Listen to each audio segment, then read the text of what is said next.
October 7th, 2022. We're back for the regular live stream. We did the impromptu one. Thank you to those of you who were able to come in and hang out. We were mostly playing around, just testing out Yannick's setup, and then Eric had his Beckett rant. But he's promised another Beckett rant, so he says he's got a point. He says he has a point, so we'll see. We'll hold him to that. I'm sporting my Juan Soto San Diego jersey because I figure this may be the only opportunity I get to do it. You never know. It's a 3-game series. They could be out of it by next week. You never know. We'll take advantage of the one night we can. And the other thing as well that we'll kind of get into is a little bit of the goings on, because obviously we had the two. I put the logos on the thumbnail. We had the two different third-party graders decrease their prices, so that was a thing. So we'll definitely chat about that. And Bobbles, if you're good, just give me a thumbs up and I'll bring you on. Cool. Mr. Bobbles, good evening. How are you? Sporting the proper hat. Well done by you. Tired, man. I believe it. I got off work. You still got your pants on? I just got off work. Yeah. Oh. Well, you also did a little lunchtime live. You also did a little lunchtime live as well. Yeah, no, it was a joke with the SGC attire. Everybody accuses it, so let's. Well, the thing is, as soon as I saw you putting on the hat, I'm like, all right, playing into it. I like where you're going with it. Yeah, and I just want to. I heard this was the new way to market and brand, so we're just gonna. It works, man. Listen, a post-it note allows you to look like you went first. We're gonna scoot over. Yeah, a post-it note I heard allows you to act like you went first. It's like, but hey, it works. And then, like I said, I'm sporting the San Diego. I got the Soto jersey, so this might be a short series. We'll have to see how San Diego plays. So we'll have a little fun with that. All right, so let me grab a couple of these comments here. So Carlisle was first off the block here, a little bit early. He says, looking forward to talk night. Exciting to see Eric's Beckett slab, Tom Lisiak rookie card. Lysiak. Close enough. It's a Beckett card. It's fine. Tom says, good evening. Absolutely. Paul's good evening. No, Carl. Eric lives in the Beckett slab when he gets his first paycheck. You think he hasn't gotten his first paycheck by now? Well, you know, it'll be easy to escape. There you go. What's up, fellas? Family in the new graded VHS ones. True. We might have to put him in the box. Good evening, Michael Ham and Mr. Name. Speaking of Mr. Name. Well, I mean, if he's here, he literally is. That's literally the comment I put there. Yes. And if he accepts a link and comes on the show, I don't have to harass him. I don't know, Name. It's like you do it both ways. Do you want Eric's daily weekly slander review, or do you want me to send you a link? Because I can. You just have to let me know. Take it third party or first party. It's up to you. Hey, it happens, man. I'll leave it to you. You think about it. Bob Jackson, good evening. Eric, did you send your sealed VHS of Rad to Beckett to grade for you? I know you really want that 10. I hear it's worth tens of dollars. The best part is if it's worth tens of dollars, it won't even be worth the grading fee. Yeah, but Bob, I actually know what Rad is, so I wish I had it. That'd be great. Nice. But there you go. But yeah, a little bit. It's funny because we've got it's not big news per se, but obviously in the time when things were kind of quiet, actually having the third-party graders do something. But here's the thing, and Bobbles, please fact check me on this. Did I miss Beckett actually having $16 bulk? They had a special for the month. Okay. Is it for October? I know CSG had a special for October. Beckett was September. And I think it was 20%, I think. 20 or 40%, yeah. I'm actually going to tell you why I am asking this question. I was puttering around checking something on the checklist because even though, like I said, a lot of their website is garbage, I was using it. I was using it for the organize because I use it to keep the checklist and it allows me to check things off. Even if you don't get the pricing and whatever, it's still useful occasionally for that. It still has some utility. But let me show you what I saw, and that's why I'm wondering, like, did I completely misremember this? Again, it's Beckett, so really who cares? Other than Eric, he's excited, but no one else cares.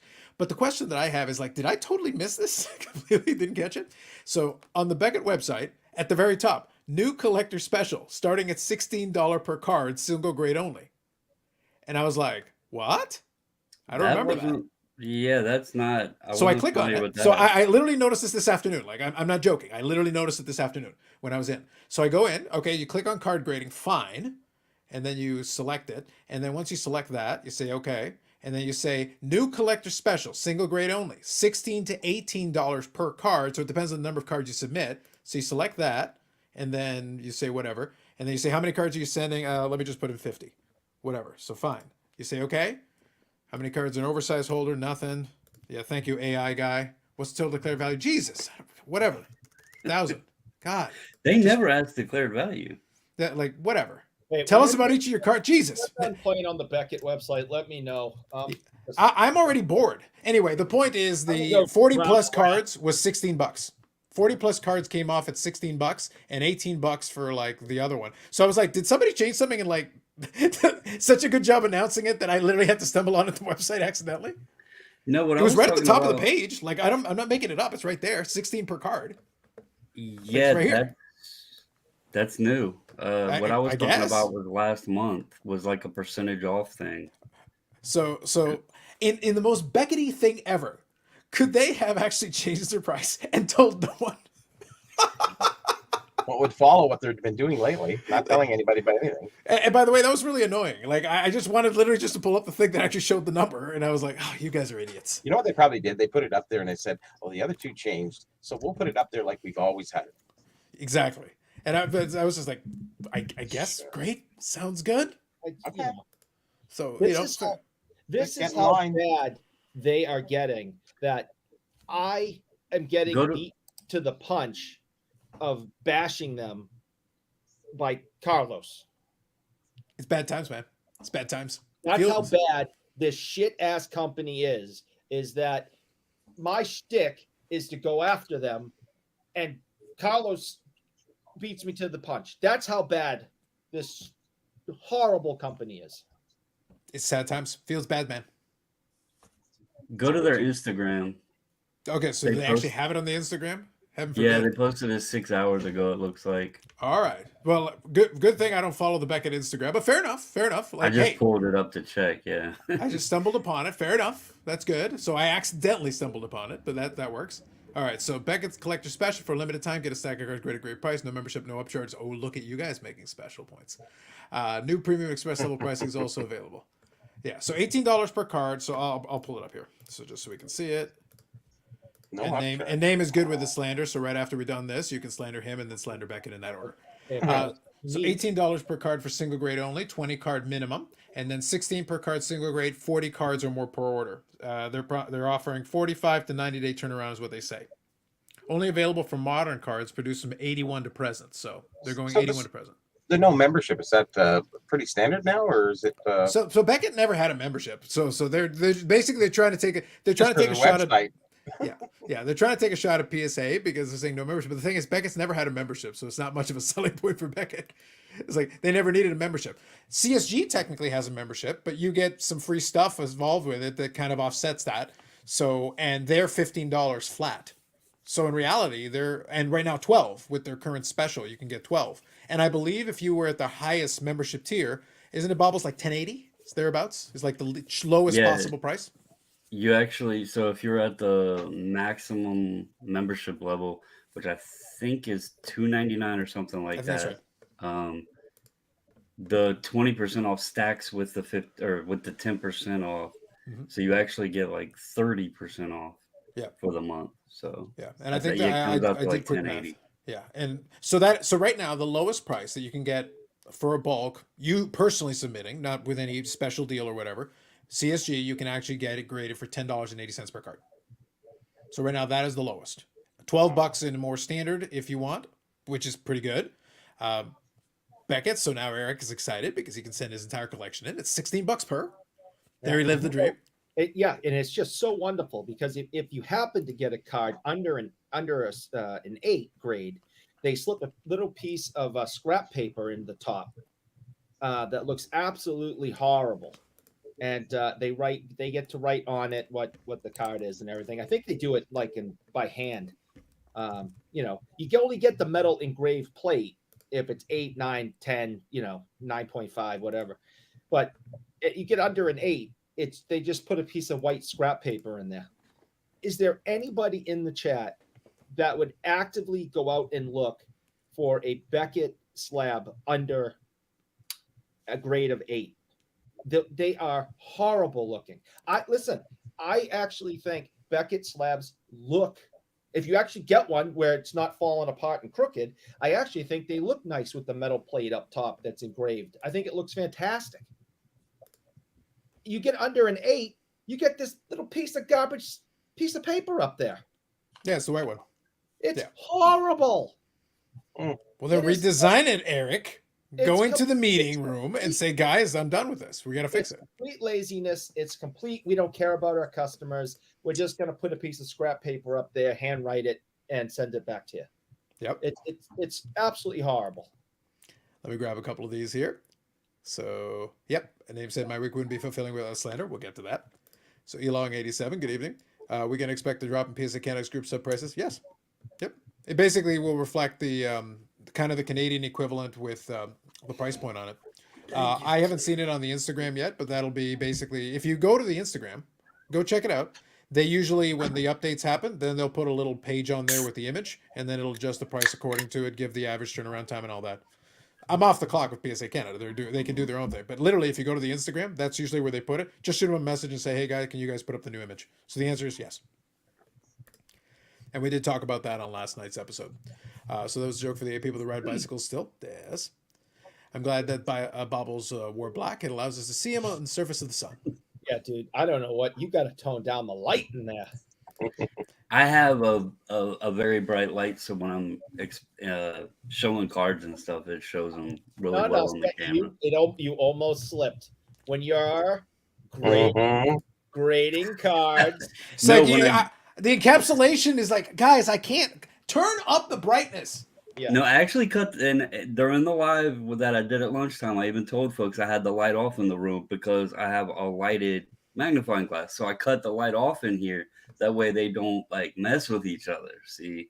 And why do you have a lighted magnifying glass? Mhm. no. Because I book cards over to send in. You Yeah. should I listen, send listen, them Eric. blindly. Listen, Eric, as the BGS representative, he's trying to slander you the way he would normally slander Brad. Say, if you just grab an X-Acto knife, it will complete his entire narrative of what he's trying to sell right now. So, Steven, good evening. Playoff baseball all day in the live tonight. Absolutely. Bobbles is wearing his SGC tuxedo. Facts. As an aside, a graded 10 copy of Rad would indeed be rad. There you go. Interesting. Yep, Michael Ham. Beckett has the brand if they can hit the right price. I think it's too late for that. I honestly think Beckett has shamed their brand so badly that it's like, I don't care. It could be $5 a card and I would hesitate before I even consider it. Listen, I think I'd be hugely hypocritical to, if they went to free. Anyone with the first name Eric gets free Beckett grading. So we're getting more of the terms of your contract. I still wouldn't do it. Interesting. I still wouldn't do it. So they're paying you to grade with them. I despise them with everything I have. They're just the absolute. This is a fantastic negotiation tactic by you. This is the completely different strategy. Even like if it was free to guys named Eric, I would be like, no, I'm good. Interesting. Very interesting. All right. So PSA is losing favor of the market. They tell that to the numbers. Favor is different from submissions. A lot of people. Let's put it this way: PSA, SGC, all the other ones. There are ones who have brand loyalty. There is an element of that, and I'm being very honest about this. There are elements of this. Most people who are submitting don't care about brand loyalty. If one of the other ones came in with a price point and an offering that works, like, let's put it this way. SGC did a great job of putting the price in. I complimented them on the video. I thought amazing production value, really well done, extremely well done. Here's the deal. If SGC had done the exact same thing and said $12, we'd be having a very different conversation. Or $10. Like the rest of it, that's cool. That's great. Oh, $10 sounds wonderful. Awesome. But the rest of it doesn't matter. If PSA comes in and says, all right, guys, we'll give you $8. Cool. Sounds great. Sending. But PSA, sending. I don't think you heard me. Sending?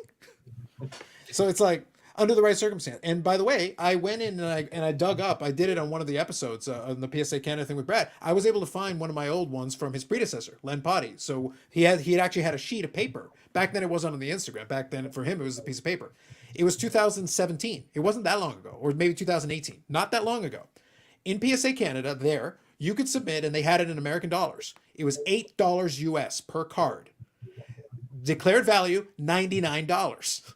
But it was $8 US per card. That was in 2018. Not only that, it was in the fall of 2018. I have one of the submission forms I filled out, and it was $8 US per card. You don't think if they provided $8 US per card, even with the $99 declared value, there wouldn't be some people, especially folks in the set registry, are like, fantastic. That's what I want. Good. So it's a price point thing. Go ahead. Yeah, for people like, I know most people, I believe in your chat, have been around, the hobby itself for a while, Yeah. but many don't understand that you mentioned 2018. I know for a fact in 2019, because that was the first time when I sent my one submission to PSA, it was $8 a card then for bulk. Yeah. At, I believe, the same declared value you mentioned, the $99. Yeah. You I'm used just to using get that because I had the piece of paper, so I had the physical evidence of like, no, this is exactly what I was being charged. Right. They used to give you 15 vouchers with the platinum premium membership you got. And on those, the declared value, I believe, if I remember correctly, was max of $400. And those vouchers accounted for $15 each because the membership was $150 and they get, or yeah, I think they were, they equaled out to be $15 each. But anyway, the landscape then, SGC was $10 a card. PSA was $8 a card. You could get $8.50 with SGC in a bulk format, but it wasn't advertised on their site. Beckett was still the highest priced company. Mhm. And in 2017 is kind of when the grading landscape shifted and PSA value started exceeding Beckett's and everything. That's why like all of my national stuff I was buying in Beckett because I couldn't find the players in PSA. Like people weren't sending Bowman Chrome to PSA, they were sending it to Beckett. So a lot has shifted in the last 5 years. Yeah. And the truth is, and like I said, you can get some movement. And I've said it repeatedly on videos. That isn't to say you couldn't ever chip away at that deficit and start getting there. But you have to execute move after move after move. Basically you cannot afford missteps. You must execute over and over and over again and then keep building. But right now it becomes a bit of a self-fulfilling prophecy. Because if you go and run those numbers, when you see those gem rate numbers, and you run, SGC has done about as good a job as anybody. CSG has struggled to get that traction, which is weird because I like the holder. I think they've got a lot of great things they've got bringing to the table. I think that's awesome. But at the same time, when you go and look at it, is that so CSG hasn't been able to successfully make a dent as much as I would have expected them to. SGC has done a great job, made amazing strides, but they haven't been perfect. They should have lowered that price sooner, but they eventually did it, which is good, and that's fine. They did a good job with that. Execution wise, they're generally pretty good about that, though. Once they do decide to execute, they execute very well. And that's going to help them over time. So they just got to keep making their moves and they can keep chipping away as well. So that's going to be part of it. For me, it's better. I don't care who the number one is. And I've been on record as saying this. I don't care who the number one is as long as there is a strong number two. As long as they're a consistently strong number two, I don't care who the number one is because it keeps the number one accountable. A strong number two, a legitimate number two, keeps number one accountable. So whichever one it is, that's still better for us. All right. I agree with your philosophy, and that's the way it should be. But we've already seen everything you just said get flushed down the toilet. No, we haven't because there hasn't been a strong number two. There's been a number two, and then there's a big gap between one and two. Yeah. Beckett was number one. PSA was a strong number two. Beckett said, we're on top of the mountain. We're good. Everyone put your feet up on the desk and stop working. And that was Beckett, and that was Beckett's mistake. Yeah. And, right. So the idea is what you said is that's the way it should be. You're 100% right. Yeah. That is not what happened in real life. I understand. But that's for me. Look, and by the way, a number two could still be a combination. It could be 2 and 2A. If between the two, there's enough market share there. That's why for me, look, my preference with the way we're structured today, if PSA is number one right now, I'd be thrilled with SGC and CSG sitting as 2 and 2A as two strong competitors in the space to keep them honest. Right. Eric can keep running Beckett as his own personal fiefdom. It's fine. We're cool. Don't worry about it. Who's 3C then? Yeah, but at that point, Beckett is 3C, 3D, and 3E all by themselves. And then maybe GAI. But Carlos, GAI doesn't exist. It's GAI. GMA. Failure. GMA. KSA is like W. It's like, Carlos, you use numbers. They're W. You heard me. I think a huge factor too, though, as much as I've supported and, praised SGC over the past 2.5 or so years, the realistic nature of it is when you see the glaring number of PSA doing 1.1 million in a month, none of the other companies are at that capacity. No. You know, they can't do, you know, legitimately they cannot do 1 million cards a month right now. Yeah. And so as much as like y'all mentioned brand loyalty or whatever, Yeah. liking one company versus another, they've solidified themselves at that peak because the other guys don't have the capabilities of doing that right now. That would take a massive growth to be able to do 1 million in demand a month. So I mean that's just is what it is. They've scaled to be able to do that, and the others aren't at that point, you know. And So also, if you look at the average consumer, if you look at the average consumer, and Bobby, let me pose this question to you. Just if you were a consumer who was just in there, you walk into a card show, you don't know too much about this, you're relatively new to it, but you understand the general concept of grading, fine. You walk into the building, you walk in, start looking at the showcases. You see these graded cards, fine. Let's assume all the cards are good. But you look at it and you see 10 PSA cards for every third-party graded card of a different third-party grade. It doesn't matter which one it is. CSG, BGS, or SGC. You see 10 PSA for every one of these other guys, regardless of which one it is. What do you assume? Just visually, you're like, okay, so I see 10 of those for every of any of these other guys. But you know these other guys exist. Well, I believe they're buying up all the other ones and leaving the PSA behind. Could be. But at the same time, you look at the price tag and you see a gap. So you see the two cards between each other and you see the PSA one is higher than the one beside it because the market allows it at the moment. But Certainly. you see basically you're seeing a dominant player visually. Just your eye test is telling you that, and the gem rate data bears that out. You're seeing 10 PSA graded slabs for every slab of the other guys. Mm-hmm. If it was more like PSA 600,000 and the other guys added up to 500,000, that's closer to 50-50 and you're seeing a little bit more of a kind of a balanced market. I think that's a healthier ecosystem in the long run. Because then it keeps everybody honest. It keeps everybody competitive. However you want to structure the four, and that keeps everybody kind of in a. Nobody can assume they have control because at that point it's like, yeah, you're in the best position, but that could flip very quickly because you're so close. Right now, the gap is huge. It's always been and always will be. Yeah. So it's one of those things. Like that's why I say like we talk about it, and one of the points made here, and we'll get into a couple of these more.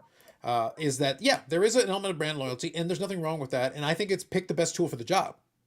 I genuinely believe that it's finding the best tool for the job because here when I go find slabs and I buy these cards that I'm buying them in a slab form for a reason, I will not turn down an SGC card. Is it my preferred holder of the four? No, it's not, but they do a good job, and I've never said they don't do a good job. So as a collector, I will buy an SGC card if it's priced appropriately and if the card is quality. Why wouldn't I? It'd be foolish of me not to do that. And am I going to immediately flip it and put it in the other holder? Not necessarily, unless there's a good reason for me to do that. So I'll leave it in the holder it's in. It's fine. So that's why I say I'm not rejecting it out of hand. Now, am I sending my own card in for that? Not necessarily, because it's not my preferred slab. within arm's reach, I have one of each. I mean, in my 53 Bowman set, I have the four covered. I have all four as Hall of Famers in that set. I've got at least one of each different of the four major slabs. And that's just because that's the slab it happened to be in and the card fit in the set. That's the reason why. And I'm not going to swap it out unless there's a good reason to. Bobbles, I didn't see Tag and KSA in there. I don't think Tag's all the way up to KSA's level. Oh, not yet. Listen, I'm trying to get the calibration straight on the machine. I have a serious question on the tag thing. Go ahead.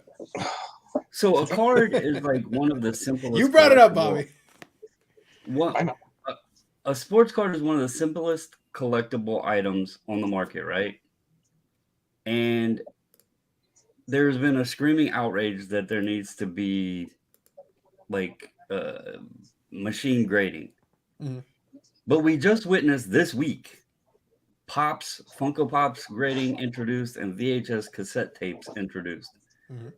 What kind of machine is it going to take to grade those kind of collectibles, or a comic book, or a video game, or a action figure, a coin, a paper current? I mean, like, a sports card is literally the simplest item of pretty much all of them.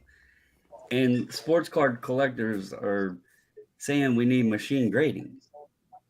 what about all these other ones that are perfectly fine to be humanly graded? It just doesn't make much sense to me. I, I I, think I, it's I believe in the machine grading 100%. I think that the views that they have are phenomenal and they should be viewed that way. Should the machine grade it? That's another question. But the viewing that they have to give a grader that much view, that's awesome. That's incredible. You should actually applaud that, Well, not I put think it down what you're at referring to, all. Bobby, is enhanced imaging. It's like it's Mhm. giving the grader the best possible Gives the visual. best Yeah, possible view you yeah, can see. yeah. Why would you not want that? And Like, I think that can be how that's a far good do you place. want to go is the question. Yeah. You know, and we're past the eye point. I think we're well beyond that, and this is technology, and we're moving forward. It's going that way. PSA may end up that way down the road. We don't know in another Well, 5 they bought years. Gentleman basically to try to make an inroad into that category. So because the Exactly. guy who literally runs PSA right now, Kevin Lenane, was the Mhm. CEO of Gentleman. That Yeah, was his. and that is the future really coming. It's just a matter of time. Yeah. But I still think it's in development category. I think it's still being developed and trying to enhance it to that category. And we'll see. We'll see Sure. if they are willing to push the envelope and get it where it goes to. Let me grab a couple of these here. So hockey. So this was for you, Bobbles. So do you want to give a quick short synopsis? Why SGC for you? simple. Obviously, you're a bulk grader, but other than that, I try. In fact, I didn't even start out as a bulk submitter or anything like that. I sent one order to PSA. I tried them out. I don't hate PSA, but I hated their customer service. I hated a couple responses to some questions I had while my order was there. I could tell right away that they didn't really care. And then, again, this was before the boom. They didn't really care. This backlog that they had wasn't anything new, and they did not meet their turnaround times even pre-boom. So this wasn't anything new to the equation with the boom happening. This was going on for a while with PSA. That all of that combined as a consumer, I just didn't. I'm someone that I want to get what I'm paying for, and I didn't feel like they were offering that. The end game, the resale value, wasn't as important to me. So my next options then were Beckett and SGC. SGC wasn't even really that popular in modern or ultra modern at the time, but Beckett was too expensive. I didn't want to spend that much per card to get my cards graded. I had a ton of stuff I wanted to get done. If you ever hop over to my channel, you can see it was March of 2020. I got my first SGC order back. That first order, I sent them 110 cards. It took 21 calendar days from the day I shipped it to the day I had it back doing that reveal video. I was very happy with the service. They were a very small company at the time, but there's been no reason for me to not use them. I've also been vocal about the pricing, though. I have said they needed to change the price. So as much as I support them, I will also call out if I feel like something needs to change. I So listen to you, Bobbles. uh, Right? people argued with me about it, but I'm not going to sit here and sugarcoat anything. Like, I'll support the price if I feel it's within reason. And if I feel like it needs to change, I'll say that as well. And they know that about me down there. They know I'm going to speak my opinion. So there you go. Bobbles is coming. Sounds good. Watch out. So baseball card curmudgeon. Good evening. I heard Beckett wants to target the Quebec market and rename it La Baguette. Where's Yannick to confirm? We'll have to find out. Yeah, where is that? Eric, that's a very clever branding choice by you. Well done. Interesting. I wish people were grading agnostic. If PSA remains top dog, they get to up their prices. True, but if they up their prices sufficiently, it becomes a bad value proposition. Pick one of the other ones. So, like I said, I've tried to be very transparent about this. There is a right tool for every job. If it's about if a situation comes where it doesn't make sense, I'm not going to tell you go PSA. I do the stuff with Brad, and even on his show, we talk about that. Sometimes that's not the right tool for the job. Sometimes there's a better option for what you're trying to do. For flipping, in a lot of cases, it makes sense, but you have to run the numbers, run the math, figure out if it makes sense, and if it does, great. If it doesn't, then don't do it. Go look at one of the other alternative options. But that's why I get annoyed when people try to focus on like a fifth, sixth, seventh option. The arena club thing, I know there's the comment about Jeter. I'll get to that in a minute. But it's like they look for these other ones. It's like, you do realize if you don't like PSA, you can use SGC, right? You do realize if you don't like that, you can use CSG. They have some legitimacy. Like they've actually got something underneath them. And in a pinch, if worse comes to worse and you want to incur the wrath of Eric, you can use Beckett. Like if you're getting desperate, you got another option. The point is we got a couple of options for you. It's not just one. You don't have to pick the one if you don't want to. Pick one of the other ones. ASA, Mint, there's all those big ones up there. M&T, yeah, of course. San Diego Home Run. Thank you, Paul. I'm sure there's a good brand loyalty with Set Collection, Set Registry. The Set Registry especially, yes, absolutely. Oh, But that's why I've been a big proponent of throwing them a bone. Give the Set Registry guys a break. Give them a real rate, a low rate for the commons and singles they want to put in their Set Registry. Do that. I think that in the long run, that's a better business move. It doesn't have to be for the general populace. There are some Set Registry guys that want to submit some of these cards. Throw them a bone. Question for you. Go ahead. Okay, when you built your recent Bowman set, and I know you picked up some SGC cards, and I believe you had some PSA cards and all that. I've got all four. So speaking on the registry, I do appreciate the registry itself because I can see that side of competitiveness, having fun with your friends or finding other collectors that may do Hall of Fame rookies or a certain player or whatever. But why hasn't, if it's so like such a big part, why hasn't, and I've had this idea, but I'm too dumb to know how to build anything. Please, if somebody's out there knows how to do it, why don't we have a universal set registry where if I want to collect Ken Griffey Jr. or Mickey Mantle or Babe Ruth or whoever, I don't have to be tied to one slab. Like, why can't we have that collector universal set registry? Well, just feel free to use some of that sweet SGC money and cut a check. That's right. Yeah. So number one is cost, because you'd have to set up a site and do all that. Number two, you would have to work around one of the biggest problems we have with third-party grading when you're trying to align it, because the grading standards don't align. You take the old Gem Mint. Gem Mint is the classic. PSA Gem Mint 10, SGC 10. We're pretty comfortable that we can consider those equivalent. That's fine. But then you take the guys that got the 9.5. So you take Beckett, which kind of throws a wrench into the mix, or you can ignore them, But then you've got the ones that have subgrades. So let's say, like I said, in my set I've got all four. So if I wanted to play this game, I've got the PSA ones that have a certain grade. I've got the CSG ones that have a certain grade. The ones that I have don't necessarily have subgrades, but you could have a version with subgrades, because the whole thing with the set registry is not just the grade. It's based on basically the population of these various things. Yeah, they put different weights because certain cards are more key, and there's a whole bunch of stuff you do with it. But as a community, though, like to have that disregard the weight and just build out the checklist. I mean, I don't grade with PSA, but I'll tell you, if I'm like working on building my Hall of Fame players or something like that, I actually have it printed out, the post-war Hall of Fame rookie PSA registry. But I'm not buying them in PSA slabs. I'm not putting them in the registry report. So I'm not big on the guy, but you cannot tell me that this would not make some money for someone if they could build it.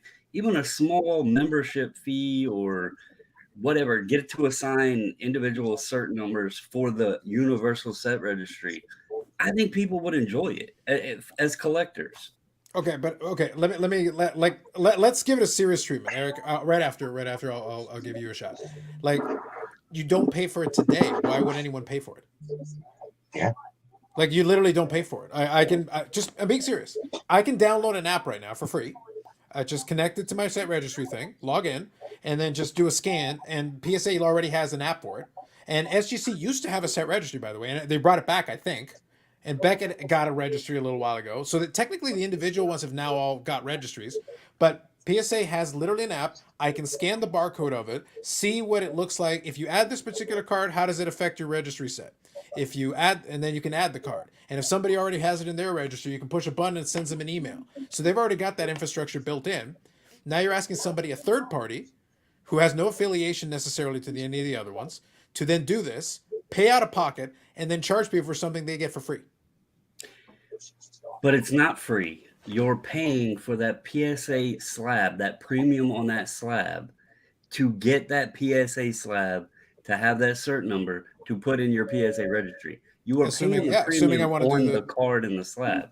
Yeah, but the thing is, in your, I understand, but in yours, I still have to pay for whatever other holder I pay for.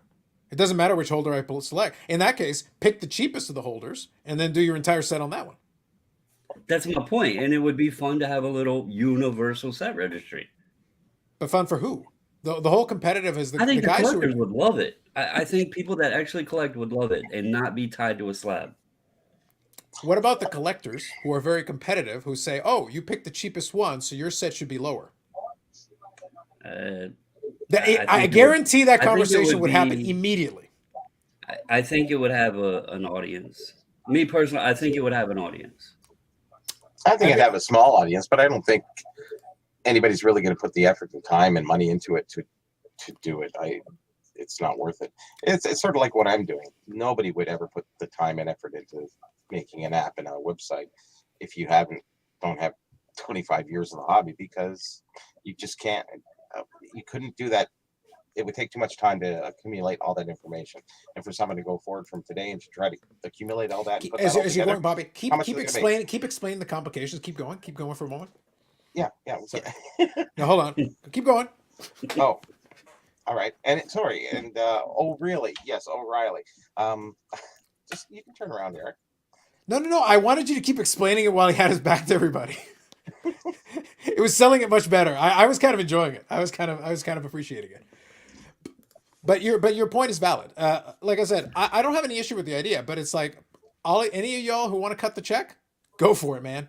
I will observe it. I'll be honest, I wouldn't use it. And I wouldn't pay a dime for it. And I like using the registry for what it is. I only really have a handful of registry things, and they're mostly small. The only set I really have in the set registry is the 63 Fleer baseball, just because that's a small enough set that I decided to go after it. I've got a Medano rookie card registry that's literally 9 total cards. And then in addition to that one, the only other registry I've got is the 57 Topps Packer set. That's 12 cards. Go ahead, Eric. What about the registry? Please correct me if I'm wrong. Anyone I will in the correct chat you. Yes, continue. or you guys. But from my understanding, and I've never done it, so that's why I'm not 100% sure, with the PSA set registry, it allows you to add cards from other grading companies into the set. Not that I'm aware of. Not that I'm aware of. No, that literally defeats the point. Yeah, No, that's why it's called the PSA set registry. Yeah, it's called the PSA set registry. Yes. Pretty sure. Or there you go, Bobbles. It's done.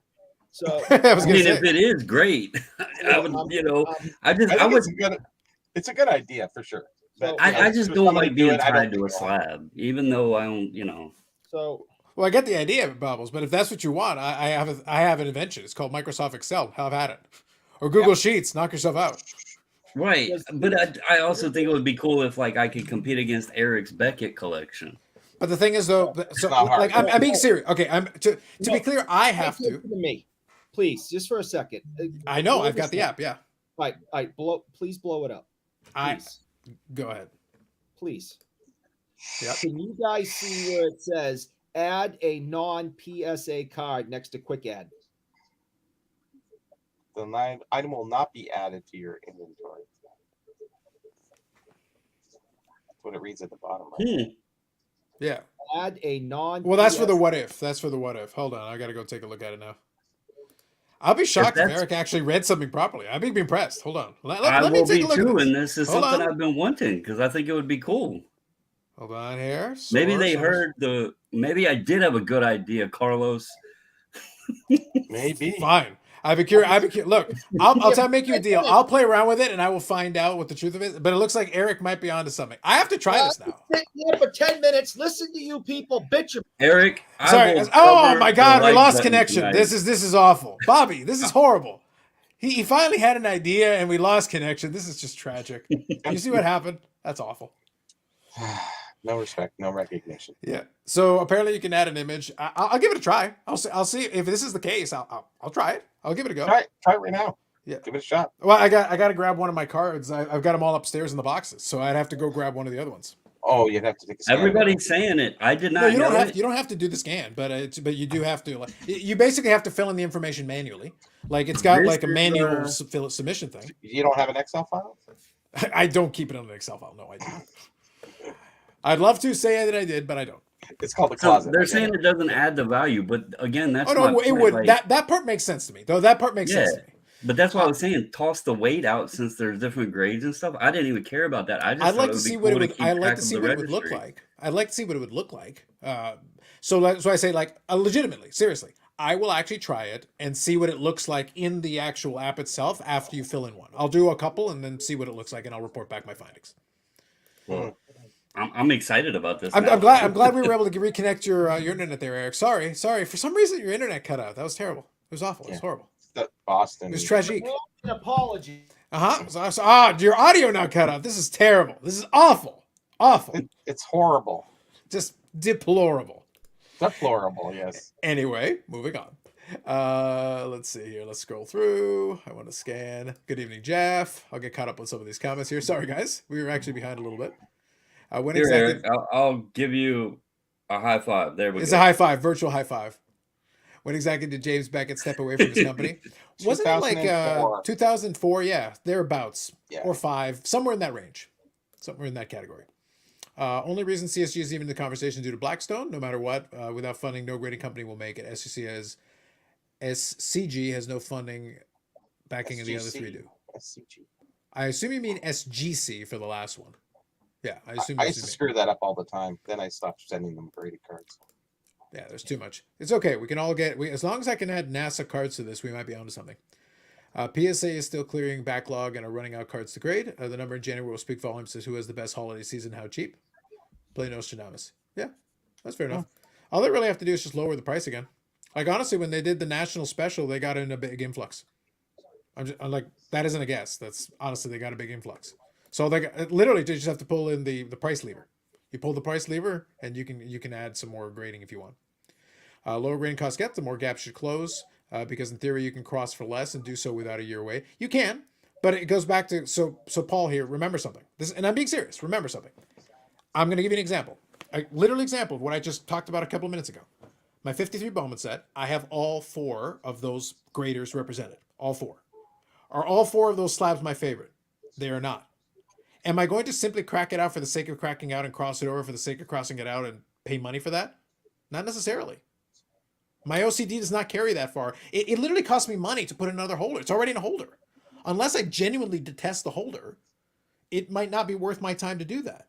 Now, to your point, if you lower the price enough, maybe that might be interesting. Honestly, to Eric's point from earlier tonight, if you look at the below the metal tinted labels, the Beckett's labels look terrible when you go below the metal, when you go below 9.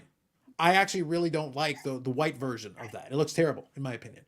So for a vintage set, a lot of them have white labels, so it sucks. So I would probably crack that out and put it in one of the other holders. But I will only do so at a really low price point. And then I can kind of decide which one I want. I don't mind it in the CSG slab. It looks pretty good. Right now, CSG technically would be the cheapest if I wanted to do that. Am I running out to go and spend my money to do that right this second? No, I'm not. So I don't care if the wait is 10 minutes. I'm not spending the money unless I really have my heart set on doing it. So just because it's available doesn't mean most people will too. Like, why would you double dip and spend more money necessarily unless you really want it uniform? If that's what you need to have it in, fair enough. But hey, if we got the universal, set registry, keep it in its existing holder. Just load it where it is. Well, was you guys down to 10 minutes now? No, not yet. I was hoping for greater efficiency. Then I'm not working, sorry. To your point, though, I have about 700 slabs in my collection, and probably 95% of them are SGC. Out of all of the other cards, like other slabs and everything I've bought, I even have GMA in my collection, and I own 1 HGA slab in my collection. Yep.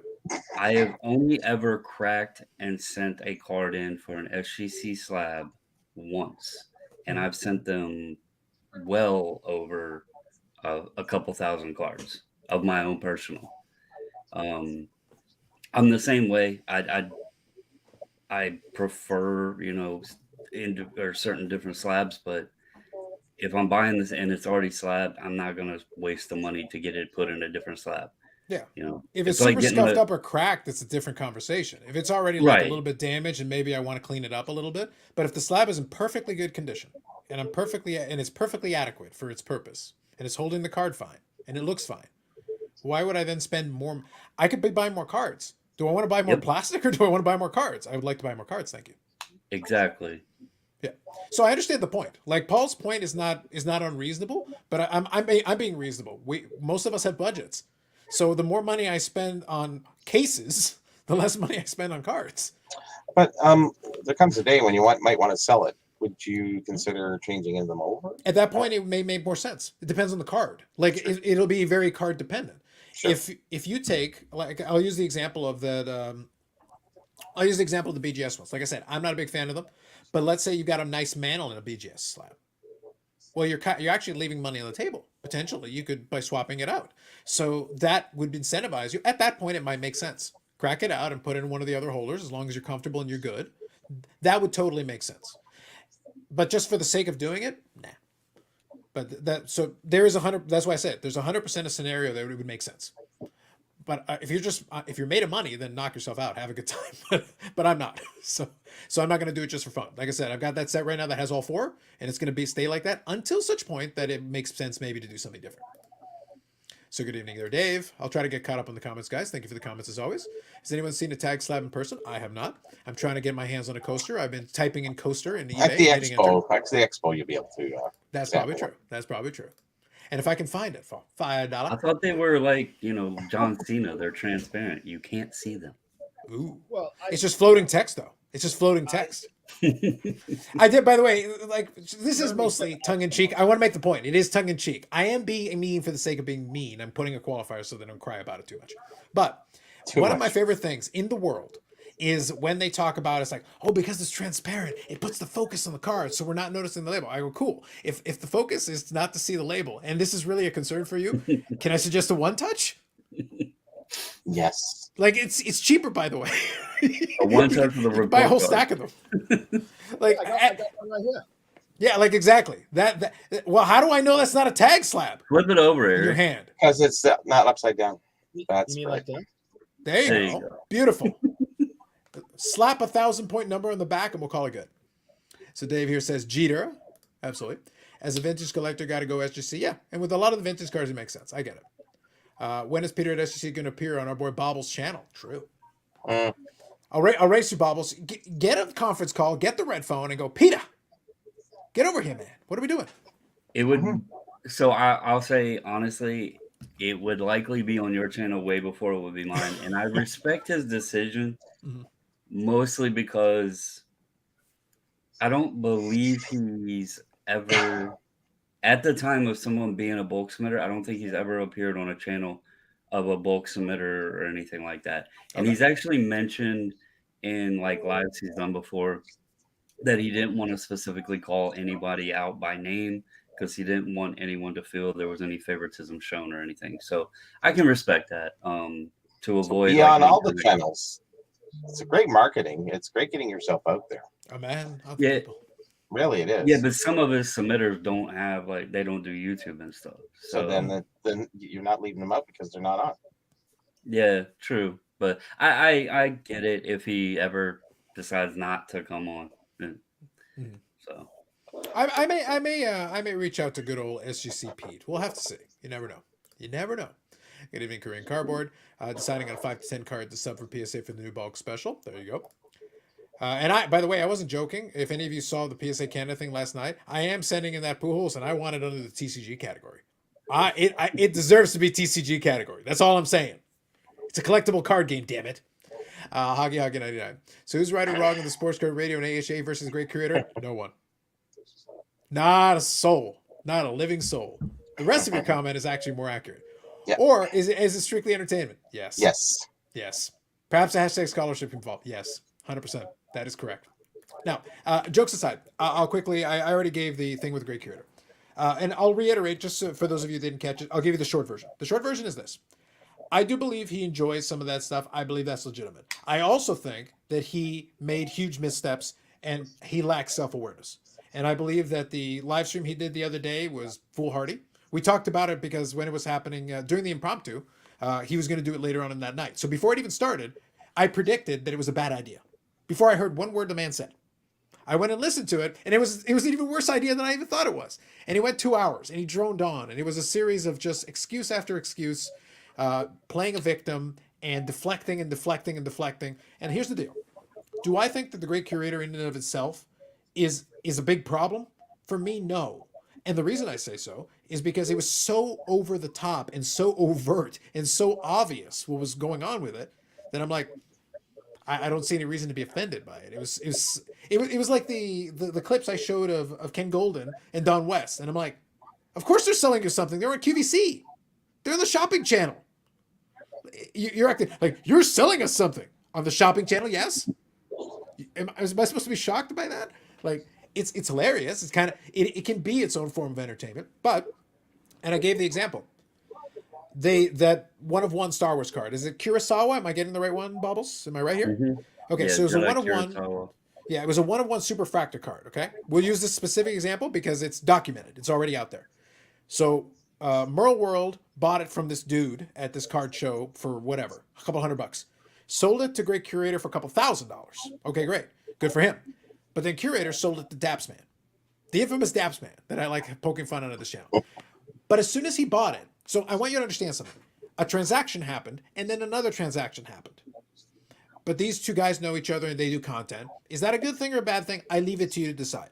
But as soon as you go to Dapsman and then have a series of videos and live streams and a podcast where on the thumbnail is the last three owners of the card, where it'd keep increasing in price and price and price, and then you're like, could this be $100,000 card? You mean after you paid 5 figures for it?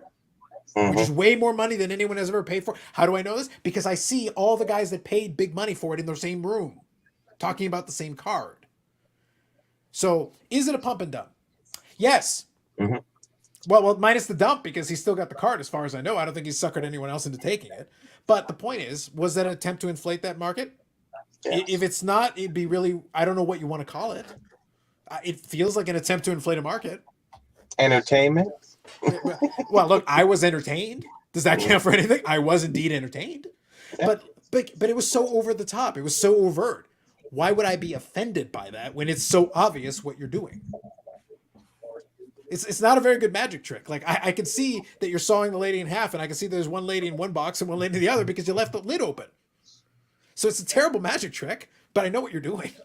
So it's so in reality, I had no reason to be offended by that because it was so obvious. But at the same time, where he tries to now he's gone the other way. Now he's like, oh yeah, of course I'm pumping. It's like, yeah, I know you are. Yes. Mhm. At the same time, though, I'm not sure. I do hear it. Do you guys hear some feedback? I hear somebody's TV or something. Oh, it's Bobby's. Yeah. No, that's okay. I got it for now. But anyway, so my point was just going to be this. It was just straightforward to this. Is that at the end of the day, is it fair to say that he was pumping that card? Yeah, 100%. Because I believe 100% that was what was going on. I believe it.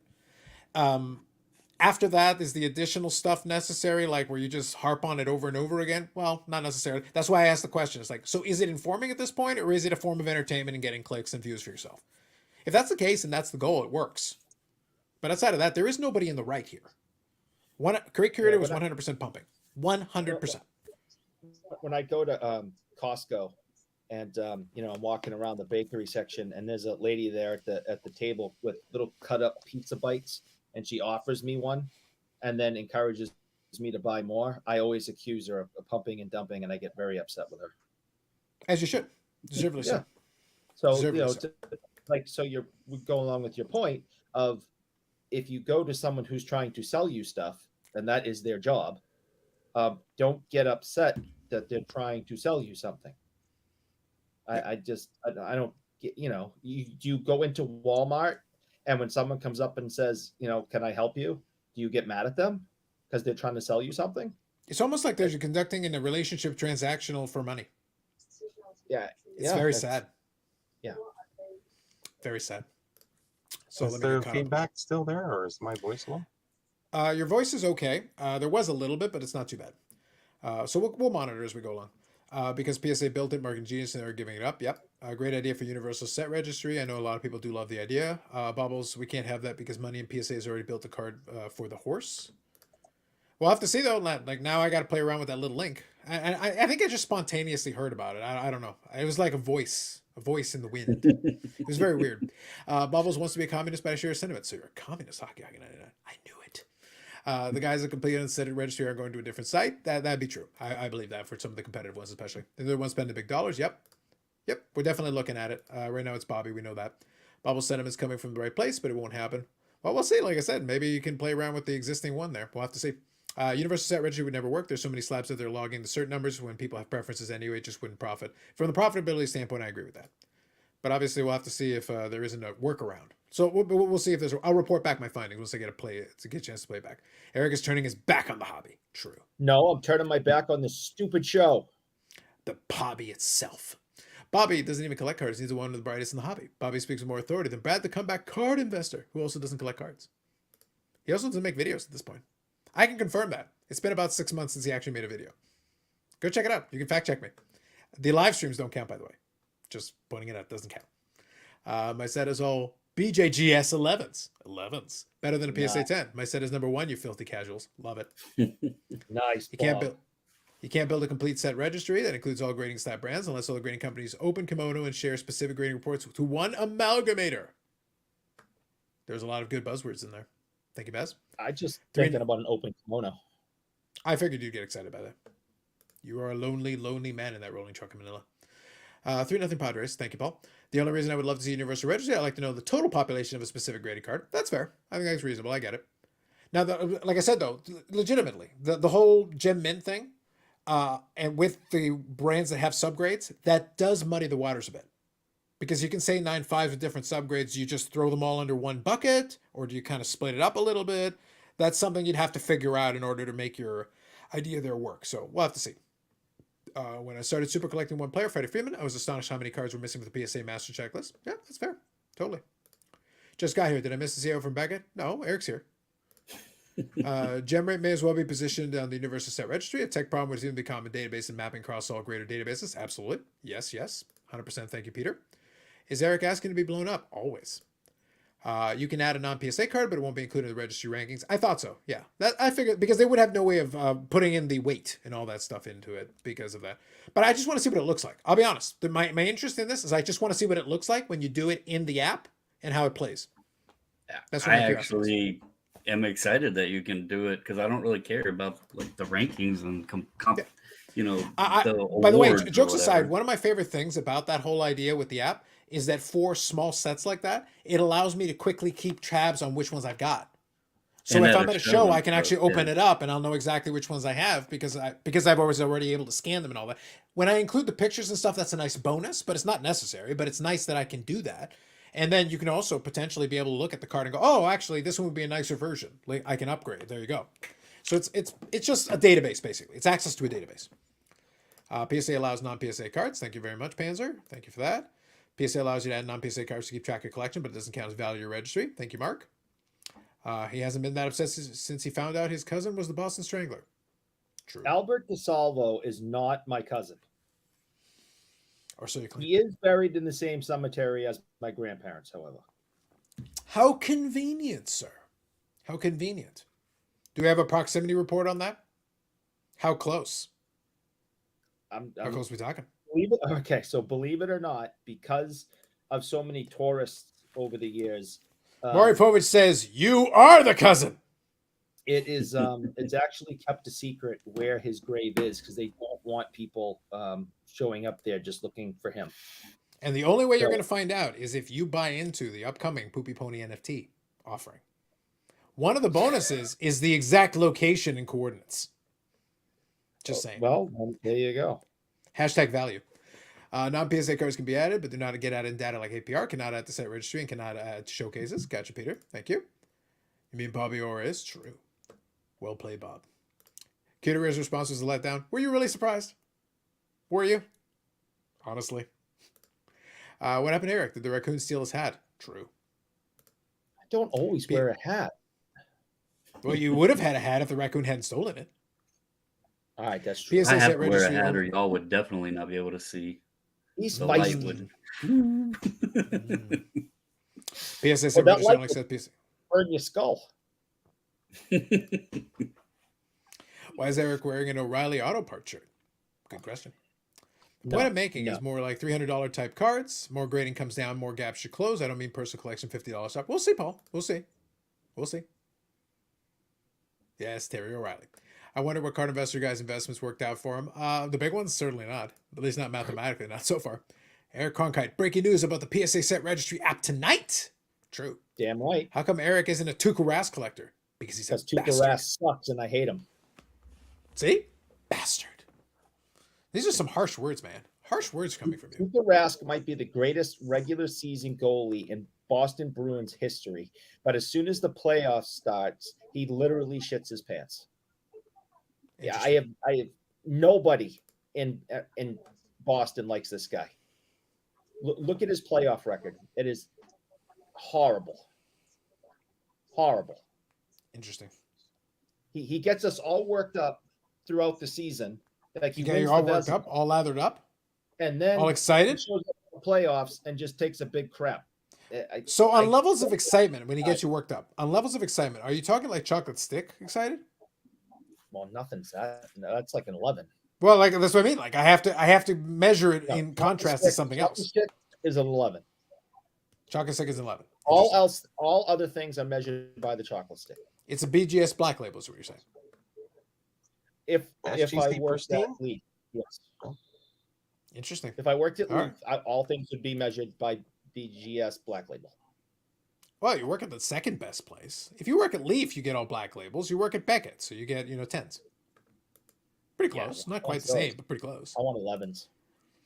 Vintage sports cars value needs to come down, and that's kind of been the thing with a lot of folks is that's why I say, like, even for the folks that claim a preference, they're like, oh, it should be cheaper. There's always the demand from some folks that it should be cheaper, and then if it was cheaper, they'd be like, well, it should be even cheaper still. I saw a couple of comments from some people like, it should be $8. I was like, well, it was. It was. Not that long ago, but it was. It's still pretty cheap considering what they do. Considering, yes. And to be honest, also, like we talk about the whole inflation thing, it's like, well, stuff costs more now. So like the yesterday's $8 of several years ago, I don't know, maybe that's about 10 or $12. Maybe that's about where it sits today. So that might be about right. I think the other thing that you have to take into that, and let's be realistic, they just came off of a 12 million card backlog. If they went straight down to a $6 or $8 price point, the wave that would come in all at once, they would immediately already be months backlogged when they can only do 1 million a month. You stated even that July $18 special, the amount of cards they got in on that. Could you imagine if they said, hey, we're going to $8? Yeah, the post office wouldn't be able to handle the loads coming in. Yeah. Well, that's the thing, is that we are in a different landscape in the sense that people don't have unlimited funds to just throw stuff out there. However, the key is, and I mentioned this a little bit in the video, and we'll talk about it more as time goes on. But like, if we're being realistic, look, forget for a second what you want as a collector. I understand that as a collector, you have a personal preference of what you want. Think about it if you're operating as a business. You understand that you have this lever. You move this lever down on price. And as you move the lever down on price, the amount of stuff that comes in. It's like the old economics 101. Believe me, I took that course. You've got the little chart of demand and price. And as you start playing with it, you're going to see it. You're trying to find equilibrium. You're trying to find that middle ground that hits that sweet spot. What is the price that keeps most of the people we're paying money doing something? So we're paying them for a reason, but at the same time, doesn't create problems for us. We want to hit these targets. We want to hit these turnaround times. Well, that means we can only move the lever so much. So what you do is you slowly move the lever down, a notch down, a notch down, a notch. You keep testing. You keep retesting that market. And SGC is doing the same thing. When they were doing their calculation, they were trying to figure out, and like I said, credit to them for the video they did. Peter included that clip in there where he was saying, like, yeah, if we're going to do it, we got to make sure we got enough people to handle it. I'm paraphrasing, but that's effectively what he said, which is correct. That is the statement. That is accurate. PSA has to have the exact same conversation. They got more people on staff, but it's the same conversation. They're like, if we lower the price to this, how much do we think we're going to get in? Can we handle that in one shot? If I wake up tomorrow and get 500,000 cards in one day, which has happened, if I get that, okay, how many can we get out? We can probably get 100,000 out. So we're 400,000 behind in one day. So that's about a week's production at full capacity. Okay, that might not be a good idea. So we're trying to find a spot where suddenly people don't suddenly throw a bunch of stuff.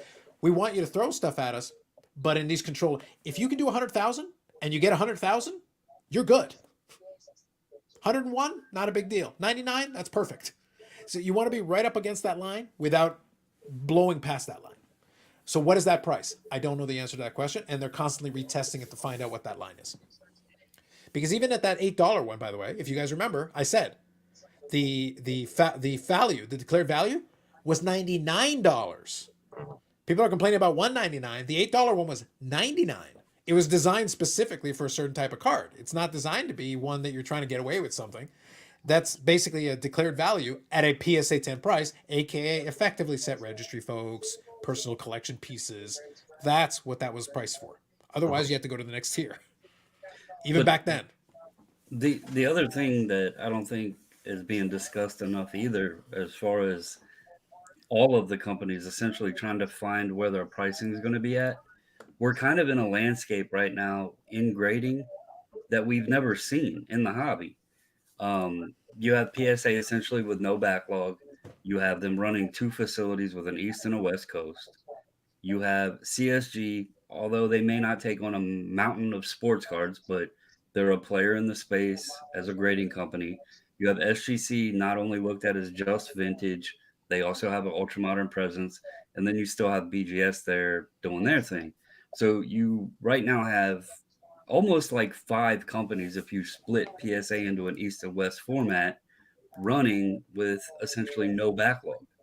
And they're all trying to figure out, okay, as you said, how do we get cards in here to pay our employees, but how do we not drown ourselves by lowering too quickly?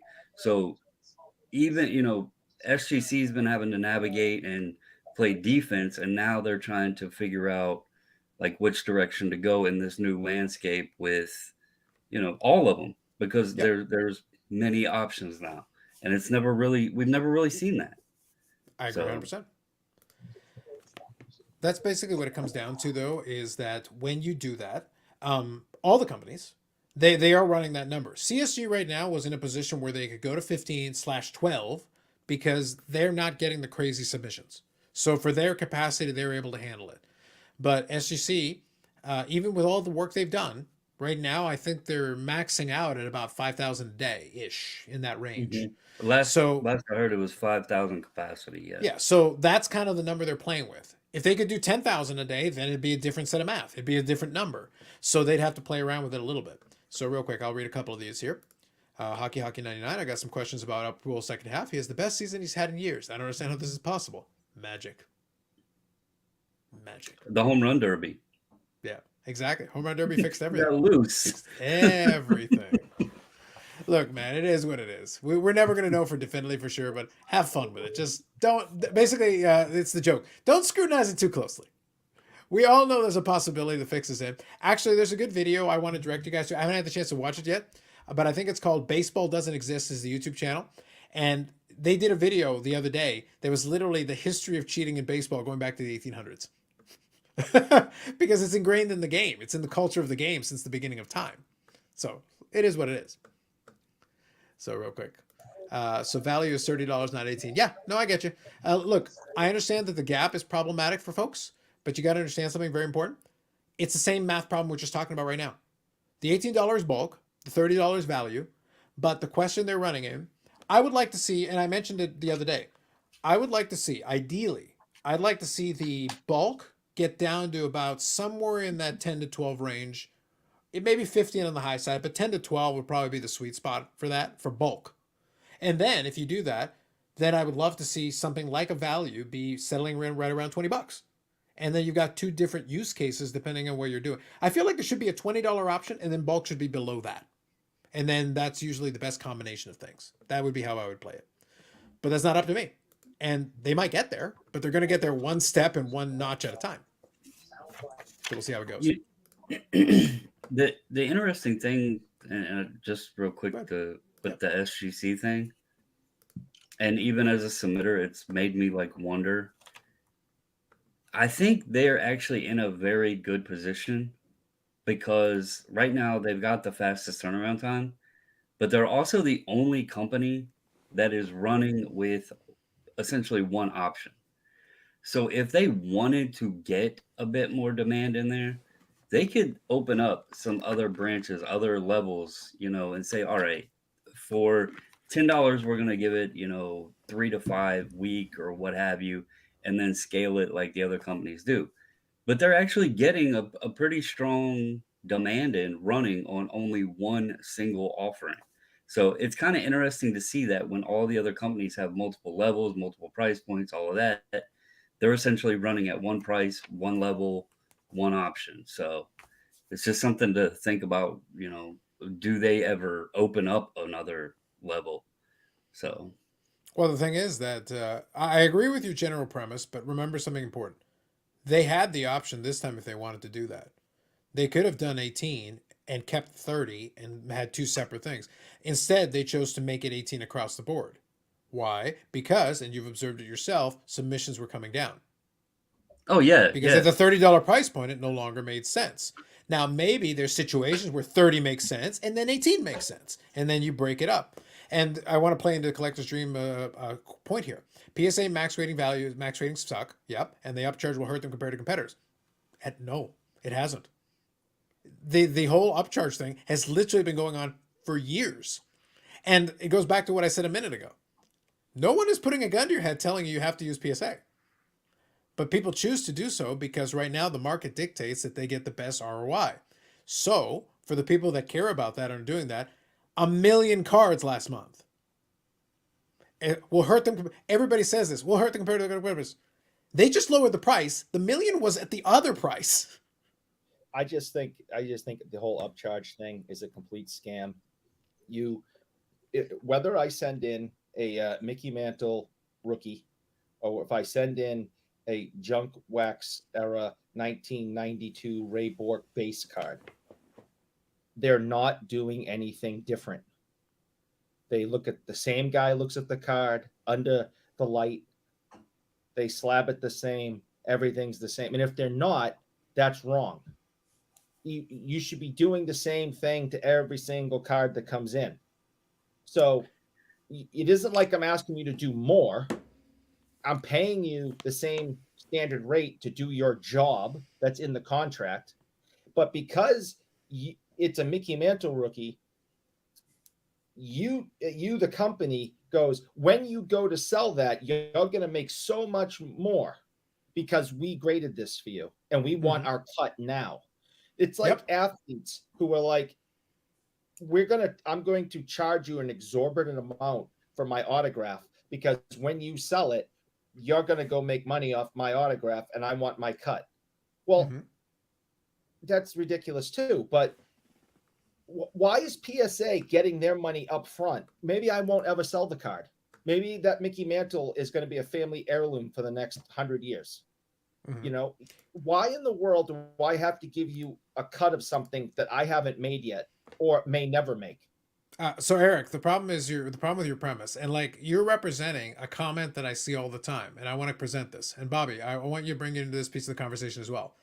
What Eric is saying is that a business shouldn't run like a business. If I can run a store and I can charge double prices on Thursdays just because I damn well please and feel like it, and you come in and buy shit on Thursday even though you don't have to, why the hell can't I charge double on Thursday just because I feel like it? But it's Thursday. That's arbitrary. You're right. It is. I just decided, you know what? Thursday sounds like a paid double kind of day. That's what I decided to do. But you came into the store anyway, and you bought it anyway. And you didn't have to because it wasn't life or death, and it wasn't a necessary commodity. It all goes back to rule number one, Carlos, of the Because I'm Carlos show. Yes. Because if we, now I've never had anything graded, so but I'll say we the collectors said, no, go eat shit. And simply because of their upcharge, their submissions dropped and they started losing money, they would fix it. But instead, they had a 40 million plus backlog and continue to be number one. Yes. How stupid are we as collectors? Impressive. Why in the world am I giving you extra money that I don't even have because you're grading the exact same? You're doing the exact same job for a Mickey Mantle rookie as a 1992 Bork upper deck base card. Absolutely not. A Ray Bork base card, 6. Way less work for that one. Remember, they're a publicly traded company, right? Well, they were a publicly traded company through that time period. Yes, they correct. were. And they're always looking at what's the next quarter going to be like? What's the next fiscal year going to be Yeah. like? And there's down the always road, gonna they an may be upside. again. Let's be fair. Down the road, they may be again. There's no reason to believe that a couple of years down the road, to be clear, remember something. Stephen Cohen is part of that consortium that bought collectors. Stephen Cohen is not here for your fun. Stephen Cohen is here to make money. That is his job. That is his goal. Like I want to be clear. I understand the point that Eric is making and the group that he is representing because he is not alone. I do understand. But my counter to you is going to be very simple. That's why I gave you that silly analogy about the doubling the price on Thursday. But that's not. It's not that far off. It's arbitrary. You're right. But the idea is like it's a scam. No, it's not. It's a scam if they didn't tell you they could do that and then they decided to do it and it wasn't sitting in a price chart and it wasn't always a possibility and it wasn't always available. If they said, "Oh, it'll be somewhere between $1 and $1,000, we'll spin a wheel. Good luck." No, there is a criteria by which they can do it. They have the ability to decide where you fall on that chain. You don't have to agree with where you fall on that chain, but the possibility is always in play. You going in understand that that could be. Maybe you walk in the store, you didn't read your calendar properly, and it turns out you walked in on Thursday. I like That's the spinning unfortunate. wheel thing. I think that would be But you Everything also is- didn't have to buy anything. As soon as you found out it was Everything is- Thursday, you could have walked right back out the door. Everything you're saying is correct. I understand that technically it's not a scam. And that's the best so- kind of correct. You're right. That's not what I should accuse them of. It goes back. I'll just keep going saying it goes back to number one of our Yeah. rules here at the show is that the collectors are stupid. Why in the world would you hand them, $10,000? You haven't sold the card yet. You may never sell the card. Why in the world do I have to give them $10,000 to do the same job they would do with the base card from 1990? It Okay, doesn't. Can I I chime will in? never be able to It's wrap their my head service around that it. makes that money, though. Go ahead. All right, Bobbles wants to say something here. All right. So as somebody that has sent in 52 mantles, as well as everything down to likely a 92 Ray Bork, there is different processes that go into it. They don't just have, the guy that's been grading cards for 3 weeks or what have you, handling a 52 mantle because obviously they're not experienced with them. If they damaged it, that's a huge liability on the company. If they're wrong about the card itself, because as we know, what's going to be more likely faked, a 92 Ray Bork or a 52 Topps Mickey Mantle? Here in Boston, I think uh, you get my drift, right? What is hockey? What is hockey? But there is different processes. The man on the upper scale, the more lead grader, the more senior guy, the guy that's on a bigger pay scale, he's going to be the one put in charge of it. You're not going to have the rookie at Jiffy Lube changing the oil in a Ferrari. You're going to have somebody that knows what the hell they're doing. okay, but So- the process is the same. Okay, Other than but just to be clear, I do want to come back to this. If you bear with me a moment, I want to read a couple of these comments and get caught up. But I want to make it just really simple though at a high level. I'm not disagreeing with what you're saying, but I'm pointing out again, as a business, they can do this for any criteria they wish. And I'll give you a different analogy that kind of plays in this, and Bob understands this one. We'll use a quick baseball analogy. We'll come to it in just a second. Let me read a couple of these comments real quick. So talking about the Griffey Pujols. Pujols as a hitter is better for me. As an overall player, Griffey's a better player because he was a great fielder as well as being an excellent hitter and an excellent power hitter. Both are great power hitters, but Pujols is the better hitter overall, especially in his prime. Griffey was the better player because he was a great center fielder and a Gold Glover. That's for me. Question for left field. What are your thoughts on Topps Living Set? Love the 53 Topps Set design in general. It did extend for a really long time. Has some cool subjects on it, but I wouldn't spend too much money on them. But I think they're cool. Obviously, I like the set, so I think it's cool. Pujols hit 320 for a decade straight. Griffey hit over 320 twice his whole career. Yep. So like I said, as a hitter, I favor Pujols. Both had great power in the defense and running edges. Griffey out in the hitting isn't close. Yeah. If you're saying overall player, Griffey. If you're saying hitter, Pujols. He is a 700 home run, 3,300 hit guy. There's a very big difference between those two guys. Why comparison of a first baseman? That's fair. Supposedly high value cards are reviewed by senior graders. 25 cards by the guy who flipped burgers last month. Eric, are you grading the $25 cards? Moving on. Griffey is a lefty hitter. Pujols is one of the best righty hitters of all time. Some can be said for Griffey. Lefty is still superior ball player all around. Yep. PSA can't change resell though. Very true. The upcharge is the resell will never use PSA, which is completely fine. I will stick with BGS and other company I've never heard of. I never heard It of should that cost more first to one. grade. I've heard of tag. What's that? I've heard of tag. What was the other one? That's a game. That's a playground game. What are you talking about? Okay. Yeah. You go to playground, tag you're in. Yeah. It should cost more to grade and making better rookie card because you're accepting more risk. That and so, like I said, I'm not making a justification. I want to make a separation. I'm not making a justification. I'm simply pointing out that when you go in, you are accepting the rules of engagement. That's the reason there's a little chart there. The thing is, they don't hide it from you. They put a little chart there that says declared value in the one column, price in the other column, estimated turnaround time in the other column. So as long as the estimated turnaround time is met and the declared value is within, you can argue and say like, hey, that declared value doesn't make any sense. Let me show you examples, blah, blah, blah. And then you can argue and make the case. But the information isn't, again, it's a scam if they hide that information from you and then just say, all right, here's the price. We just made it up. If it's in the chart and they can argue it and then you can argue it and in the end you guys come to some kind of a conclusion, is because the information is presented. Let me give you a more realistic example. Like a more straightforward one. Years ago, when I used to go to Jay's games, you used to have the different sections, different categories. There used to be a certain number of categories. You could pay a certain amount for each ticket in each category. And realistically, because they weren't well-attended games, you could buy a relatively cheap ticket and kind of move around to another section, and the usher wouldn't give you too much of a hassle. There wasn't that much traffic. But then over time, the Jays started finding ways to spend a little more money on the team, started getting a little more attendance, and all of a sudden they were a lot more stringent on those sections. And then they started to subdivide the sections. So you'd have a situation where you're in the bleachers, but no, these are the nice bleachers. These are row 1 to 10 bleachers as opposed to row 11 bleachers. What is the real difference between row 10 and row 11? The real difference between row 10 and row 11. It's marginal at best. One number. One row. And the thing is, it's marginal. The point is, it's in the same section. But that guy right in front of me is paying $10 more per game than I am, or $15 more per game, or whatever it is. And I moved one row back and paid $10 or $15 less. But that guy's sitting there like, this is stupid. Our views are not fundamentally different.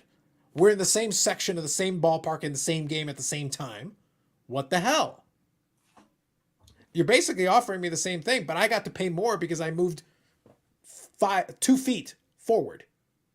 That seems silly. They did it because they could. They did it because they could get away with it. And eventually over time. But you never had to say yes. You could say no. You could say like, hey, screw you. We're not doing that. And if enough people do that, well, then you have to reconsider your business proposition. You point to the other third-party graders. But you're right. But remember what I said earlier tonight. I said it. My exact words were, if PSA doesn't make sense for you, use SGC. If that doesn't make sense for you, use CSG.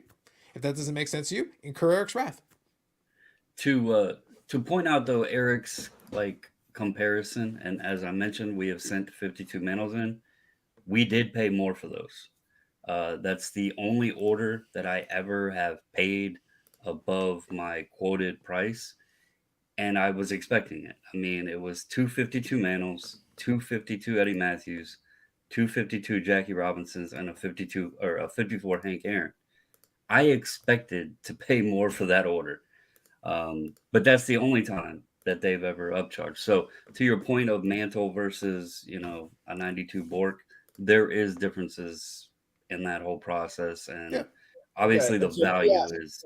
Now, to be fair, they do it less often, Bubbles. But what if the argument was like, well, why should I have to pay $1 more? It's the same job, right? And that's my point is that people throw that out. They say it, it's like, well, SGC is a lot more lenient on that. They generally don't do that, but they still acknowledge that there is a difference. I know for a fact that order went across the owner's desk. Yeah.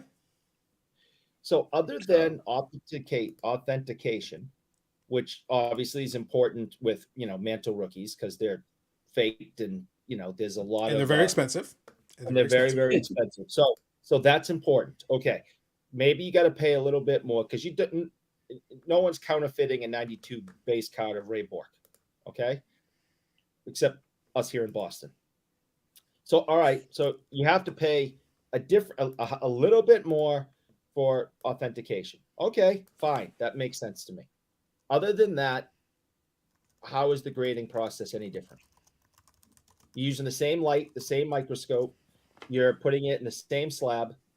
You're hopefully taking care of it. I mean, Are they telling me that if I send in my 92 Bork base card, they're just chucking it around like a frisbee? No, they're wearing gloves and they're being careful and they're making sure there's no dust in the slab and they're Are making we sure sure they're that not. they're doing that for yours though? No, not mine. I've got No, inside. that's- I've got inside info that yours is total frisbee fodder. Oh, Total absolutely. frisbee I'm fodder. like important people like you. Obviously, So they're treating every card the same.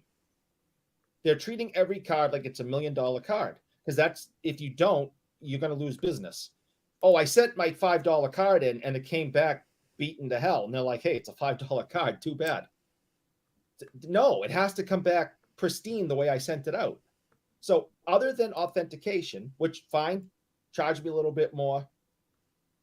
The process is 100% the same. Why do I have to So- give you 10 grand? Let me ask you this. And okay. let's Before just wait, take- before you ask him the question, hang on 1 second. Before you ask the question, I'm let not me get caught up answering on a it. couple of these. Go screw Let me get yourself. caught up on a couple of these. Let me get caught up on a couple of these. So first, Brian Adams, thank you for the generous donation. Appreciate it. Thank you.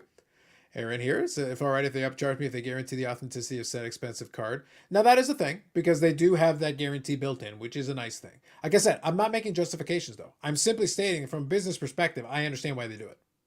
If I take it at the most cold business-like category, that's all I'm arguing. I'm not saying it's because of insurance. I'm not saying it's because of the guarantee. I'm not saying because some of that could play into the thought process behind it. But the fact of the matter is the market allows it. And it's been proven over time. It's not if nobody again, million cards. 1 million cards in 1 month. Right. And that's mostly past the backlog. So just bear that in mind.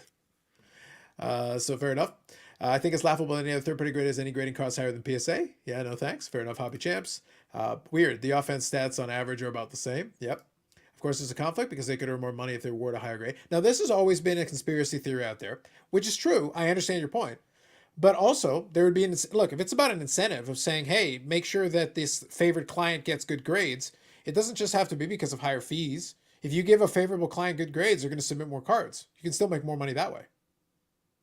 Keep the client happy, right? Make sure they're happy. Oh, this guy submitted 10,000 cards? They're all 10s. Cool. Sounds good. It's that accusation will always be out there. So like the upcharging doesn't actually make it more likely because you're assuming that 10 bumps it up across the threshold. It depends on how close you are to the threshold.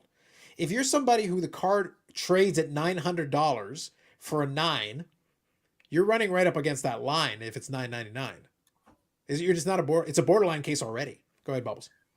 Well, and to his point, though, and what you were saying, if they just kept awarding higher grades to get the fee from the upcharge, then they're going to eventually deflate the value of the card because then there's going to be more 10s on the market, so the value of the card is going to decrease. You know, there's only 2 OPG Gretzky's. If they kept giving OPG Gretzky's 10s, they're not going to be the price they are today. What's funny is that I have 2 competing conspiracy theories. I have they give more grades to get more upcharges, and I also have pop control. I cannot reconcile these 2 conspiracy theories simultaneously. They are literally defeating each other. If we're doing pop control, we're giving away less 10s, so we wouldn't get as many upcharges. But if we do too many 10s to get upcharges, it defeats our pop control narrative. So which one is it? Because the same company gets accused of both at the same time. What's that? I'm sorry. If you were any good at your job, you could have done both. Well, we got to work on that. You get your Beckett guys on. If you were any good at this, you could have argued both points. But Yeah. fine, give up. I don't care. Yeah. But that's the thing. Those 2 conspiracy theories literally are on the opposite sides of the exact same argument. It's like, you can't really do both those things at the same time. Not effectively, anyway. I got it. The conflict goes, PwCC use their own scale to rate graded cards. Hey, it happens. I appeal. That's subjective. Yeah. Has the discourse on the only rookie being important? I feel like people are more open to non-rookie cards. I'll be honest, I won't say I'm opposed to rookie cards. I don't care about them nearly as much as I used to, and I stopped caring about them a long time ago. I like the card that's cool, especially for the player. And I talked about this one before. Some of my favorite Soto cards, when I go collect the Soto cards, they're not rookie cards. They're rookie parallels, some of them. Some of them are rookie inserts, rookie year inserts, but they're not rookie cards. I don't consider them to be. And I won't even use that extended definition of it to get there. I'll say like, no, I don't consider them to be rookie cards, but I prefer them. I've got a couple of copies of his rookie cards. They're sitting in a box gathering dust. I don't care about them. I barely look at them. No disrespect. I don't care about the rookie card that much. Myself.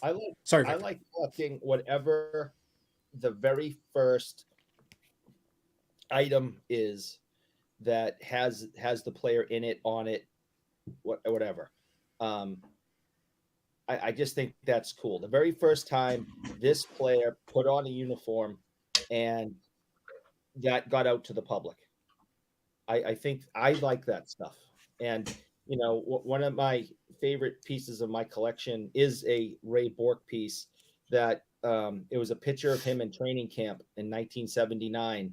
And the picture went up to a French magazine, and it has him in a number 29 uniform.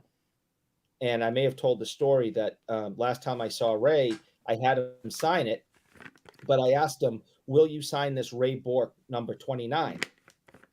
And he says, well, I've never done that before. And I said, well, would you mind doing it? He goes, yeah, sure, no problem. So he had to think about it because he's been signing his name the same way for so many years. And he adds 77 within the autograph that he had to stop midway and think, because his muscle memory was telling him to keep going. And he kind of went back down, made a quick move, and then went number 29. He goes, that's the first time I've ever did it. You're the only one that's ever had me sign Ray Bork number 29. Now, I think that's super cool. Now, did you double check to make sure it actually said Ray Bork? You No, go and double check, it actually says Ray Fossey 29. Ah, damn it. No, No problem, Bobby. Have yourself a good night. Hey, bye, Bobby.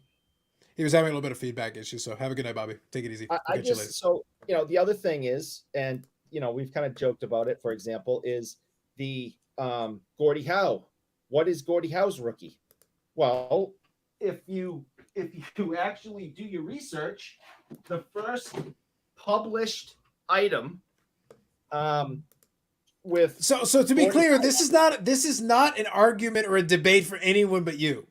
No, this is a self-serving argument for you. No, you're saying that you don't like rookie cards. I'm saying I don't care about rookie cards. I'm saying I don't care. Not liking and not caring are two different things. I like going even before rookie cards and finding items that this was the first time the player was. So you bought the Zuckerberg card.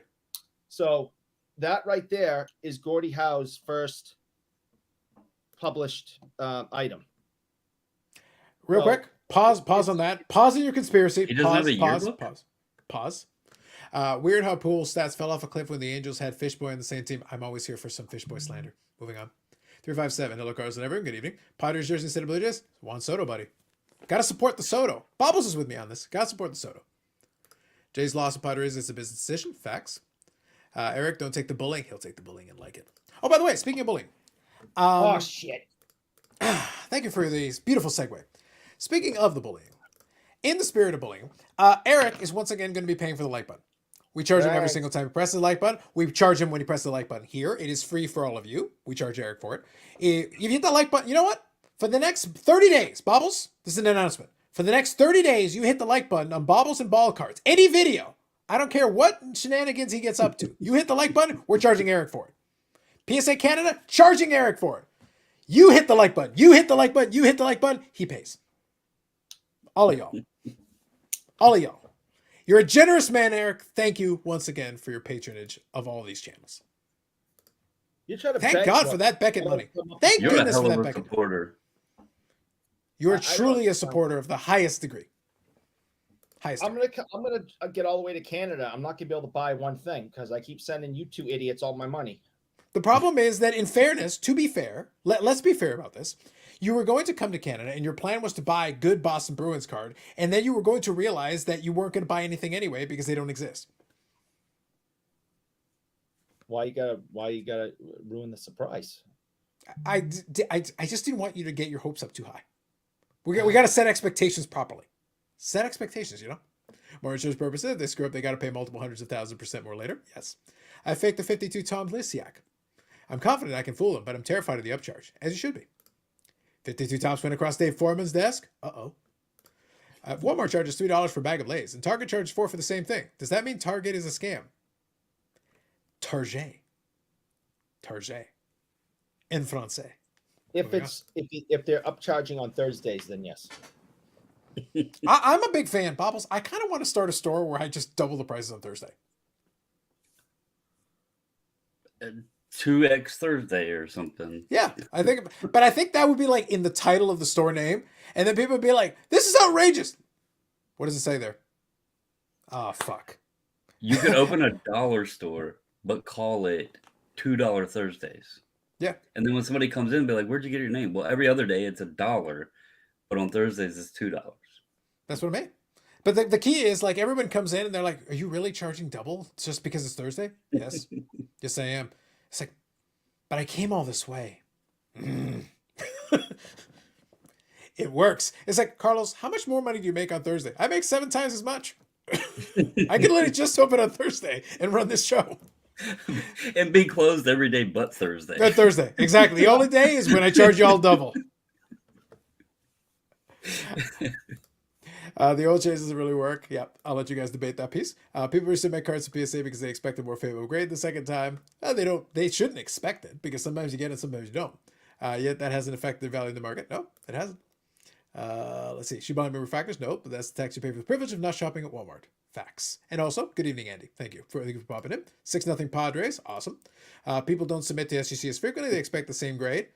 It also isn't always worth it. Like, if you're submitting to SGC, I'll use Nolan, Elite Co 3, because he's a good example. He submits a lot of stuff. Unless it's like, look, the whole idea here is you got two schools of thought here. If the grade is egregious, of course you'd resubmit. The idea here is that SGC, one of its claims to fame is that it's pretty consistent on its grading. It's pretty consistent on its grading standard. Another one that a good use case for SGC historically, and to Bobble's point, is that the thick cards. They tend to grade the thick cards a little bit nicer. The PSA tends to be very punitive on the thick cards. But I made the point previously, I've bought some PWCC, again, another brand that people don't like, right? I've gone to PWCC auctions and I've bought thick cards and PSA holders that got destroyed on the grade. But I was able to buy a great quality card at a discount rate. So I'm sitting there like, why would I consider that a bad thing? That worked out amazing for me. I got a great card that I wanted at a lower price. Oh, but Carlos, you could crack it out and send to SGC and get a higher grade. But what for? It's for my PC. That's just cracking out for the sake of cracking out. I have no moral opposition, but at the same time, like, I'm paying more money for what? So that the label will say a higher number? Why do I care? The card's nice. I like it. I'm good. So it's like, you got to understand why you're doing it. That's really important. When you issue 5,000 rookies, they kind of lose their importance. Yeah, there's a lot of rookies. Oh, thank you. That absolutely. Yep, nailed it. Yep. Did you see the post I made about the Mac Jones 101s? I did see a number about it. I don't remember the exact number, but I know there was a lot of Mac Jones 101s, a whole stack. So there's an account called the Collectibles Guru. He's been putting Yes. out some God work numbers, but he came to the conclusion, I don't know where he's like, if he's sitting down going through the pop report or what, or checklist, but he said Mac Jones has 1,003 different one-of-ones. Rookies. Yep. 1,003 one-of-ones. Like, not different rookie cards, just different one-of-ones. It's just That's ridiculous. freaking insane. Well, that's just reality, yeah. That's just horrible. But here's the thing. It's so that's another example of kind of what I've talked about in the past, what I'm referring to. It's not a good thing, but at the same time, I know why they did it. They did it because the people that open the box expect to get a hit, and you got to provide them that hit. So you got to offer the one-of-one as a possibility. The one-of-one, so go back in time a little bit to the 90s. As a player collector, the player collection that I've been doing for the longest, going back to the mid-90s, was Mike Manano. I've been collecting Mike Manano since about 95. So just before the Stanley Cup years and all that. So since then, he started in 1990, in 89, 90. So I collected about 5 years into his career. He went for 21 seasons. So I collected the entire rest of his career and already well past 10 years past it. So I've been collecting this whole time. But in the late 90s, 97, 98 is I think the exact year for hockey. The first one-of-ones came out. They were the printing plates from Pinnacle. That was the end. The completion was done. At that point, you would never, nobody, because they had 4 printing plates. They had the 4 colors of the printing plates. So you get one, immediately no one else can have it. Because if you don't get them all, nobody has them all. It doesn't matter what you do. And then after that, it just exploded from there. And it's like you do at that point, you get one or two, or you get a couple. I think I have about 30 or 40 one of ones myself. And I know some other Medano collectors who have a stack of them as well. None of us can ever finish it. I always make a joke. Our good buddy Leaf, good old Brian Gray. A couple of years back, they did that Leaf set. I have an autograph set where I completed the rainbow. And it irritated me because that rainbow had 2 one of ones on it. But I have both one of ones. I have a couple of the printing plates. I think I have 2 of the 4 printing plates. So that's 4 one of ones just for that one thing alone. And there's a card out of 2. The silver version is out of 2. I have both out of 2s. So you can almost consider that another one of one. So it means the other Medano collector can't get all but 2 of the one of ones, can't get any of the regular ones, can only get 2 of the printing plates, and can't get any of the out of 2s. So they'll never finish a rainbow. As long as I own them, no one else can have a rainbow but me because I'm the only one who can. And the printing plate rainbow is impossible unless I get the other 2. As probably the world's only Reggie Lemlin collector, I just picked up a one of one the other day. Yeah. And have a good night, Brian. Take it easy. And thank you for the support. Appreciate it. He's not some kind of super goat like Gretzky or something. I only paid like $10 for it. So I got a game used jersey, and it's a one of one of my favorite player of all time. Like $10. Yep. I'm happy as a pig in mud. Yeah. But the reality is, so my point that I'm making here is that as soon as the one of ones became so abundant, Medano doesn't have thousands of one of ones, but he's got a lot of them. Like, it's not a small amount. It's a ton. I have, like I said, about 40-ish, maybe almost 50 at this point. A lot. But there are some other Medano collectors I know that probably have about as many or more. So between 3 or 4 of us, it's probably a couple of hundred of them. So that's just in 2 or 3 or 4 people. So you have to just imagine how many out there are out there. And I have a good idea where some of them are that I would be looking for, but certain ones appeal to me more than others. I don't go after all of them that I see. And most importantly, I then price them accordingly. Because here's what happened. As soon as when the one of one first came in, people were asking the moon and the stars because it's like, oh, it's a one of one. It was the first of its kind at that time. But then as it becomes more and more common, more and more normalized, if a one of one came up on eBay right now and I had the chance to buy it, the price I would pay is much lower than it would have been 10 years ago. Infinitely lower than it would have been 15 years ago. Because we've had another 10, 15 years since then. And all those other one of ones since then. For a guy like Mac Jones, it's like, yeah. If you're a Mac Jones super collector, good luck to you. I don't know what I would even consider a super collector at that point. Good luck. Best of luck to you. I have 5,700 Medano cards, and that'll keep me busy for a lifetime. That is more than enough. What's been eye-opening to me? Oh, go ahead, Eric. Sorry. I was just going to say, you have to be an absolute multi-billionaire, and you'd have to advertise, I will pay ridiculous prices to get your Mac Jones cards out of your hands and into mine. And you'd have to advertise it everywhere so enough people that had these cards saw it. That's the only way to do it. Mm-hmm. And no one's going to do that. The eye-opening thing to me, though, is like football out of the 3, baseball, basketball, football, they were the smaller printed sport. And then to see that, Mac Jones having over 1,000 one-of-ones, that's just insane. The max growth of the printing over the past 3, maybe 4 years. But I really didn't expect that. I could see like 1,003 different kinds of cards or something, maybe, but just one-of-ones is insane. So yeah. That ship has sailed, unfortunately. Like I said, one-of-ones and a lot of those parallels killed the player collector. And I don't mean that lightly. I want to make sure I qualify this and explain this as clearly as I can. I identify as a player collector. That is the predominant identity I've had for the majority of my collecting life. I still am a player collector, but I've become exceedingly pickier as time has gone on. I long ago gave up the idea of having it all. Obviously, it became impossible. Like, it is now impossible. I can't have everything because some of these collectors that I know, and I'm in communication with, and we're in friendly terms, and we chat and go back and forth. I got a message from one of them saying, "Hey, I got some duplicates. Do you need these?" So we're on good terms. We communicate and we talk. So it's a good thing. but it's not as combative as it used to be. Because back in the day, I had arch nemesis, and it was a lot of fun. Also, to be honest, I kind of enjoyed having an arch nemesis. My personality type is more inclined with that. I know, right? Wobbles, can you believe that? I know, it's shocking, but it worked for what it was at the time, and you knew who they were because eBay told you who you were bidding against. You could see it, so it'd be like Oh, yeah. you, and it was always the same names, and you knew who they were. I'm like, I'm going to bid double just to screw you over. It was war back in those days. But the point is that I still identify as a player collector. I still enjoy doing it. I still have a passion for it, but I'm not an idiot. I don't have the energy or the time to chase everything that they release out there. Just because they release it doesn't mean I need it. I've got the majority of the stuff that I really wanted back in the day. A lot of the playing day stuff. I wanted it. I needed it. And I've worked on it. And now I've got most of it. For the new stuff is, if it looks cool, I'll go after it.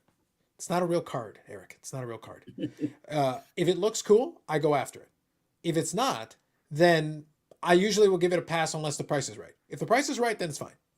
But I also collect some other players. I've got a Jamie Benn collection. I've got some nice stuff for Jamie Benn. But I'm not going to spend top. I'll get from time to time, they'll be like, hey, I've got this amazing card. They'll show it to me. And I'll be like, okay, how much do you want for it? And they'll ask for a price that would have been reasonable around the time he won the scoring title. Jamie Benn hasn't been very good in a long time. I still like the guy. I still like collecting the cards, but I'm not paying a premium. I'm paying him like he's a very mediocre player at this stage in the game who's getting paid a lot of money to be very mediocre. I'm sorry, guys. The price has to adjust. And I do it for fun. And I pick and choose which cards I want. The Soto collection, I pick and choose exactly which cards I want. I got some stuff for a Z-Folio. That's fun stuff. That's cool. But I will get some nice cards. But that's it. I pick and choose. I'm never going to start another player collection the way I did with Medano. Ever. Oh, I'm sorry. Eric lost connection again. It was terrible. The point is, I would never start another player collection like that ever again. I can't do it. And I wouldn't even want to try. Not in this environment. Not with any of these current players. There's no chance. It would be too frustrating. It would be impossible. There's still Michael Taylor cards, obviously, that I want to get, but to the 101 point and being a player collector, I've still yet to see his Superfractor from his 2014 Bowman Chrome, and that's a card that I just have accepted will probably avoid me. What I have started doing is any reds that pop up, I will buy those, and I have been trying to work on the jersey number for the entire rainbow. Yeah, that's what I've been trying to work on. And there's some others I've had my eyes on, but like you with your Madanos and stuff, even though I would love to add the cards to my collection, I'm not going to overpay for them, so to speak. So they have to be within a sensible range. Yeah, and I think that's a reasonable way to go about it. I like that, Eric. You're gonna have to bougie up your internet connection. You literally froze. I was very impressed. Yeah, you guys were spinning, and I had full bars. I didn't understand what was going on. I thought it was your end. I don't know. I was seeing Bobbles fine. We were chatting. All right. Good, 7-0 charge over the Jets. I mean, Padres over the Mets. Love it. Carlisle, I sponsored the dislike button. You're gonna have to up your charge. I charge Eric a lot more than that, but thank you for the support either way. We appreciate it as always. Thank you, Carlisle. I double the price of my cards every few months. I call it the Dallas Card Show. Facts. Facts. Hobby Champs. Elite Co 3 often cracks his undergraded PSA slabs to send to SGC because they're more predictable in their consistency, which is fair. Yeah, it's definitely been one of the MOs. Speaking on that, I want to show one real quick that you'll love. I think other people would like. Sure, this is one that will be cracked out because I think the grade, it's not terrible, but I think it will get a little bit better. This is a pretty sweet card. I know you'll love it, Carlos. Hand numbered Nolan Ryan, Ohtani, Trout, but you got to appreciate how Trout did his autograph there. To give himself a mustache? A mustache. That's what I'm saying. So, yeah, I appreciate it. I think he was trying to man up a little bit because I've always said that guy needs to man up for once.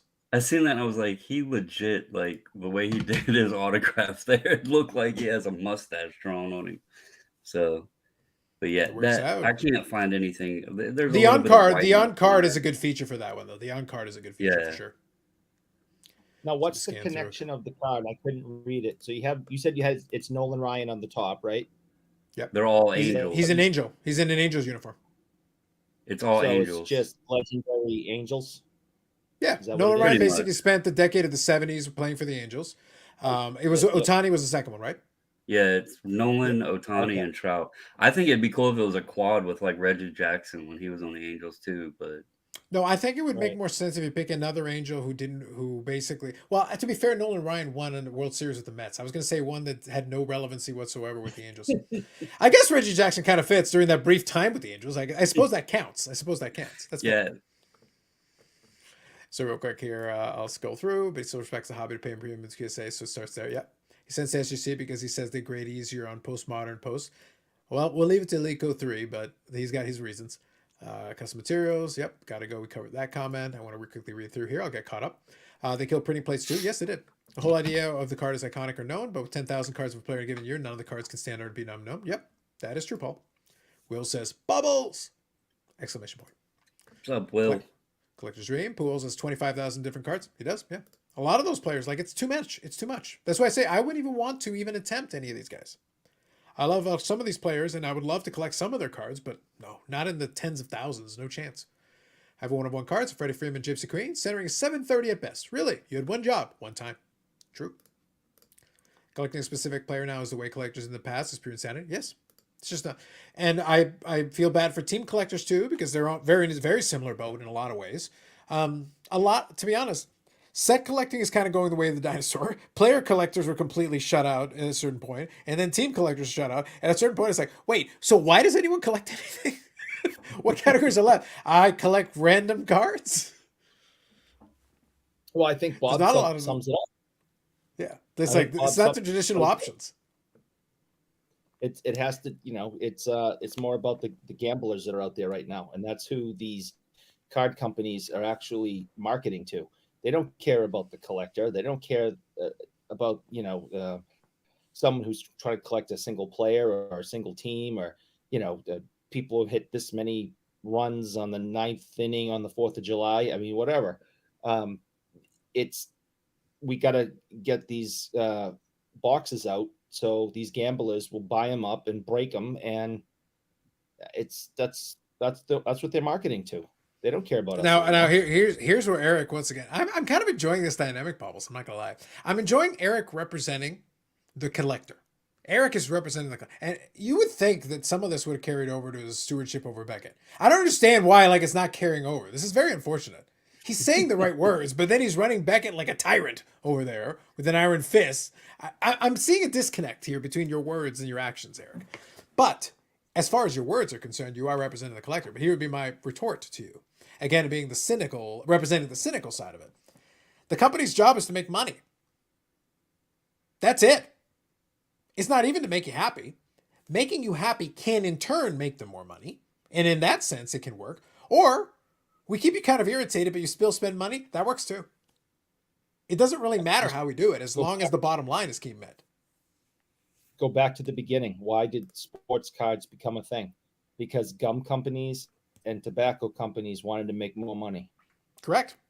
And I don't know how many people nowadays really know the history of sports card collecting, but sports card collecting wasn't about sports cards.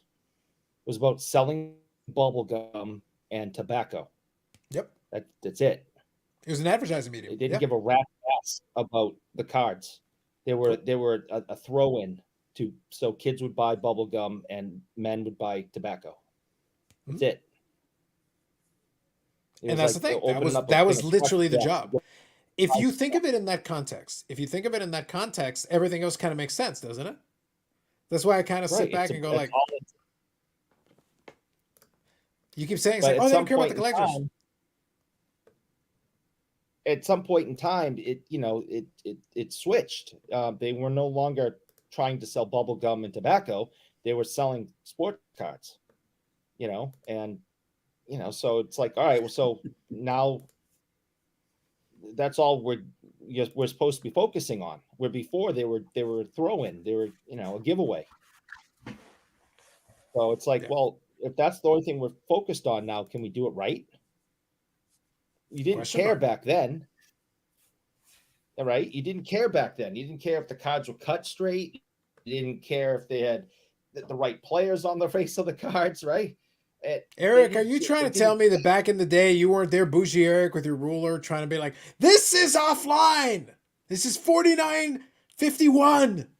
All right, Eric, calm down. Calm down. He's Bobby, obviously give me a not thumbs up tuned if for you any give me a card. thumbs up if you're good.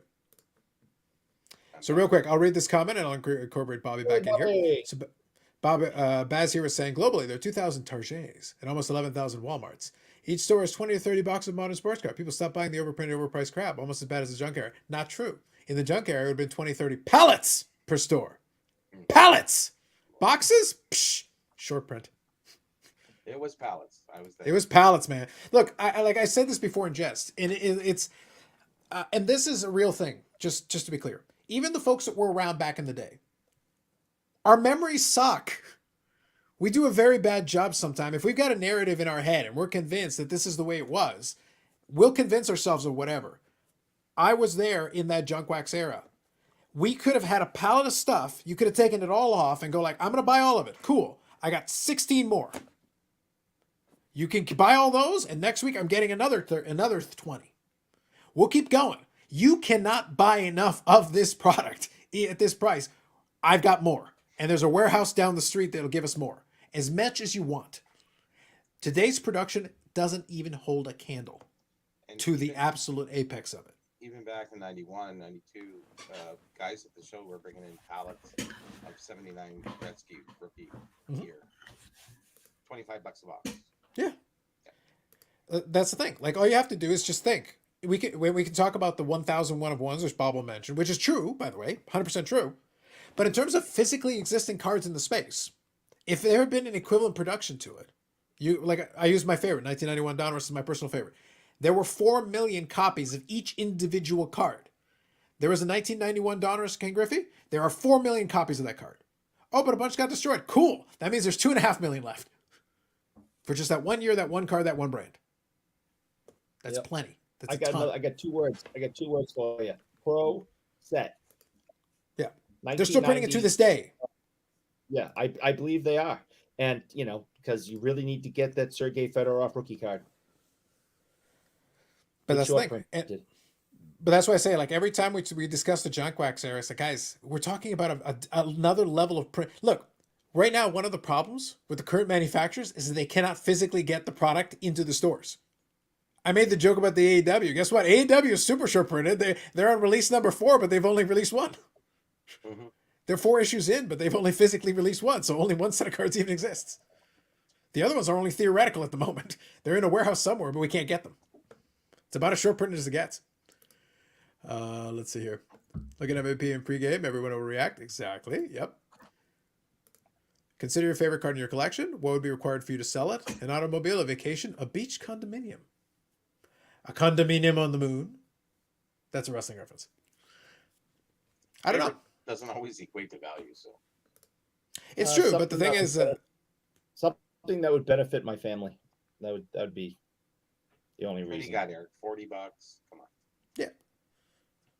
I mean, don't think for one anybody would card of- actually buy mine. It was for all $40 for everything, right? $40 for all of it, yeah. And you have to Yeah, load it on the for all of truck. it, yeah. You personally have to load it on the truck. We're not paying for that. Oh, jeez. But the thing is, I always understand the premise of this question, but I've been very realistic about this. I make the joke because again, it would never happen. If Nat Turner gets bonked on the head and he goes, Carlos, $4 million for the whole thing, dude, I'll give you the whole thing in the fucking house. Here's the key, take it. I don't give a fuck. See you later. He's like, don't you want? Nah, I'll replace that shit. Give me my cash, bro. Mm-hmm. I can use the $4 million more than I can cardboard. I'll move on. Thank you. Good day. Trust me, we'll be okay. Oh, but Carlos, you never. No, I'll collect again, but I won't collect all the same stuff. Like, I'll move on. I'll do something else. I'll find a different project that's interesting to me. It's just cardboard. Have a good time. It's just cardboard. It's supposed to be fun. Boxes. Ooh. Z-Box. What year is it? 1971, 72 tops. Nice. Is that Gordie Howe? Throw some Pokemon in it, get a little wrap on it, you're good to go. I think it's more like a Vecchio or something. Oh, okay. Yeah. All right. Nice. Nice. Brendan like that from the card a little bit ago there. Yep. Junk wax levels in the modern sense, possibly. True junk era levels, not even close. Yep. Let me know what people are talking out of Costco with flat cards full of cases. Yeah, that's the thing. Now you can say compared to the demand of today, it's overproduction. Yeah. But the thing is, it's not true though, because for a little while there, that overproduction, people were still buying. From the Oh, store's still perspective, people were selling still out, buying. yeah. Yeah, they were still selling it out. So it means if we're doing, even by today's standard, junk wax era, that means I should go to the store and find nothing. It Yeah. should be sold out pretty much permanently. I should have to be in a lineup somewhere in the middle of the night waiting for the one delivery comparatively, because that means there should be no product available. And in some cases, the product goes pretty quick because then that's it. And then, yeah, there'll be another drop, there'll be another load, but not immediately, not right away. So it's still not even by today's demand standard, it's still not there. You're going to have to print more because, like I said, I gave that example. Panini, we're getting delays in product. They're not physically releasing the product. Our problem is that we're not printing enough. People are like, hey, when do we get the new product? We're waiting. Back in the day, hey, stop printing the product. Oh my God, please. Yeah, and the They- discount they stores, brought I it think to it your was house. $3 a box. They just for Yeah, the like they're like, Yeah. Nintendo set. yeah, they brought it and they're like, I don't want it. Keep it. Take it home, please. Leave me alone. Anyway. Yep, Will getting his live stream filled in tonight. Exactly. Off topic question. Trying to attend the Toronto Expo Friday. So good evening, David G. Next month, Thursday, Friday. Is paying for priority admission necessary? Not really. Getting in generally hasn't been a problem. Do you find Thursday, Friday is, I don't think it's really that crazy. Thursdays, there's going to be a line. Depends if you want to be there first thing. Yeah. Well, I think, Well, correct the me if I'm lines- wrong. Isn't the Thursday the, like the preview night anyway? Like the, Yeah. yeah, so you would need, so to answer your You question, have to get a special pass there. you'd have to get the priority once you do the Thursday anyway. But for Friday's kind of a normal day. It's not that crazy. Saturday is usually the busiest, traditionally, is the busiest. Friday's not bad. Friday's always traditionally the biggest day Now, for collectors coming in and looking at stuff. But yes, Saturday can be busier now because we have 4 days. Yeah, that's kind of where I'm thinking it's going to be. Go ahead. now you guys clearly, no doubt, know a million times more about the expo than me, having only been there once. You could just stop at knowing I- a million times more. You could just I- stop would- there. I would say that it's last year they literally had the line around the building because of all the COVID restrictions and having to get in and show your card and get the wristband that says you're clean and all that stuff. This year, I would assume that line's going to move a lot faster. So if say for example, if he's heard like last year it was hours wait to get in and it was wrapped around the building, it was because of the COVID screenings and all that. Now it should move a lot quicker, I would assume. Yeah, traditionally it's always been wrapped around the building on the first day. But now we have the Thursday preview, so kind of amidst that now, it doesn't get the way it once was. It Those does. times it would like wrap around like the whole place. It's just phenomenal. But now it's lessened, and half the people have passes anyways. I think to answer David's question though, you do need a little bit different admission for Thursday. If you want to do Thursday, you're going to need it anyway. For Friday, I think you're fine. It's not a big deal. Friday is a pretty long day, so you do have time. You don't have to run in right away if you don't feel like you need to. You can wait a little bit, and then avoid the line, or you can do the line. The line isn't too onerous on Friday. I don't feel like it'll be too big a deal. I think you'll be okay. And Friday you can do just a standard day if you want to, but to get Thursday you do need some kind of a special pass. I don't know if you can do it for the one day. You'd have to check on the site when it becomes available. I'm not sure. I know it's like a VIP-ish day, but I don't know if you can get the individual day.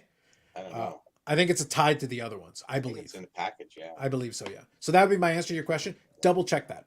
Because I think for the Thursday, it might be tied into a package that you'd have to get separately. Just bear that in mind. Bobby, after the junk era, we enjoyed great majority of the best players to ever play the sport. Today, athletes aren't the same caliber and will not make the Hall of Fame. Some of the athletes are a better caliber. You have to remember, some of them, we're also comparing them to athletes of equivalent capability. Some of them, yes, but some of them wouldn't be able to hang in today's game. The problem is that a lot of the other players also are in the same category. So if some of those guys couldn't hang in today's game and the other guys are about the same, it kind of equalizes it. You're not seeing the separation. But that's because in a lot of these sports, as they develop, some of the extra special athletes can still stand out. The absolute tippy top can still stand out. But some of the other guys are really good. Like if you put them against other guys who are really good, they stand out at that same level. But compared to like the elite of the elite, it kind of levels it out a little bit. So we're just looking at it. And also, the beauty of nostalgia is it was always better when we grew up. even if that's not objectively true. It's like, actually, it's not, but but you believe it is. It doesn't matter whether it's true or not. You believe it is. I had a conversation with I'll just be diplomatic. I was talking to Louis Tiant the other day, former Boston Red Sox pitcher, and let's Your just personal friend, say yes. he doesn't have a lot of high esteem for today's pitchers and their toughness of staying in games and staying healthy and how they pitch. I was also He also didn't respect your toughness in completing that sentence. Cut him right off. Yeah. Terrible. I put together a custom 21 teams Brave set. Each player has a base card, boring, and then add a unique peril to pair with each base card. Hey, whatever theme works, man. Even better, kids buying tobacco? Facts. For tobacco cards, it was lobby cards. Long history of commerce among manufacturers. Aaron Davis. A lot of the card influencers today would definitely be fitting right with the tobacco industry once upon a time. Allegedly, yes. I long for the good old days when I could open a pack of cards and smoke the cigarettes afterwards. There you go. Is this the Hall you of Fame Card understand that Collector it's the other Show? way around, right? What's that? They weren't opening a pack of cards and then smoking cigarettes. You were opening a pack of cigarettes and then getting playing a card. cards. Yeah. Yeah, it was A little you gotta different flip. sequencing. The one you're looking for, though, you can still live that dream if you wish. You just have to make 2 purchases, but you can still live the dream. That's right. So good evening, Dakota. Bobby got an upgraded camera, absolutely. Bobby isn't in his tent anymore. What happened? Did his camp get raided by the authorities? Bobby is free of his tent. He's in his new fort now. I think Bobby's quote was the source of that feedback. Maybe. Could be. Could be. Go look at the pop reports. Modern outweighs the junk era by a wide margin. Much of the junk era has been thrown out. No, absolutely not. Much of the junk era isn't worth submitting. I could personally quintuple the 1991 Donruss set registry if I grabbed some crap from the closet and threw it and sent it over. It would not be worth doing it, but I could. I've thrown away tons, and I mean, on the July 1st show that we were all joking around with, the stuff I was burning was all from the junk wax era. Yeah. It's We could have multiple bonfires and not even put a dent in the existing product. We could have a bonfire of sealed and not put a dent in it. Yeah, it's crazy. At any given time, there's going to be a junk wax era. Because all you need is a decade or 2 to pass, and a lot of stuff will fall into that. So. Yeah. Well, the thing is, so Baz kind of forgets here, is that much of the junk era has been thrown out. So remember when I did the line earlier where I said you can't have pop report and we grade easy at the same time, which bolsters the pop. We can't do these 2 things simultaneously. We can't throw out the junk era stuff and then there's still tons of it. Mm-hmm. That is, these 2 things contradict each other completely. The reason we have so much of the junk era is that so many people kept it thinking it would have value down the road. And the problem is so many people kept it that we have tons of it. You want to open some boxes of it? It's still out there. Don't even worry about it. Everywhere. Yeah. It's everywhere. We can get our hands on it anytime you like, as much as you want. Spark a conversation anywhere and ask a guy, oh, yeah, I got a whole... Mm-hmm. Mm-hmm. Yep. I got cases. And cases. And they're all... Get calls daily. Multiple calls daily at the shop. Too, yeah. Hey, do you guys buy cards? Yeah, we do. I got a whole garage full of 1980s, 90s. We're like, no, thank you. Mm-hmm. And then 20 minutes later, the phone rings. Hey, do you guys buy cards? Yep, it all depends on what it is. Well, I got these cards from the 80s and the 90s, and it's like, no, thank you. It's 5 times a day we get calls asking for people to try to sell us their 1990s stuff, and it's no, thank you. Yeah, and the thing is, a lot of times you can't even get rid of the stuff by the pound. You really can't. Like, it's like, no, thank you, don't want it. Oh, but don't you want to sort through some cards? Not really. No, I don't. I want the opposite of that. I'd like to get rid of the crap I still have, if you don't mind. The guys who aren't in the hobby like going through that stuff. Exactly. It's like, oh, but what about the memories? Don't worry, I got enough memories. I sorted through it enough times. It's fine. Don't worry about it. I'll remember. It'll be fine. I'll make some notes. I'll take a picture. Yeah, there still is enough product being made compared to the 90s and 80s when it was abundant. Yeah, absolutely, Dakota. I agree with that. But like that's why I say, like, look, the market will prove this point to you one way or the other. We don't have to speculate. We don't even have to guess. The answer to your question is going to be like, if you can go in and get blasters of the stuff available all the time, then there's a fair bit of it. But then we also have to look at what the demand is for it. But right now, the problem that a lot of manufacturers have is that people are anticipating certain product that keeps getting delayed. So the new product literally isn't coming out in a lot of instances. So it's like, how can you say we're overproducing when we're literally not producing? It's not getting into. I have actually. It's not even a joke. I was chatting with Brad. I technically have pre-orders on the next 3 AEW products, and they haven't released number 2 yet. And I said, well, we may as well for the next one because at the rate they're going, I'm gonna get it in 2025. I'll save up my pennies so that I'm ready. I got I time. mean, look at hockey. We still haven't gotten 2020 the cup, Yep. and we're at the end of 2022. Yes. I mean, That's what I mean. So, like, how can we say we're production? It's literally no production. There is no production. I do enjoy. Jake I do enjoy Robertson's some of rookie. the. I do enjoy some of the some of the slander here. So we got Paul, and then we got Chad. Good evening, Chad. I'm not even gonna read it. I'm just putting it on the screen. Chad, you know Paul is a Packers fan, right? Carlos too. Mhm. Yep. It hasn't been if it hasn't been discussed yet. Thoughts about the new MLB postseason format? I do like it. I like the 3-game. I like the 3-game series. Bobbles, what do you think? I like the little 3-game thing. It gives them a chance to at least play a couple of games. My team's not there, so I'm not going to speak on it. But I'll say having the 1 game and that do or die and witnessing it on the World Yeah. Series run Yep. was pretty exciting to witness. So It is, but the problem is you could have one bad day from the pitcher and it kind of torpedoes you. I like the idea of at least giving them one more crack at it. At least giving them one more, because baseball is played in 3-game series normally.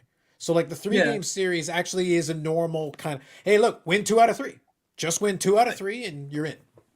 I think overall, like maybe the wild card, I don't know about the 3-game thing. I don't know. It's just like look at the excitement of March Madness and college basketball and everything, and that do or die moment.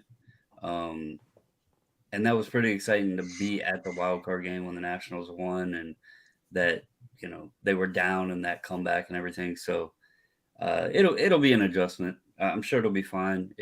There'll be other moments that will be created off of the 3-game series, like a team down 0-2 in a series and they come back or whatever. You can't be down 0-2. Never mind. It's 3-game series, dummy. But you get my sentiment. Down 0-1 and they come back and win the next 2. I think it's just, look, the way I'll put it is this. I think the way that baseball is played, where 3-game series are the norm, it's just the way it's structured. And the fact is you played 162 games, give them a chance to win 2 out of 3, let them play it out, and then the better team generally will win that anyway. They'll have a good shot. And you can afford one bad day. One bad day and you can still win the series. It won't torpedo you. In football, it makes sense because we're not playing 3-game series. In football, the do or die single game, if it's at the end of the season and you're deadlocked, the 1-game playoff, I'm cool with it. But if it's actually the first round of an actual playoff, it's like, no, give them a chance. Give them 3 games and then see how they do. Give them a chance. Like the Jays tonight, we'll get a chance to fight another day. They didn't play their best, well, they'll get another shot. If they lose again, then they're done. And well, there used to not be as many wild card games. Yeah. So that's an added element to it too, to where the series makes more sense. Before you just had 2 teams battling to then take the step into the playoffs, whereas now you have multiple teams battling on a wild card series to then advance. So it kind of just extends the playoffs a little bit. It does. But look, let's be fair about this. Like, I've been very transparent about this. I've become such a casual baseball fan for the regular season. I barely will watch any of it. Playoffs, I'm interested. Playoffs, I'm engaged. I was watching a little bit throughout the day. Even when I was at work, I was kind of paying attention to it. Playoff baseball, I'm in. Let's go. The season was brutal for me this year in more ways than one. The Nationals sucked. We lost Soto. It was just it was a terrible season all the way around. I felt those feels a long time as being a Jays fan. So I'm like, I watch the playoffs anyway. I'll watch it anyway. At least the Jays are in it. So at least I see keep up with baseball. It's just as a fan of my team, it sucked.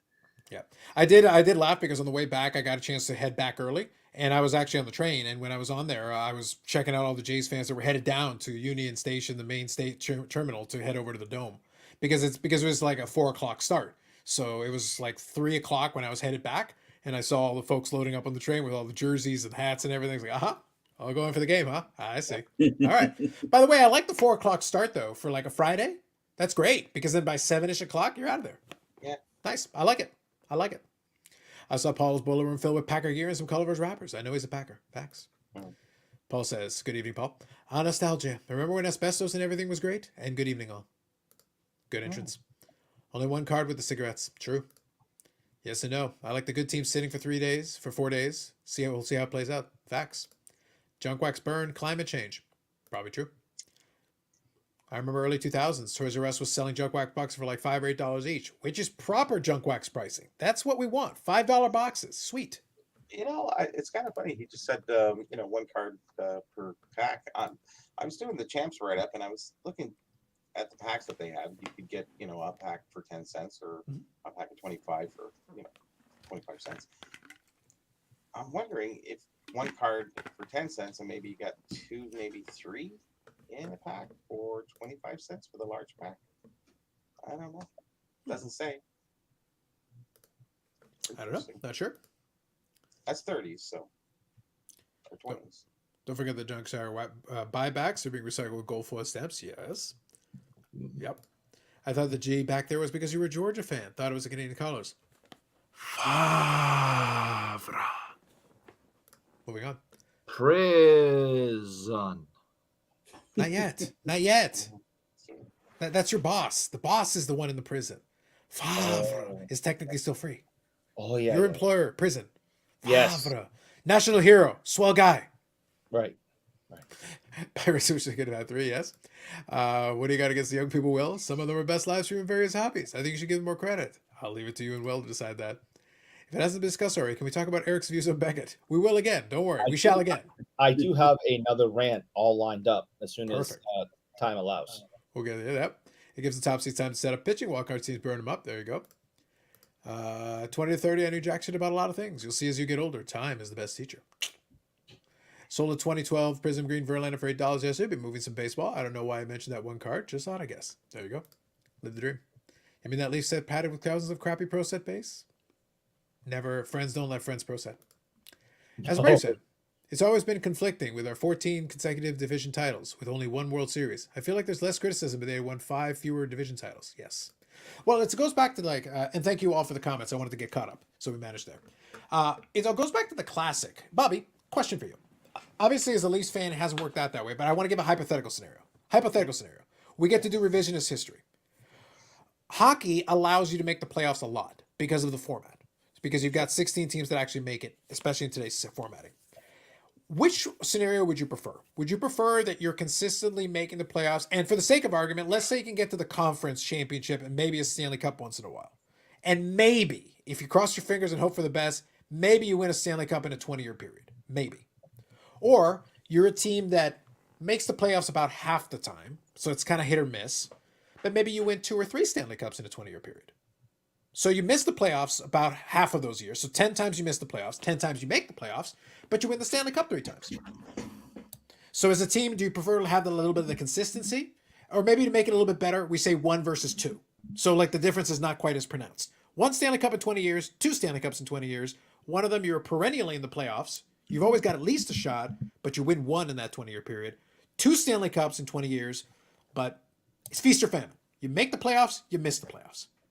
Which scenario as a fan would you prefer?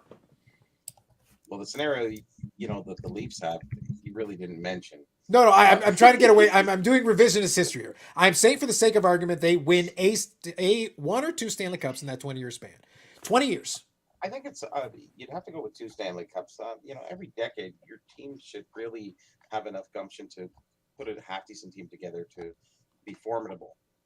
Otherwise, it's what I've been going through for the last 50 years. But just getting 2 would be kind of cool. I appreciate that. Even 1 would be great. Like I'm desperate at this point. That's why. I think the 2 it would be great because you're always going to have up and down years. And if you keep winning and keep winning, it's I don't know where the fun is. There is a philosophical difference in those 2 scenarios because so Dakota is in the 1 in 20.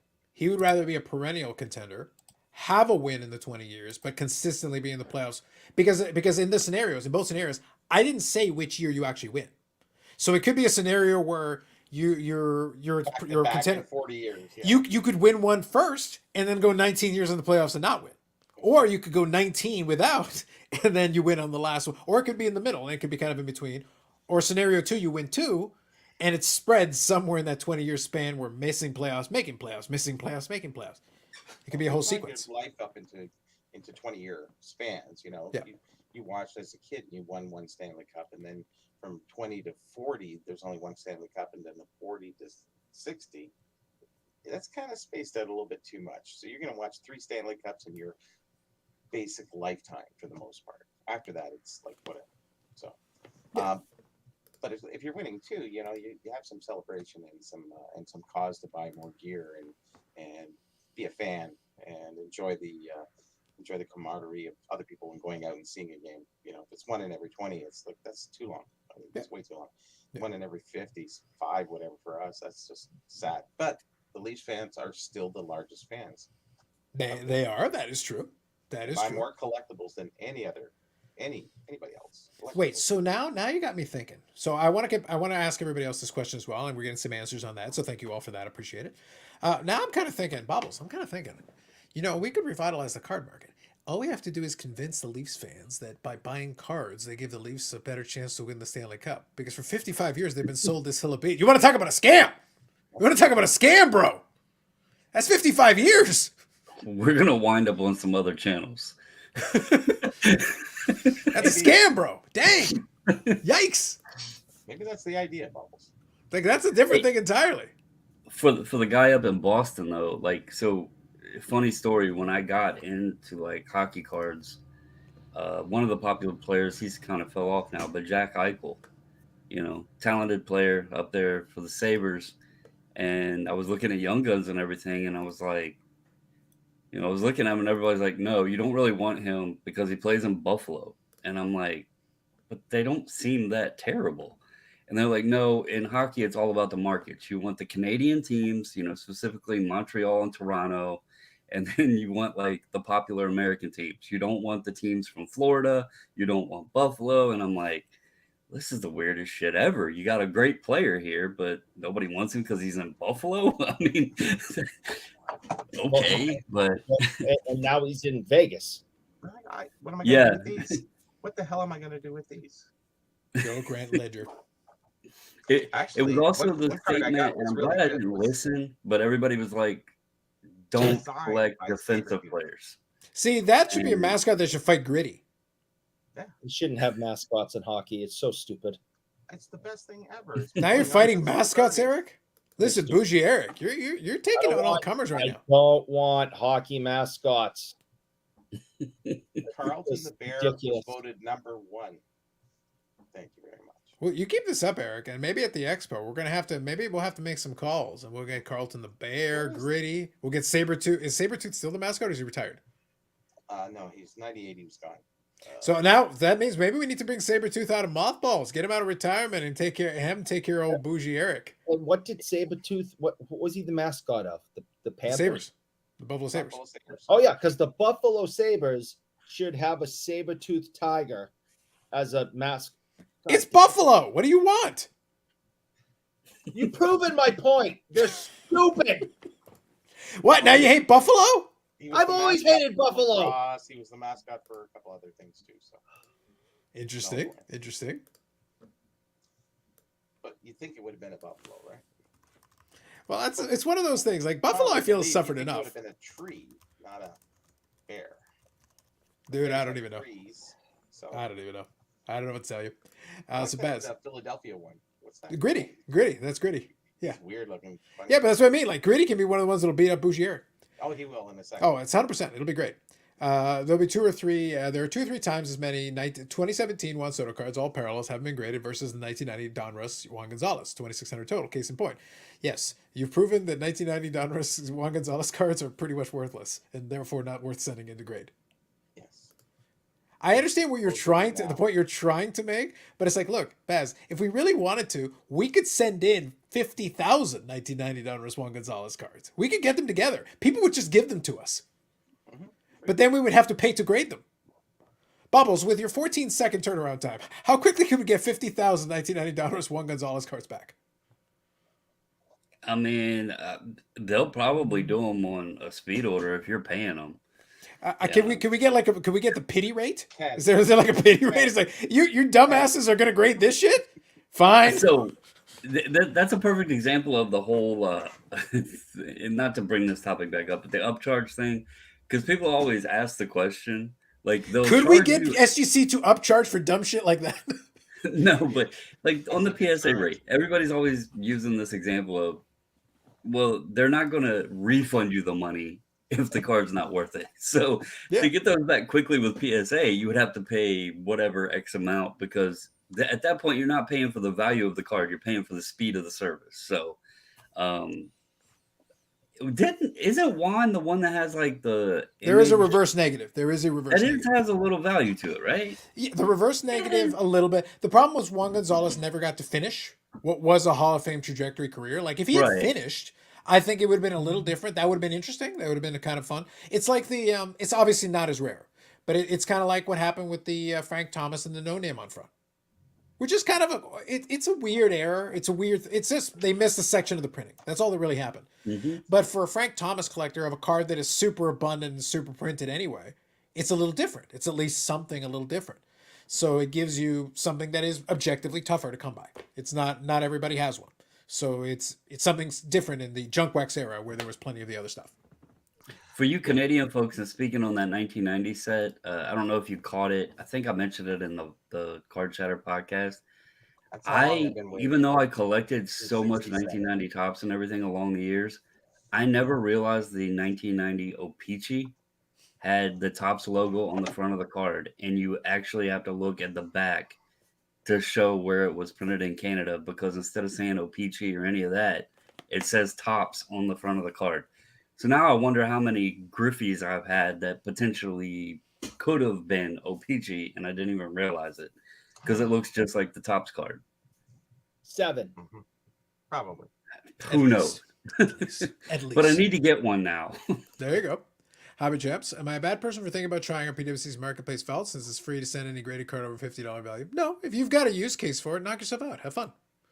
Like I said, there's no... Look, I know PwCC has a terrible reputation. Again, in the spirit of... They've done a lot of stuff wrong. A lot. But Carlos, what about? They're probably guilty of it, yes. But you haven't even heard? Probably they're guilty of it, yes. Such is the way. It is. It is. But just know what you're getting into going in. Understand what you're doing, and make sure it's something you want to do, and make sure it makes sense with what you're trying to do. And if the answer to those things is yes, have at it. Go for it. I choose 2 of 22 sucking for 18 over. 0 to 10, 0 out of 20 perennial contender, as long as you get the 1. Fair enough. Dave says yes. The Leafs are doing it the right way. Don't win for over 5 decades, so we never expect them to win. The problem is they still expect it. Listen to sports radio, my man. They still expect it. They still expect. I listened to a lot of years of Toronto sports radio, and let me tell you, that was comedy. Joe Bowen's still making a lot of money. I believe it. More years of contending brings more excitement for me as a fan. That's fair, Andy. That's fair. I get you. That's Yeah. kind of how I feel. I'd rather have the Bruins make the playoffs every single year and not win a cup, because once the playoffs hit, I'm so jazzed, and I'm on the edge of my seat. I'm yelling at the TV, and unless they get to the playoffs, you can't win a cup, and you're never going to have that playoff excitement with your team. How many people, after their team gets knocked off, they disappear? Weren't you just complaining about Tuukka? And now He you're on the sucks. other side. That's why we haven't won a cup. I wanna since make the Didn't he playoffs, win? but Are you sure? I thought earlier tonight. Am I wrong? Did he not win a Stanley Cup with Okay. Boston? Yeah. He played as many minutes on that 2011 team as I did. But he has a ring and you don't. He does have a ring. Tim Thomas had possibly, arguably, the greatest goalie playoff performance in the history of hockey. Rask never played. He and I played the same amount of minutes. But could you tell the difference? Could you pick Tim Thomas out of Tim the Two-Man Taylor in a lineup? Huh? I think I could. I'm gonna go with that as a no. Makes sense. Hobby Chaps, Sabres fan, pray for me. Yeah, We will always. I'm not a religious man, and yet I will pray for you. You deserve to be prayed for. Alex Cord wearing a Celtics hat at the Mets game tonight. Odd choice. Is there no Cloud Eric or Yella? No, there is not. Not many Jose Lane cards graded either. Facts, Dave. Facts. 89 Donruss. Dale Murphy reverse negative is a fraud. His shirt was actually backwards. Scandal. Need some of that Juan Gonzalez 14 second bobbles grading down charge. Facts. Helps to know a guy on the inside, my friends. Helps to know a guy on the inside. Reminds me of the guy that collected over 15,000 copies of Jerry Maguire on the VHS. Eric. Why? Because they can. Maybe they can get Beckett to grade them all. Eric. Show me the money. Be an ambassador of Quan. Just say. I can't go back to Tuesday and repeat my rant. I got my blood pressure up. The no name on front is probably the most difficult error cards to obtain. There are a few other ones, but I'll say the no name on front is uncommon. Fairly uncommon, I would say. I really don't know. I haven't looked at what the pop report is, but it's not ridiculously difficult. Like, it's not impossible, but it's not a common card. You're not going to come across it every day. You have to go looking for it a little bit, but you can find copies. They're out there, 100%. Juan Gonzalez, another career destroyed by injuries. Yes, his 162 game average is nuts. It is. He was a great power hitter in his day. Like, he really was. He was great, and he was a run scoring machine. He would drive in a ton of runners. He was great at it, and he was a good hitter as well. He was like a 300 hitter for a lot of those years. Shame was overprinted. 90 Leaf between design and great photos is his favorite set of all time. I think it's a great set. I agree. The Tiwi. Best goalie ever. Patrick Roy. Bob says you spelled Hashtag wrong.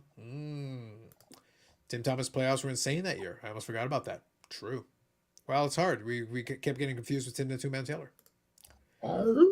Eric and I share that in playoff pain. Eric and I share that we enjoy playoff pain. True. Eric is jazzed. The yelling at the TV I expected. True. He's got jazz hands. That's right. If there's no name on front, do you do jazz hands while holding a chocolate stick? Because that's kind of awkward. What if it has glaze on it? Jazz hands, glazed chocolate stick. Calm down. I can't have you be that jazzed. I need you to dial down that jazzing. Dial it down. He needs the coffee in one hand, so he can only jazz with one. Oh, well, then he's got the chocolate stick. Unless you have 5 chocolate sticks. That's a lot of jazzing. It's not good. Is there no name on front? How can you be certain they omitted the correct name? Scandal. The original story on the Thomas no name on front is pretty cool. I don't think most people know there are other cards in that sheet that also didn't get the spots of black ink. Yeah, because it was a printing error. But it makes it, like I said, that's why I said it's not the rarest, but it is certainly uncommon. And it's one of those things where it was a good chase for people, especially back in the day. And the fact that Frank Thomas became a Hall of Famer, like, if it was just some random dude, not as interesting, not as exciting. The fact he was in fact a Hall of Famer, and the fact it was on his rookie card, that makes it a little more interesting. It's a little bit more fun, especially for the Frank Thomas collector who has almost everything. That would be one card they would want to have in their collection as part of it, for sure. Gonzalez, 162 game average, 295 average, 42 home runs, and 135 RBIs. Yep, he was truly great, especially back in his day. I love those traditional run production stats. Love it. Even I know who Juan Gone is. Pujols, 296 average, 37 home runs, and 117 RBIs. True. Both great. Both great. Good stuff. What helped Pujols is that he was able to sustain it for longer.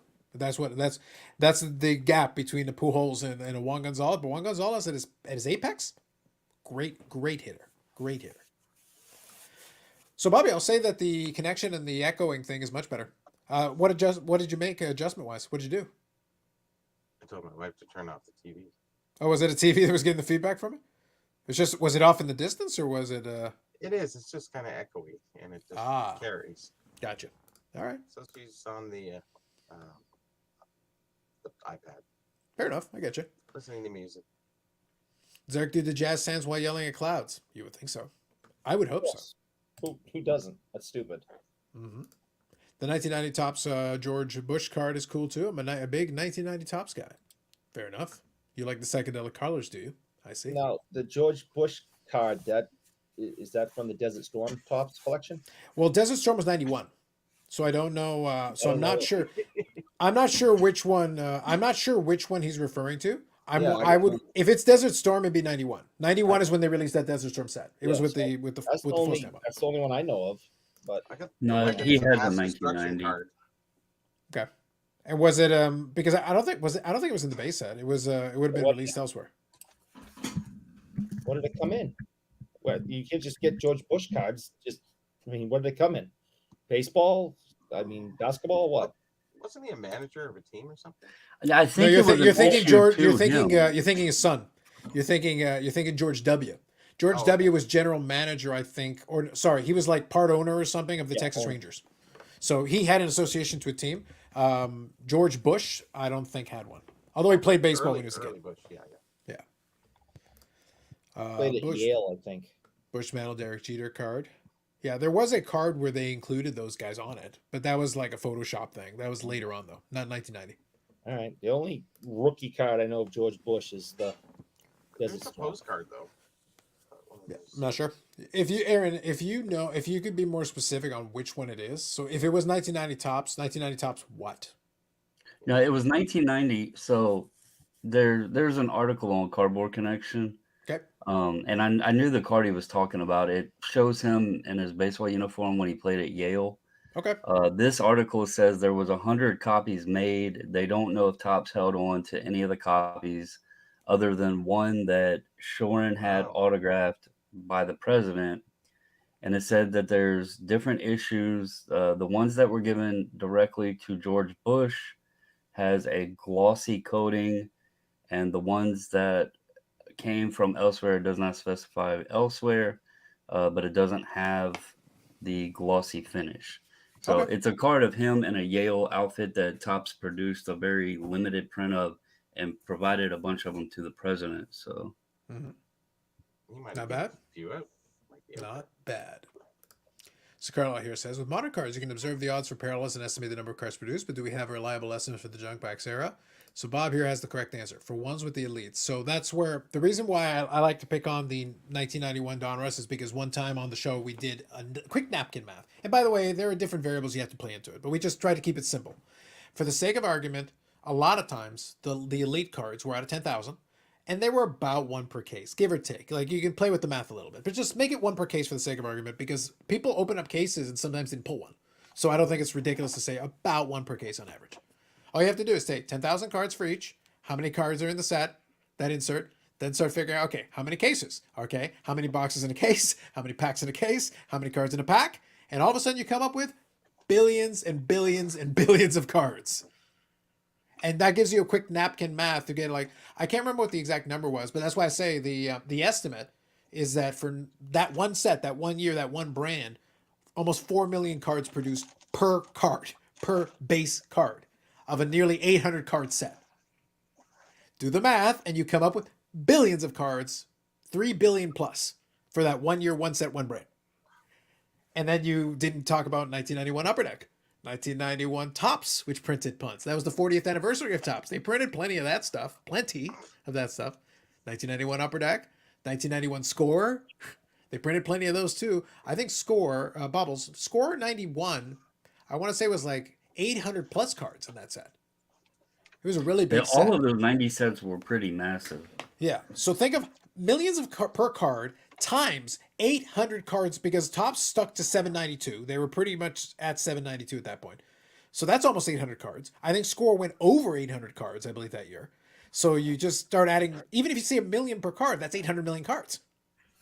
And it's more than a million. It's multiple millions. So then you're in the billions. You just start adding it up and it's like, they probably printed more cards in 90, 91, and 92 than they've printed in the last 5-10 years. Probably still counting. Yeah, like we haven't even figured it out. It's this whole thing. 91 Score baseball was 900 cards. It was worse than I thought. Yeah, it was. I knew that was a gigantic set.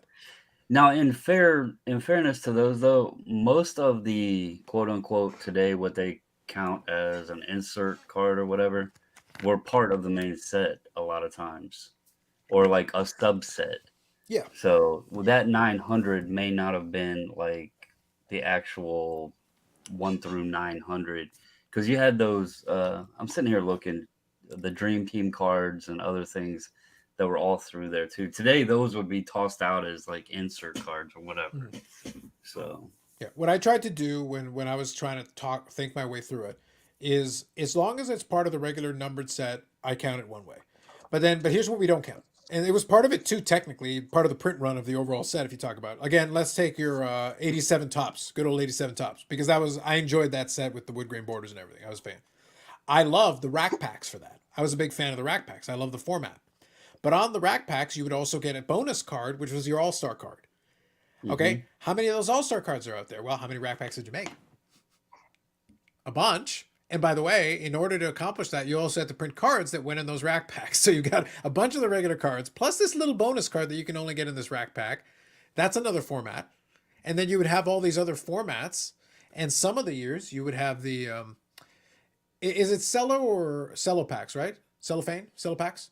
Yeah. So They were the jumbo packs. Yeah. Yeah. So you would have, but think of it. You, in order to try to even pretend to figure it out, you have to take like, okay, so we're taking the regular hobby box, we're taking the rack packs, we're taking the cello packs, we're taking whatever other repack format. What about the team sets? When they would do those team sets, that would be in a blister pack. Those count. Those are base cards vending too. cases. Yeah. All kinds of vending cases. Thank you.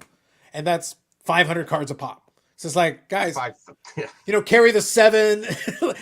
It becomes these astronomical numbers. Well, and then you had the complete sets too. Oh, I was just 100%. going to say that. I was just going to Yeah. say that. But just Yeah, think absolutely. about that. Yeah. How many format? And I just keep adding more cards and more cards and more cards and more cards. Everything has more cards.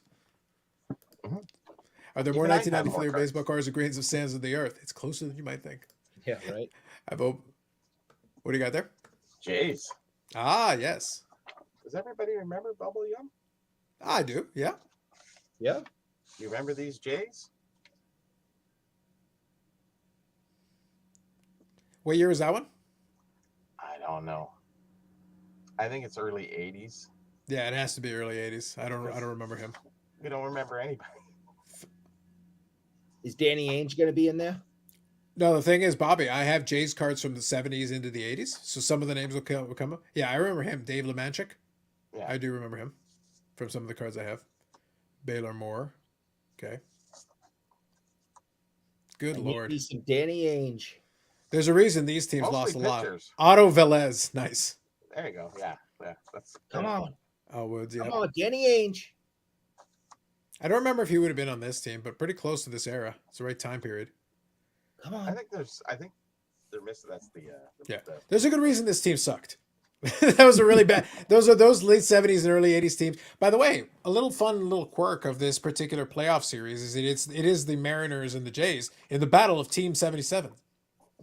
Ah, The two expansion teams of 77. We're getting a little, perfect. little 3-game set, Historic. But both teams the Jays did win 2 World Series, but both teams, if you go look at their collective histories, a lot of bad times and bad luck.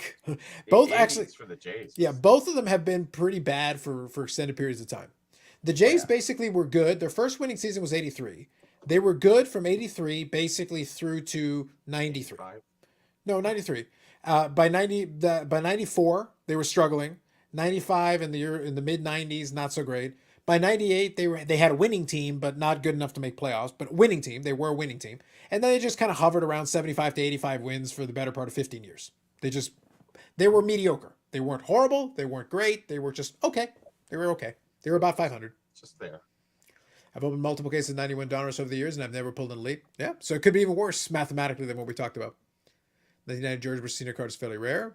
Bush Senior card is on its own. Yep, yeah, yep. Is Jeff Kent a Hall of Famer? Not for me. You could have made a case at one point, but I just don't feel like he would fit myself. Speaking of rack packs, what are those odd rack packs on eBay? Vintage cards with the Xmas design. Oh, the Christmas rack packs. They're repacks. Yeah, they're repacks. Rack pack all-star cards were awesome.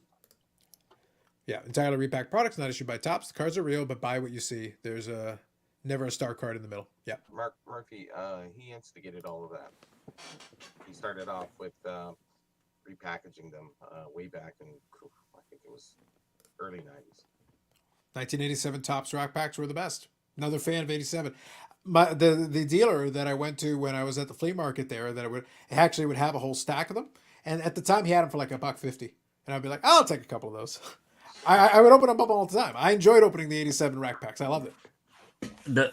The funny thing is about tonight's conversation is 87's been mentioned a couple times, and then obviously we've discussed some cards out of 90 Topps.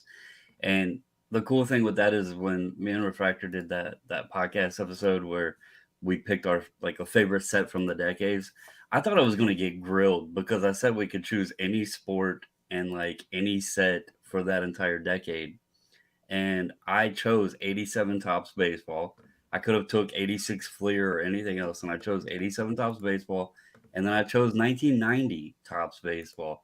And those are two like plain simple sets, but there's so much connection within those sets, and like everybody knows them, and especially if you grew up in that. I was 7 years old in 1987. 87 Tops has like such a connection to me, but I just figured people were going to grill me. Oh, why didn't you take 86 Fleer or 89 Upper Deck or whatever? And it was just, those are the sets I remember and that I still to this day enjoy. It's still fun trying to send an 87 Tops card in and get graded, even though, if you don't hit the 10, it's not worth much. It was challenging to get a 10 on those. So I do have a couple, and it's fun every so often to toss like a Bonds or a Canseco or McGuire or Bo Jackson or somebody in and try to get that 10. So Yeah, I think it's fair. I think it's one of those things where I happened. That was just before the era when I started. When I was collecting cards, but again, they were available in such abundance. I've opened mhm. up boxes of 87 Tops. I like the wood grain borders myself. I opened those rack packs. Later on, like I said, I haven't bought much from Steve Hart even back in the day. But when I bought stuff from Steve Hart, it was junk wax, rack packs, and packs. I bought some 87 Top stuff from him. It's like, and generally speaking, that stuff you don't have to worry about. You're fine. No Pokemon cards to be seen. We were safe. We were safe. No GI Joe. No GI Joe. No Pokemon. We were safe. They were in fact 87 Tops cards inside. Believe it or not. Shocking but true.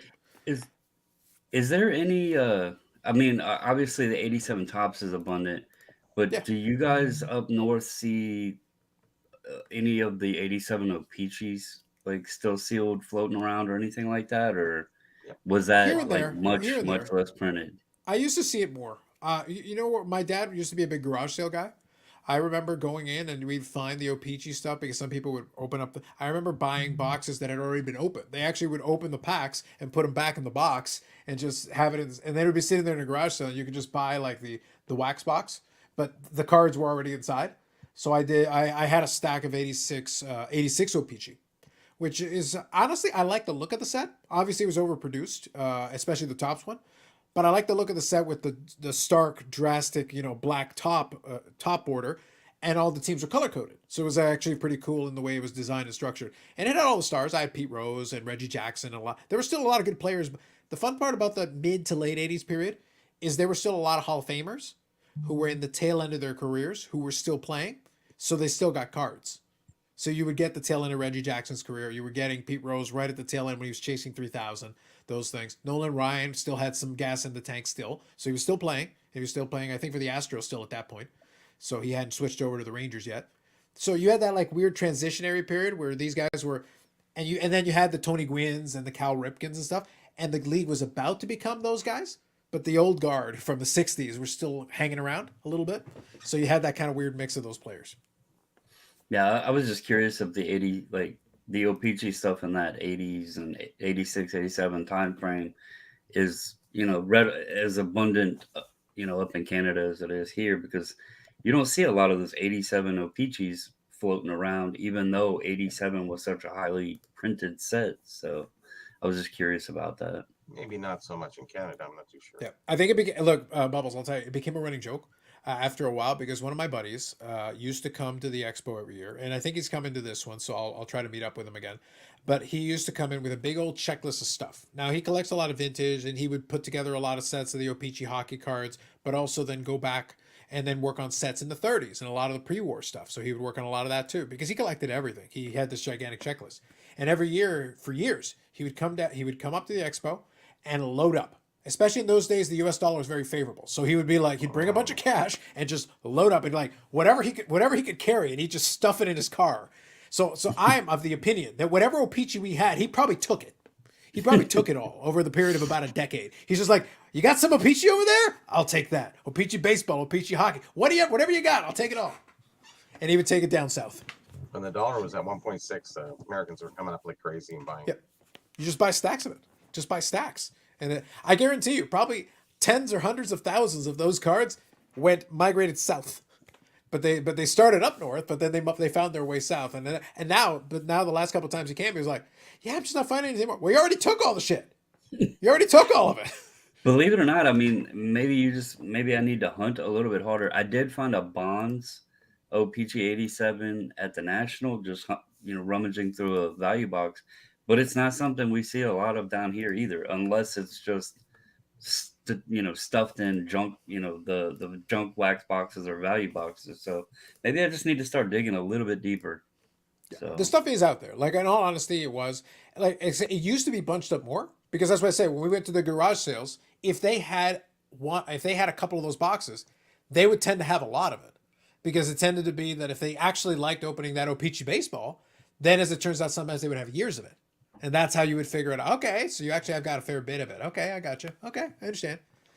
So Will here says 87 Tops. A kid, I thought they were ugly, and I really like this. Aged well. Opposite for me, 85, 86, 87 Donruss. That's fair. I will say, personally, even though it's kind of generic, I like 85 Donruss just because I like the black borders and the way they did it. Personally, that was one I liked. And I actually liked 87 as well, just because of the way it was set up, designed. 86, I can take or leave. It's not the most exciting one for me. But I like the ones bookending that for you.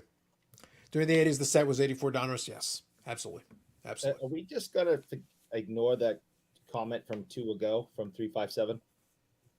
This one, Like, yeah. Oh. Dude, yeah. Does anyone else know a guy named Brandon who's got his own YouTube channel? it's Brandon from YouTube. There's a lot of them. You didn't I see mean, my Jenny name from is the block, actually Brandon from Brandon, YouTube? but he's not talking about me. Go to Facebook on Open Wax. You'll see Listen, the My important name thing is actually Brandon, but but I'm saying, like, Jenny from the block, Brandon from YouTube. You don't know Brandon from YouTube? Eric. I do know Brandon from YouTube. He's right above me. I don't even want to talk about the stuff I've left the flea market because I thought it was too expensive at the time. 70 and 80s Tops O-Pee-Chee, baseball and hockey. Yep, fair enough. Tom Seaver's a White Sox. That was another one. Yep. That's why I say it was a weird transitionary period, because you get classic Hall of Fame players on their last assignment, their last teams that they were doing, and you get these weird combinations. But it was fun. It was interesting. When was he a Red Sox though? Didn't Tom? There was a cup of coffee. He was both. He did. I think he did White Sox and Red Sox in Boston, but I'm not. I want to say Tom Seaver as a Red Sox was like if it wasn't his last, it was one of his last. I thought he ended his career here, but I'm not 100%. Because I feel like I can't remember. He had his 300th win with one of those teams. Boston was his last one, and Chicago was right before that in the same year. Right. He did both of those in '86. He ended his He ended his career here. Yeah, and then he did 2 years with the White Sox before that. So his last 2 years with the White Sox were actually decent. It wasn't too bad. Haven't we already discussed that I know the '86 Red Sox? So I bet if you had, I bet in Game 6, if you had sent out Tom Seaver could not only have saved that game for you, he could have dove and caught the ball himself and taken it to first base. So why didn't you put Tom Seaver out there? Bougie Eric, why didn't you put Tom Seaver out there? He could have saved your ass. Because John McNamara is an idiot. The disrespect for Tom Seaver. How dare you? I'm disrespecting John McNamara. I got lots of Hall of Famers still sitting in comments box from the 80s. Yes. I feel like Tom Seaver's Red Sox card was airbrushed from a White Sox card, probably. For that year. Well, it could have been. I don't know. It wouldn't shock me. So he played for the White Sox in 84 and 85. He did have full season with them. Not bad seasons, actually. 15 and 11, 16 and 11. By that point, he wasn't quite what he was before, but he was still winning games. That last season, though, he was very clearly kind of done. But obviously a Hall of Fame career. So pretty good. You got Seaver at the end of his career and Clemens at the beginning. I mean, it's a pretty cool year. It was a lot of pitching talent, tons of pitching talent on that team. It's like the 79-80 Celtics. You got Bird coming in and Pete Maravich going out, and Bird and Maravich played one season together. So it's like, and obviously Bird and Maravich's game were very similar, and so that was really cool that they got to play 1 year together. But later on in the new segment that will sweep the nation, Bougie Eric remembers the '86 Red Sox because that's all he knows about. Then we will spend some time talking about all-time Red Sox great Oil Can Boyd. Oh, good Lord! When we can talk about Oil Can Boyd, we've got to. It's important. The people need to hear about Oil Can Boyd. Speaking of vintage hockey, no, go ahead. Actually, I picked this up. It was in a lot, and I never seen this before. What year is it, Bobby? Well, it's got kind of is that McDavid in the middle there? Yeah, it's McDavid. I can see P.K. Subban. Yeah, you got one of the Sedins, Ovechkin. Okay, yeah, so fairly recent, relatively speaking. It's Hockey Superstars Chocolate Pucks. It's not a chocolate stick, but it's not bad. It isn't, no, but it's pretty close. Yeah. So I don't know what the heck it is, but When I come up next month, can I eat those? maybe. All the players are there, so there you can see them all. So this is maybe very collectible because I can't find another one out there. Those random NHLPA products are interesting because it's one of those things. Like Did a obviously, good job in NHLPA. I think they were producing some interesting random products. It's one of those kind of awkward ones, but it's interesting. It is interesting. I'll give you that for sure. Yeah, collect all stickers. And it's like, well, you got a whole set. How do you collect them? You just open the box, right? I guess so. Yeah. So those are all the stickers. They all the 12 stickers. It's right there. Yep. I've enjoyed Clemens on the A-Rod Sunday Night Baseball game. Seems pretty intelligent. Well, it's not that Clemens is a dumb guy. It's funny that these guys know the game. Like they did what they did, but they do know the game. I've never heard anybody use that word to describe Roger Clemens, but that's fine. The truth is though, Eric, if he's talking about baseball, I can almost promise you he knows what he's talking about. Well, Gronk is a football savant, but I mean, do you want to sit down and have dinner conversation with him? I would like to see Gronk and you have dinner conversation. Yes, he can't possibly have one. He is dumb as a tree. Which is why that would be fantastic. All of a sudden, it's football, and he's like Einstein. Bubbles, I think this is a great idea. I think dinner with Gronk with Bougie Eric. I'm envisioning it. Do it, Eric.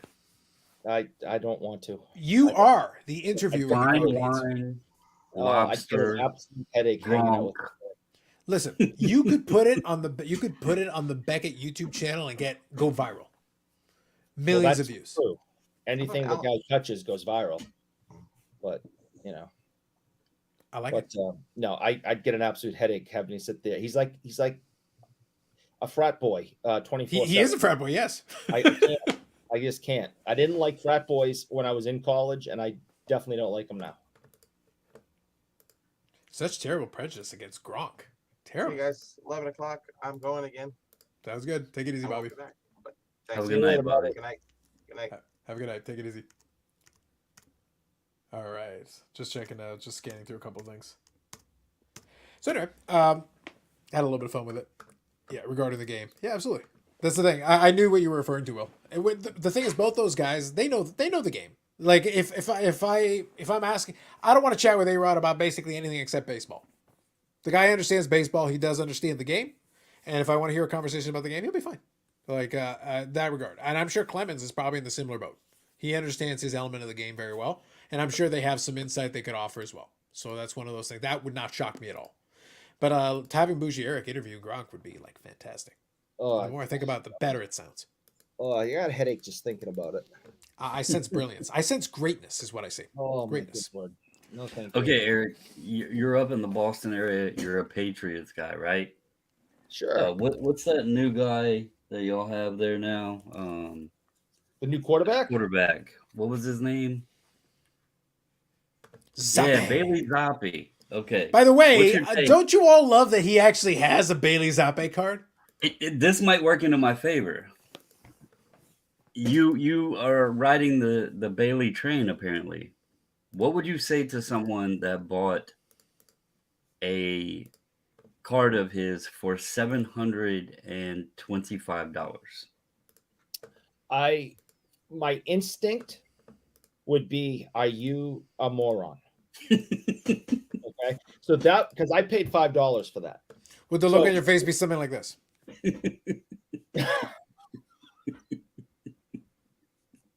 See, what y'all don't understand is we have production interns in the back. I'm gonna punch Yannick in the. We have people. Did I ever not said I have people? Did I not say I have people? Innocent on this too. Oh, you're gonna kick Yannick's ass. I have people that are working behind the scenes and understand when the show needs a little bit of visual aid, needs a little bit of assistance. I am gonna punch that poutine-eating Montreal moron right in the mouth.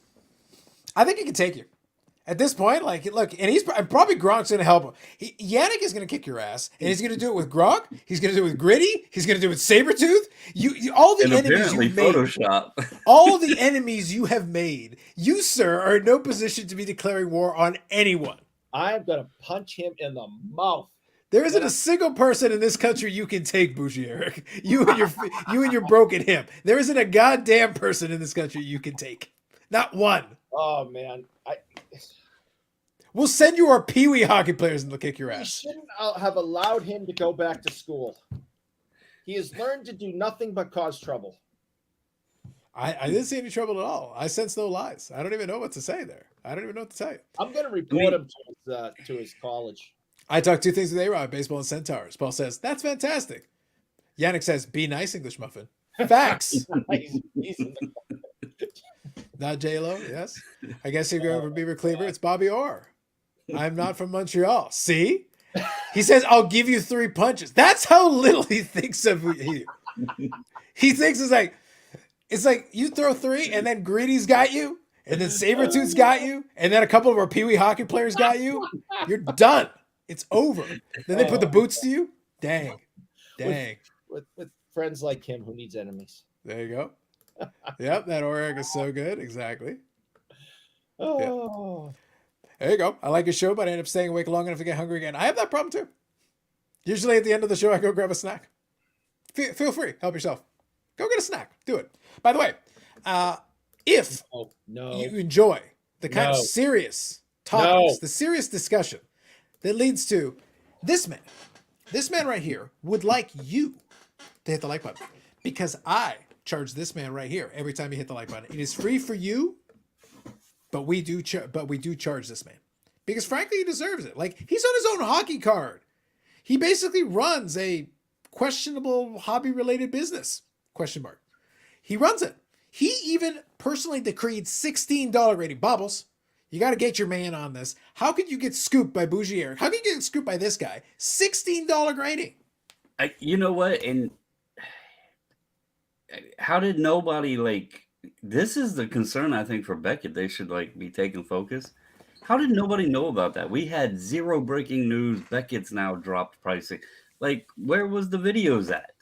That was content gods handing a dish. Well, the problem is he was there grading his own personal card, a BVG 10, instead of getting the media guys to do their jobs over there. Guys, I need you to get my good side. You don't have a good side, sir. Fine, just take the front shot. Just take the front shot and put it on the card, okay? Better be a 10. Make sure it's a 10. Yannick just posted a comment. I even made sure it was a Beckett slab, and I was looking at that. It has the little decimal point after the patent. That's right. So It's it legit. isn't official. It's not even a fake slab. Eric, you got the pristine 10. I didn't even know that existed in BVG. Oh, it exists, my friend. It exists.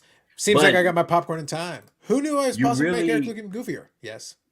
You should have had Brian Gray submit it for you though, because you didn't get the black label. Mm-hmm. You didn't get the black label. So Yannick, Facts. I love you, brother. You're something else. You better, because otherwise you're getting your ass kicked by a whole. There'll be the lineup. By the way, your question earlier tonight about the lineup. The lineup on Friday is people to kick Eric's ass. The lineup to get in the show is just a straight line. You just open the door, you walk in. It's you wanted the Eric Wade ass kicking line? That's around the block. Wait, where's it? To Aurelia. Oh my God! They were lined up for days. To make sure they got their licks in. 357. Sarah Lee, affiliated with the WWE, passed away. Not sure she is. She was the winner of Tough Enough 2015. I remember watching that show when it originally aired. So they had a male winner and a female winner. She was the female winner. She had a brief run that was in developmental with WWE. Never really went anywhere. And then she ended up getting pregnant. And she ended up having 2 kids with another former professional wrestler. And unfortunately, she passed away at 30. Really young. It's actually really sad. It's actually really sad. Because like I said, I remember watching that show, and she was good on the show, and the fans voted her as the winner for it, so the fans liked her. But unfortunately, it just never worked out. But yeah, and then she died at 30, which is really unfortunate. Really unfortunate. But yeah, the answer to who she was, the winner of Tough Enough. So, and she made a lot of friends with a lot of folks in that section of the industry. So, and I believe there is a GoFundMe for the family, because technically she has 2 kids with her husband, and a third one through his previous marriage. So he's basically alone with 3 kids. So they probably need some help. I don't have the link to it, but go check out the Twitter of a bunch of the wrestlers. They'll send you to the GoFundMe page, and they're probably going to need it. That's horrible. So that is the answer to your question. I also saw that Dave Dryden passed away. Oh, really? Okay. Ken Gotcha. Dryden's brother, who also played in the NHL and the WHA. So I don't know, I don't know what was the cause, but I did briefly see that Dave Dryden passed away. Gotcha. Okay, let's take a look here. Haven't watched wrestling since it was called the WF in the mid to late 80s. Remember those rubber wrestling figures? Yes, the LJN figures. I do. Those are actually really well. I actually thought they were really good, cool. We used to have the LJNs and we had the ring, the big ring with the whole thing. It was actually pretty fun. Now, Bubbles, in the spirit of your question from earlier, those LJN figures, they were done mostly in the 80s. Mostly in the 80s. But there were a lot of shops in Canada that had like old liquidation merchandise and old inventory. So even in the early 90s, we would actually be able to go to some of those stores and they still had them sealed in the boxes. Now, if we knew then what we knew now, they had some of the sealed boxes with the tag teams. So I remember having the box with the Killer Bees, B. Brian Brunzell and the other guy, is it Jim Brunzell and one of those B. Brian Blair? I don't remember exactly. It's the Killer Bees. The Killer Bees is tag team. I remember them. Yeah. Yes. So you'd have the tag team and you'd have the two little replica belts that went with it, and it was inside of like a blue box. It's actually pretty sweet. So you actually had the figures in the original packaging, still available in the early 90s in these stores in Canada. But if we knew that now, it's like, actually, those things got kind of expensive. They actually became worth quite a bit, especially if you got the right characters. So, pretty interesting. And Lay wasn't even crooked. Nice slab, exactly. Not even a BCCCCCG. Nope. That's right. How can you hate Buffalo irrationally? They've suffered enough, Carlisle. They've suffered enough. Is this live? Nope. Nah, it's memorized, just like the last time you asked. Facts. B. Brian Blair and Jim Brunzell. Indeed. But they were pretty cool. I like the tag teams because they actually came in the box. I just thought it was kind of neat that it came with the whole thing. And the regular blister pack ones, they would have like a card on the back for the character. Because I remember these. It's been a long time, but I do remember these from 30 years ago. And they were just very neat because the characters are so much bigger. They actually had a little bit more features. It wasn't like the little Hasbro figures that were kind of lame. I remember those too, but they were kind of lame comparatively. The little plastic guys. Yep, the tag teams are money. True. Very true. When I was a kid, Mr. Wrestling 2 was the man. Don't you love when it's like Mr. Wrestling 2. It's like, what is it? It's the same dude with the black mask. That's the same dude. The same guy would wrestle sometimes multiple times, and then he'd wrestle with and without the mask and get paid twice. Oh, good for him. You had to make your money when you could, man. Carny life. Wrestling was 100% carnyism, even back then. Especially back then. Yep, the ring is fun to have. Those action figures got used and the paint started to chip. Yes. I'm sure they're worth decent money today in unopened package, yes. There were folks, I remember finding on the internet a lot of people compiled the checklists of like the full collection of those LJN figures. And there's a lot of variants, a lot of variations. And there was, especially if you did it in the package in the box, there was a lot. In the blister packs, it's like today. Today, there would totally be one of these guys, if there was more of a market for it right now, there would totally be PSA or Beckett or one of them would be like, we'll grade your action figures. They totally could if they just did it in a box. There is a company that does it now. Yeah. There's probably several, but I actually looked it up the other day, and there was one that seemed like it was pretty big. CGA, Collectible Grading Authority. I love that they've only got a handful of words they can use. It's like it's authority, authentication, and use the word collectible, G for grading. It's like, guys, do we have nothing? No, just use these letters. That's what we got. Just use one of them in some combination. It looks like they do VHS, action figures, like all of the different figures, video games, all sorts of little, like, collectible toys, that sort of stuff. So, okay, here's a quick shout out. I did get a chance since I was doing so much commuting today. Unfortunately, the downside of going to the office is that I had an hour to kill each way. So I was sitting there listening to podcasts. So I listened to the Card Chatter on Spotify. So I was sitting there listening. And one of the things that I was thinking, and I agreed with it, it's like, I agree with the general premise. We need us some graded pogs, is what we need. Oh, We need us some graded pogs, my peoples. We need some graded pogs. no, folks have reached out to me asking if SGC would grade them.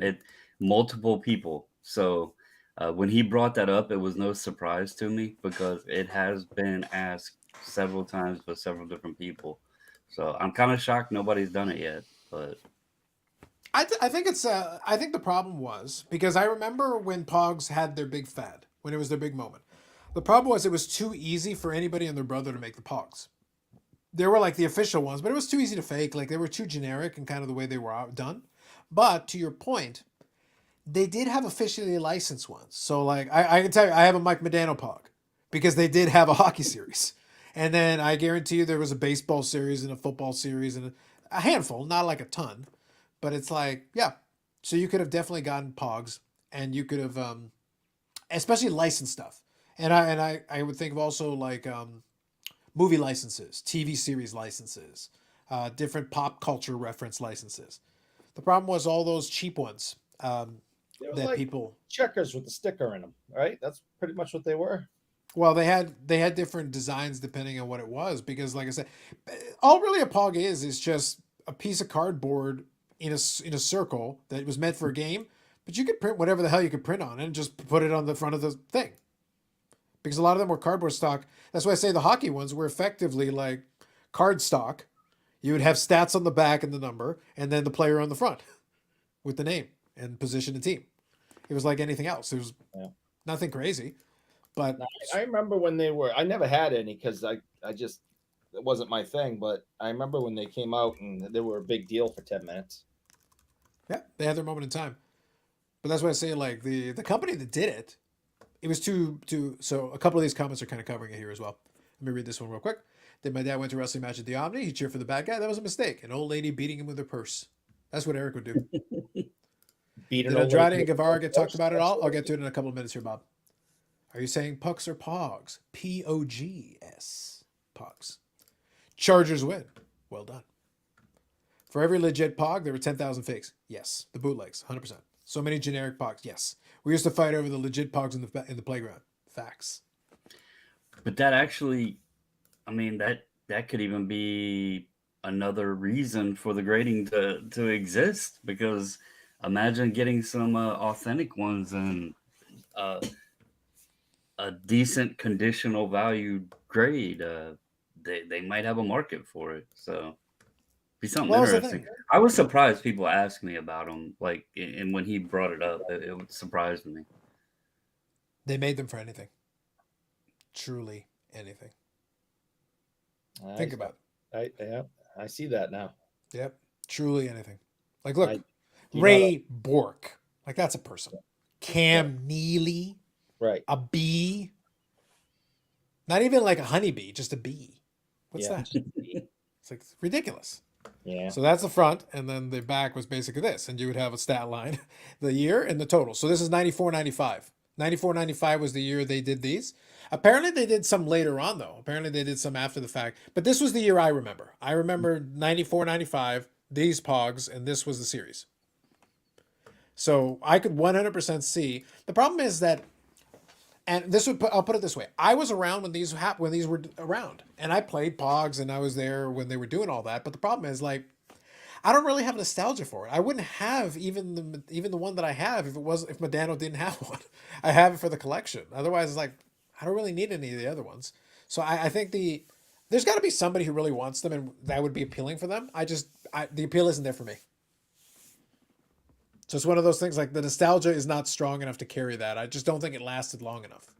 Maybe that's just the way I would look at it. The Slammer's greater than the Pogs. Facts. Alpha's back in Pog form. True.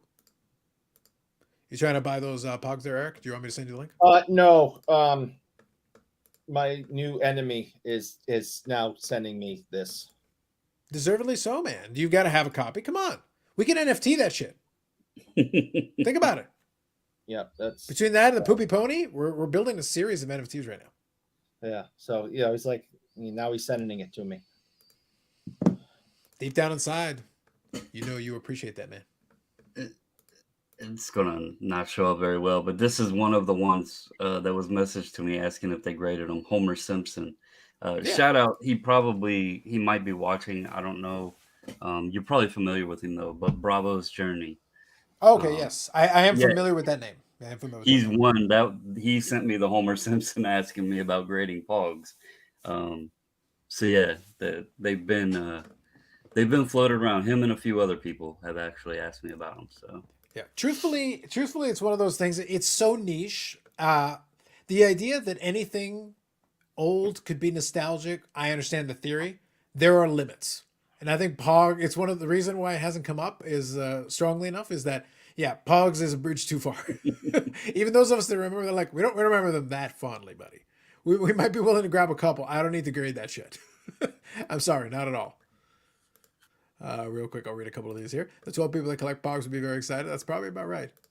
Name says, hey, I've got one of those too, Eric. See, Name's here to help. Speaking of name, there is a reason why he could not join us this evening, Mm-hmm. and it's a very serious family emergency that he's dealing I with. think it was the lack of the like button, the one that we charge you for. The reason he can't join us is today because he has a very, very serious family emergency. His cat has the hiccups. It's touch and go at the moment, and we here at Because I'm Carlos pray for the cat's speedy recovery. You know what helps heal cats? What is it? Hitting the like button. And if the cat does that, and the cat can get its own account to do so, it's completely fine. And if it does so, I will charge Bougie Eric for it. Because cat likes count too. I'm gonna be here next Friday wearing just a barrel and suspenders because you're killing me. But the problem is that it's going to be like luxury wood. You're going to be like trying to plead poverty while it's just like luxury wood and the fastenings are all like gold. And it's like, and they're diamond encrusted. I don't know, man. I don't know if you're selling this. Is there anything collectible for the 1980 U.S. Olympic hockey team? I'm sure there's a Wheaties box. Just off the top of my head, I'm sure there's a Wheaties box. I'm sure they probably released some contemporary Olympic. The problem is 1980 Olympics. I'm just trying to think. If you're thinking about this, maybe like Coca-Cola cups or something, like there would have been variety of different brands that would have gone in on that. Tons of stuff. Yeah, like 100%. Yeah, there's tons. Olympic heroes. Go ahead.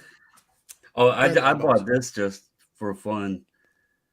I can't pronounce his last name, but he's the guy that scored the game-winning goal. But who made the card? Was it just a generic card, or was there something specific with that card? No,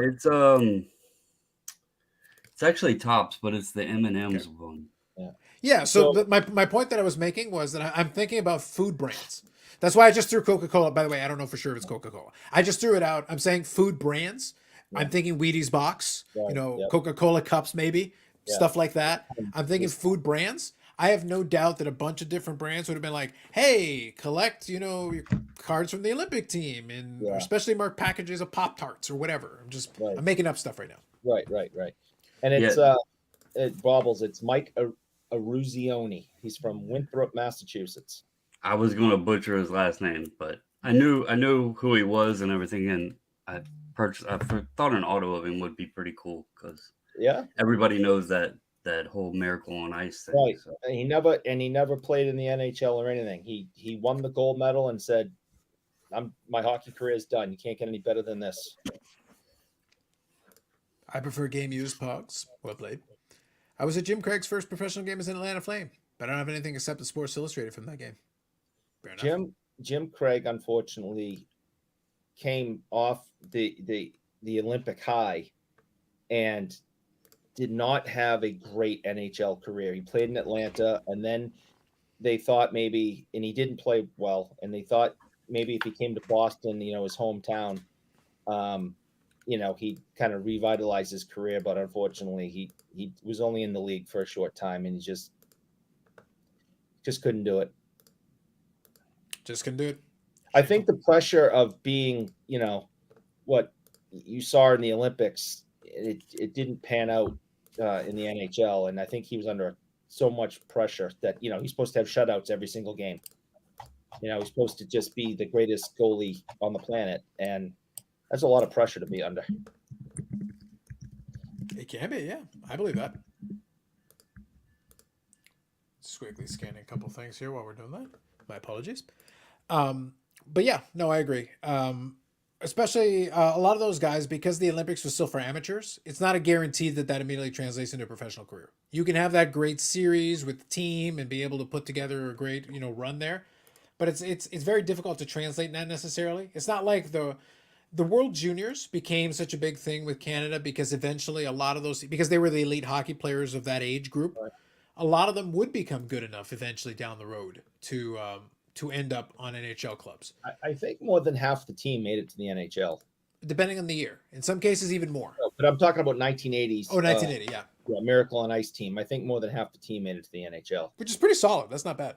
It's actually pretty good. And they were all college kids in while it was going on at the Olympics. These guys were all out of Minnesota and Massachusetts mostly, and they were all in like the University of Minnesota. They were at BC, BU. That's where they got their talent pool from. So they were literally college kids playing against the world's best. Well, a lot of those states and locations were the hotbeds. So you got a lot of your talent from there. That's basically where and there were stacks of, and to this day, Minnesota still produces a lot of good hockey talent because they play tons of it. So those states tend to be really good for that, especially. So let's see. When they defeated the Russians, it was a rumor at first. They didn't show it on TV live. It was on tape delay. Yep. That is true. Yep. Rumor and innuendo. And then Memorex. True. Cool. So real quick, I'll touch on the one thing and then we'll open up. If there's anything you guys want to touch on, go for it. Well, I still have my Beckett rant in my back pocket. Ooh, actually, that might be perfect. Hang on. Hold that for 1 second. I might leverage that because Carlos is getting thirsty and the drink is kind of empty. So I might have to use that opportunity for refill. Do what you got to do. All right. So real quick, I'll touch on the one thing we mentioned that Bob brought up here. So I'll do the high level version. I've got a different YouTube channel that some of you guys have found that I talk about this stuff anyway. That Andrade and Gavarga talked about it all. Long story short, two AW guys ended up getting into a bit of a beef on Twitter because they're idiots. It turned out into an altercation because one guy sat there waiting for the other one to show up and then ended up throwing fisticuffs. And then one guy ended up getting sent home and the other one was used on the show. And it basically just created another thing where it's like, oh, well, do you think it's part of a storyline? I said, well, it made everybody look like an idiot and it didn't really add anything to anything that was going on in the TV show. So I'm going to go with no. It's just two guys that are really dumb that decided to do something very stupid. They would normally get them fired. And it's arguable that maybe you should fire them, at least consider it for both guys. But yeah, long story short, it's one of those things where a little bit of controversy works really well, especially if it's controlled and you know what you're doing with it. If a bunch of guys, they're independent contractors. So they operate in this very tenuous level where there's a lot of ego involved. And in that type of business, they're artistes. And if an artiste is offended, then it's no good. No bueno. Not good. It's just like, look at Eric. He's got a whole list of retainers. We ignore them. But the point is he's got a whole list. He provides a whole list of things that he wants. I generally ignore them because I keep a very tight ship. That is true. Yes. But that isn't the point is that the request is still made. I still receive that message. I get it. And then I'm like, and I briefly consider it before deleting it. But the point is I receive it. Every single show. I do hit send. That is correct. Yes, correct. So that's perfect. All right. So, Bubbles, whatever Eric says, be sure to get in a couple of shots at Beckett. Could you do that during the course of what he's about to do? Because that's important. It's whatever you want. But remember, he basically owns Beckett. Yeah, he basically owns Beckett. So whatever he's saying, he's basically talking about himself. Whatever horrible thing he's talking about, like he is personally responsible. He's disassociated himself. It's very odd, is what I'm trying to say. It's like he was saying, let me tell you why Eric sucks. And then he just keeps ranting. It's just weird. But, sir, the floor is yours. I'll be right back. Okay. I appreciate it. Thank you. Bubbles, let me ask you a question. Do you enjoy being lied to? No.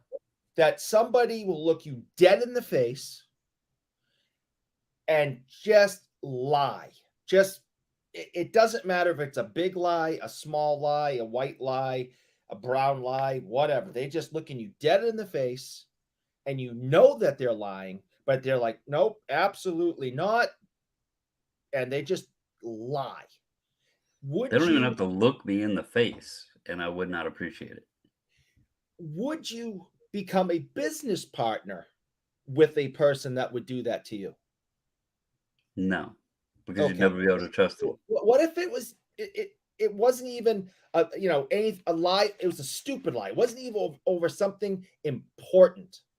It was just a stupid, blatant lie. They stuck to their guns, looked you in the face, treated you like an idiot, and just lied to you. Even though you knew they were lying, you called them on their lies and they defended it to right to the grave. And nope, and just lied.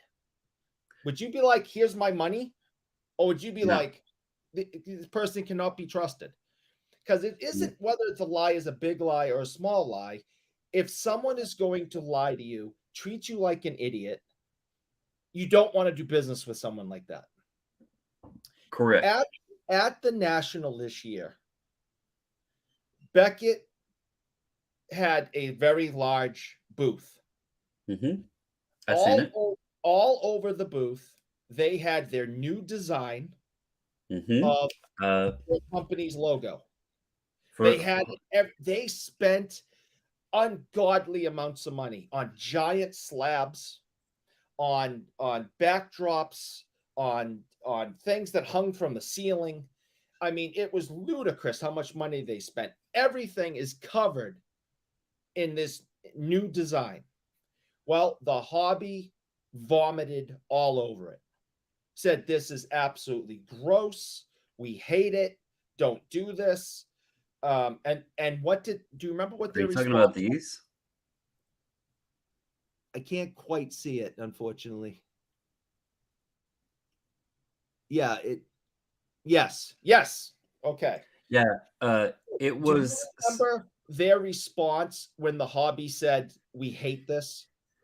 Yeah, I actually have the photos because I looked at it and I said, "You've got to be kidding me." And so Right. I actually snapped pictures because it was so disturbing what they look like. And I do remember they said these are just tests or examples, or this isn't a finished product or something like that. Yeah, This is I not remember clearly. This is not our new logo. These are Yeah. not our new labels. This was just something we did for the National. Don't worry about it. This is not the future of Beckett, right? Mm-hmm. Okay.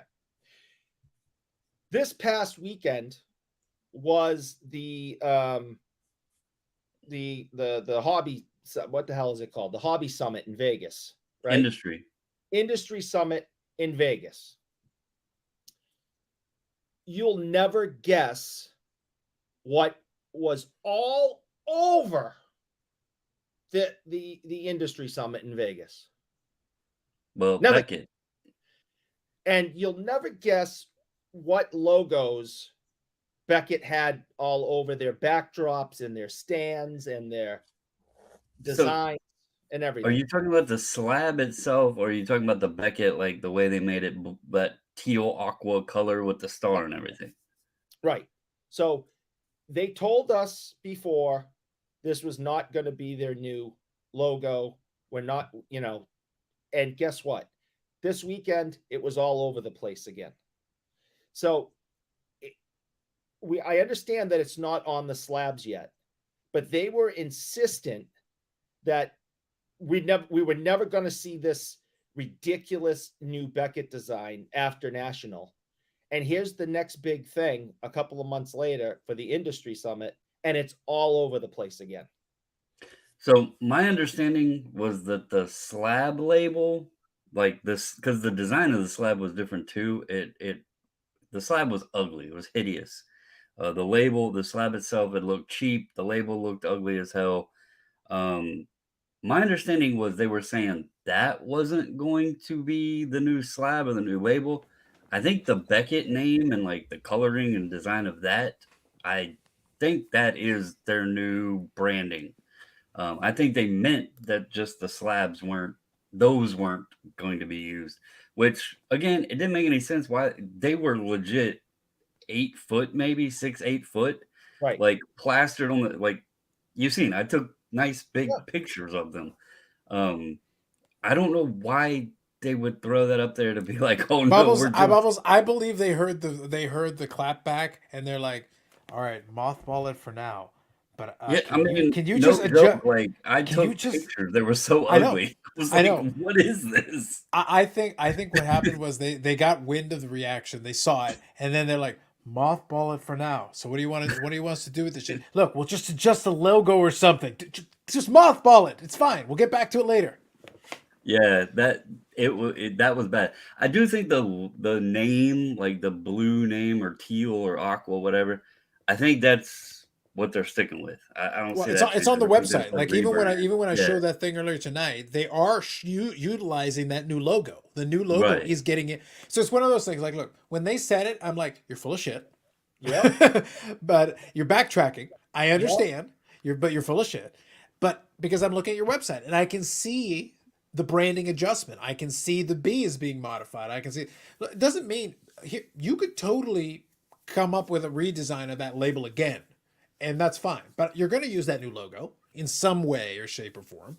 You're going to take some of the complaints that you got, but that wasn't why you did it. You did it because you were thinking, oh, people will love it. They'll tell us we're awesome, and then we'll roll with it. And then they said, oh, it kind of sucks. And they're like, mothball that shit.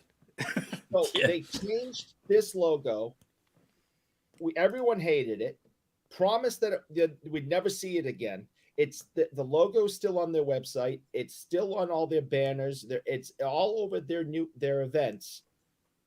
Are you gonna tell me at some point you're not putting that B on that slab? That is your company's logo now. Well, that part I guarantee. Yes. That part, Yeah. I'm 100% confident. Whatever the new version looks like, that logo will be present. And Right. it's just a blatant lie that they said that this wasn't the future of their logo, and it's still everywhere. It was all over the industry summit. It's all over their website. They just think we are complete morons. They hate their customers. They do not care. And why do people still give them money? That's not even taking into account the self-hating Beckett fanboys. It's awful. This past week on Clubhouse, I opened up the app, looked at it, and there was a room filled with 20 something people, and the title of the room had something to do with, it was very sarcastic in tone, and it was Beckett is the greatest company in the world. And all it was a room of everyone destroying them. 20 something people in the room, and people were just taking turns destroying them. And I was just like, oh my God, did I die and go to heaven? So, guys, here's a movie reference for you.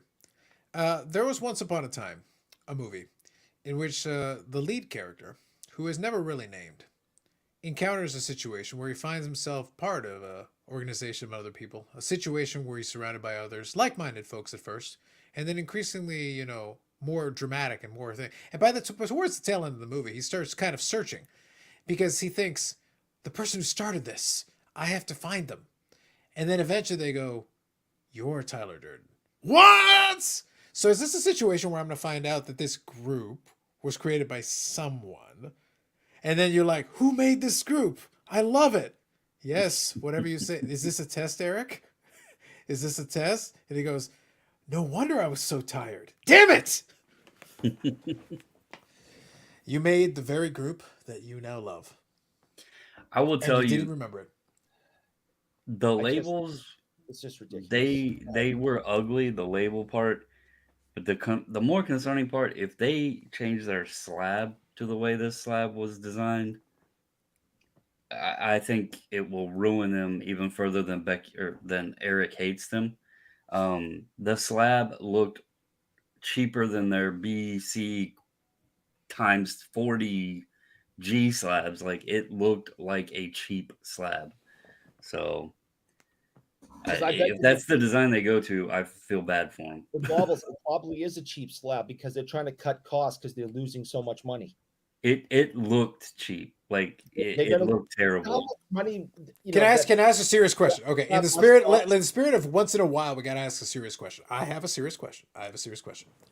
In what you saw and took the picture of, one of the big issues right now, there's a multitude of them, but one of the big issue is that people started counterfeiting the slabs.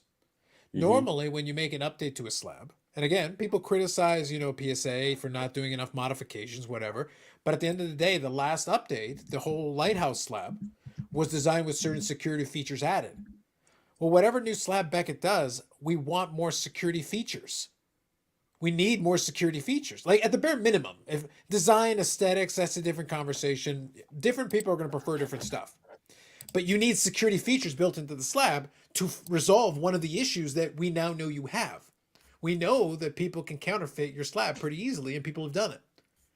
So you need some kind of consistency, and you need a design that is going to facilitate and help with that. Well, so I just sent you a link in the Sure. private chat thing there. Okay. If you click on that, you'll see part of the reason that their slab was counterfeited. And this was kind of their own fault. And you'll, if you open that up, you can go through and take a look at it. But I'm taking a look. if you notice, the status of what I shared with you is very interesting. Eric will love this. Like, I want you to share this because Eric will love it. Yep. I'm coming. Give me 1 second. I'm trying making it a little bit bigger so we can actually look at it. Just as you're typing or whatever, just to say, you're right. People are going to have different opinions on what looks nice and what doesn't. And some people may have seen the new, Beckett slab at the National and been like, this thing is fantastic. Absolutely love it. Great new, just fantastic. And that's fine, whether you like it or don't like it. My issue is the blatant lying to us, the consumer. It blows me away. So this is the one, the link here. So this one is a system for displaying cards. A card display system of the present device includes a transparent first part shell and transparent shell second part. So basically any patent filing, just for folks, we've talked about this a little bit. We don't need to get too deep into the weeds. What it comes down to is if you're going to get a patent, you have to basically explain the design, explain what's unique about it, whatever features, and then at the bottom it says here the first and second shell parts are sealed together in a case of card. You have to give some schematics. You have to give some basic information that has to be done for the patent office to file it.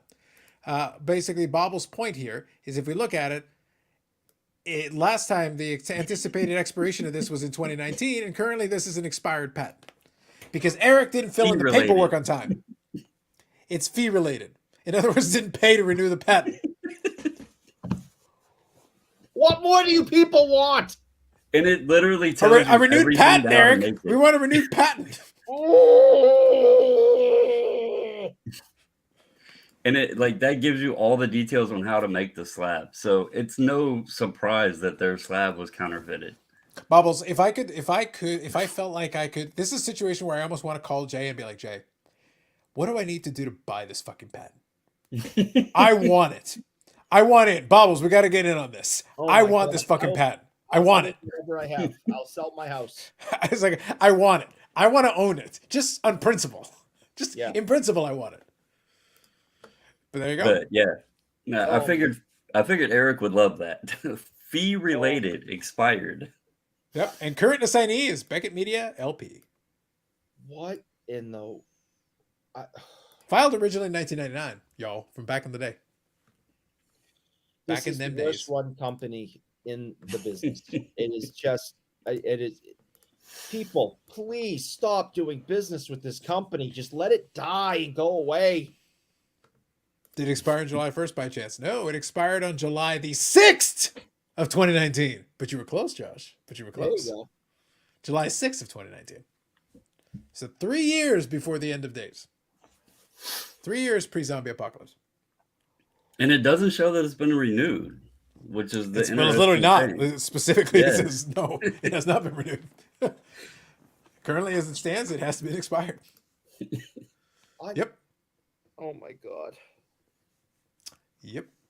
Ooh, hold on. I like this. Oh, there's actually, if you expand it, it's a little more into the Yeah, application. it tells you events. details of how to make the slab and everything. No, but I was getting a chuckle here. If you expand the events a little bit more, so it says assigned to Beckett Publications 2004, assigned to Beckett Publications still 2004 later on, assigned to Beckett Media LP in 2005, assigned to Bank of Montreal Chicago branch in 2005, Bank of Montreal. Exciting. There you go. How did how does that happen? How does So what happens is you get a bill. So imagine you get a bill, and then you don't pay it, and then they're like, final notice, pay your fucking bill, Eric, and you're like, all right, I'll get to it later, And then that's what it ID'd. And then you wake up and it's 2022 and you're being browbeaten on a live internet stream in front of people.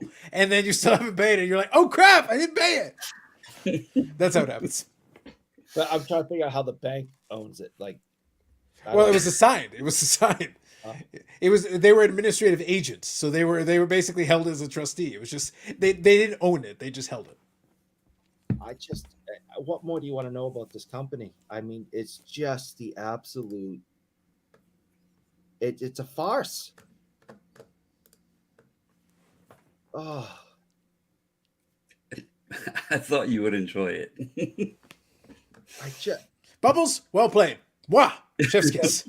Thank Chef's you. kiss. And surprisingly, I don't know that many people know that that's out there like that. That you can just go in there and find all that information on it. Well, but- in fairness, look, to be clear, like in seriousness, all of them have to have certain like when you're designing these holders, there are certain patents to it. Like, or if you develop some kind of a technology related to it. Look, I make fun of the tag endlessly, but and all their ridiculous patents, but if they do anything that's supposed to be a little bit different, they have to have a patent for it. Otherwise, everybody and their brother can just be. That's why the joke becomes like, okay, even if they came up with something really good, it's like, okay, but if the patent isn't strong enough, somebody really could be like, yeah, okay. Oh, but it was like, we're going to disrupt the business. So can we copy that shit? Oh, we can. Cool. Do it. Well, it's just like PSA's holders. If you go back and look at the history on grading, PSA didn't come up with their own holder. They actually bought that design out from some other company that had started up that was grading their own cards or whatever. And PSA obtained the rights to the holder from them. Yeah. So, well, the thing is, to be fair, I don't expect the third-party grader to design a brand new slab necessarily. Look, if somebody has a good design, and you can buy the design from them or license the design from them or whatever the situation is, and then you own the rights to make it, that's fine. As long as it's good. Where we're at, though, to be fair, to be honest, at this point, it's probably just fine that the patent is expired because, to be honest, that design is shitty. It's a really crap design. So you know what? I would have let it expire too. But the problem is you didn't replace it. The problem is before it expired, you should have replaced it. Replace it with something else, and then patent that. You don't think a giant brick of shitty plastic with a non-transparent sleeve in the middle is shitty? What do you mean? There you go. Thank you, Jay. You see that? Beyond the intentional abandonment period, so it could be revived, but you'll have to climb some mountains. Renewal fees for patents get expensive over time. This is why I'm thinking that we might need a GoFundMe on this. Look, I don't really want to pay for it out of pocket, I'll be honest. But it's like, just in principle, I would love to have it. And be like, hey, Beckett, you're making a slab with my fucking patent, bros. You're paying for that, you know. No, I'll tell you, you have to shut down immediately. Cease and desist. You cannot have, not another slab can come out of your factory. By the way, thank you, Jay. Thank you, Jay. I appreciate you filling us. Jay knows a thing or two or 17 about this kind of patent thing. he is very well versed, believe me. He knows what he's talking about. But thank you for the contributing to that, Jay. Jay, hope all is well. Hope all is well. I feel like this would be correct time for Eric to show up the BVG auto card. Shut up, Josh. All right, guys. So other than making fun of Bougie Eric's inability to pay off a patent and to keep it running, Eric. Outside of that, anything else you guys want to touch on? We touched on the grading thing earlier tonight. We did that. Obviously, the two lower prices better. I'd like to see it keep moving down. We talked about that already. So, but I would like for everybody's sake, I would like to see it continue to move down. I think that'd be better for everybody. Question for you, Bubbles. If you could have the perfect world, what do you want? What price point do you feel like would be good in bulk? Where do you want to settle in? What feels good? Let's talk from the SGC perspective. What do you feel like would be a good sweet spot that you would be happy to have available? Let's assume they give you what you want, give you a different level that's the faster quote unquote one, but you have a bulk level for standard rank and file people for just cards. What do you want? I think the community would be happy. I know I don't ever see it going back to $8, but I think I don't. if they could With get, inflation, I don't feel like that's realistic. yeah, I think 12 would be a good sweet spot. I would like to say 10, but to be fair on both sides of it, go 12 and then you're between the 10 and 15 price point. So I think 12 would be a really good sweet spot. Now it might take a while. I don't know to ever get there, but I think that would make a lot of people happy. Mm-hmm. I like it. I think that's kind of for bulk. that's kind of where I feel is good. Because right now I feel like CSG is testing that number. Like they're right around that number right now with all the stuff that you can stack on top of it. You're right around that sweet spot. That's why I say it bugs me. Forget about SGC. SGC is doing a good job. Credit to them. I would like to see CSG get a little more love. Because honestly, like the price point is good. The holder is good. Well, and that's the thing. Like, I was actually talking with a guy yesterday, and it confuses me with CSG because for a period, I had a lot of people messaging me and like, is SGC going to change? I'm going to go use CSG. I'm sending them a bulk order or whatever. And I was like, well, I can't argue with you. The price point's there, and especially as a collector, there's several different things there. Somebody mentioned they have Blackstone backing them, so they have financial backing. They have the CGC market as well as all their currency grading, and they do. They're respected in the TCG side. So you have that. They're not an HGA or a new company that popped in. It's just a new branch of that umbrella. They have everybody says their slab's awesome. People knock SGC slab because of the size. CSG slab is a very nice, sturdy, strong feeling slab. It is. They changed the label. People didn't like the label. And then they didn't just like come out and hire a bunch of people off the street. I mean, they had to hire staff, but they brought in experienced graders with Andy Broom and I can't remember the other gentleman's name from Eric's company. That's why he didn't pay his patent fee. He lost to it. Yeah, he also didn't pay his graders. Like I'm sensing a pattern is what you're saying. But it's like everything's working in their favor, and I don't know why. The only thing anybody tells me, and the funny part is the same thing everybody told me about SGC 2.5+ years ago. Well, they don't sell for anything. The resale sucks. That's changed, right? It can change with any company. It's the market dictates that. It can, but there is a self-fulfilling prophecy to it, and I've kind of touched on it before. I think what people forget, and this is I'm being serious about this. There is a market psychology element of it that is very difficult to quantify. It's not as simple as, because people always keep saying, look, the reason I joke about rule number one, and Eric knows this, but Bobbles, do you know what is my rule number one of the hobby? My rule number one. I probably do, stupid. but people are stupid. Yeah, that is my rule number one. Above all else, and it supersedes everything else. But to toss a little more sprinkle sugar on their side of it, one thing that everybody has criticized SGC about too, and yet defended PSA on, and we discussed it tonight, the set registry. Now, I get the people already doing PSA, they're not going to want to jump over and redo all their cards. But people have said SGC doesn't have the set registry. Well, CSG does. They've already implemented that. Like, they have it going. So it's like, what can you tell me outside of saying they don't have resale value against what they're doing or what they've done? I just think they have a lot going for their favor. And they're the cheapest out there. I mean, what else do you want? But this is, I'm actually going to answer that question. So it plays into my rule number one. So what happens is people will make what they feel is a reasonable argument, which by the way, it is a reasonable argument. They're like, this doesn't make any sense. It's my favorite phrase in the hobby. This doesn't make any sense. Oh, it shouldn't be this way. This doesn't make any sense. Give me whatever variation of this that you want. You hear it all the time. I hear it all the time. It's always there. And sometimes I kind of laugh and I'll watch and I'll kind of listen back to what I say and I'll be like, I know it comes off like I'm being like just an asshole for the sake of being an asshole. In fairness, I am an asshole. But I'm an asshole with a point. And the point is that it's very true. The point is that I'm simply telling you the way it is, not the way that you want it to be.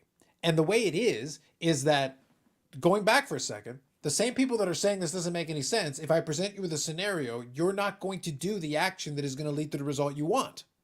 I ask the simple question. I offer you card A and card B, both graded. One is in the PSA 10 holder and one is in the SGC 10 holder or the CSG 10 holder. I'm giving you an option. You agree that the CSG or the SGC card is probably better graded.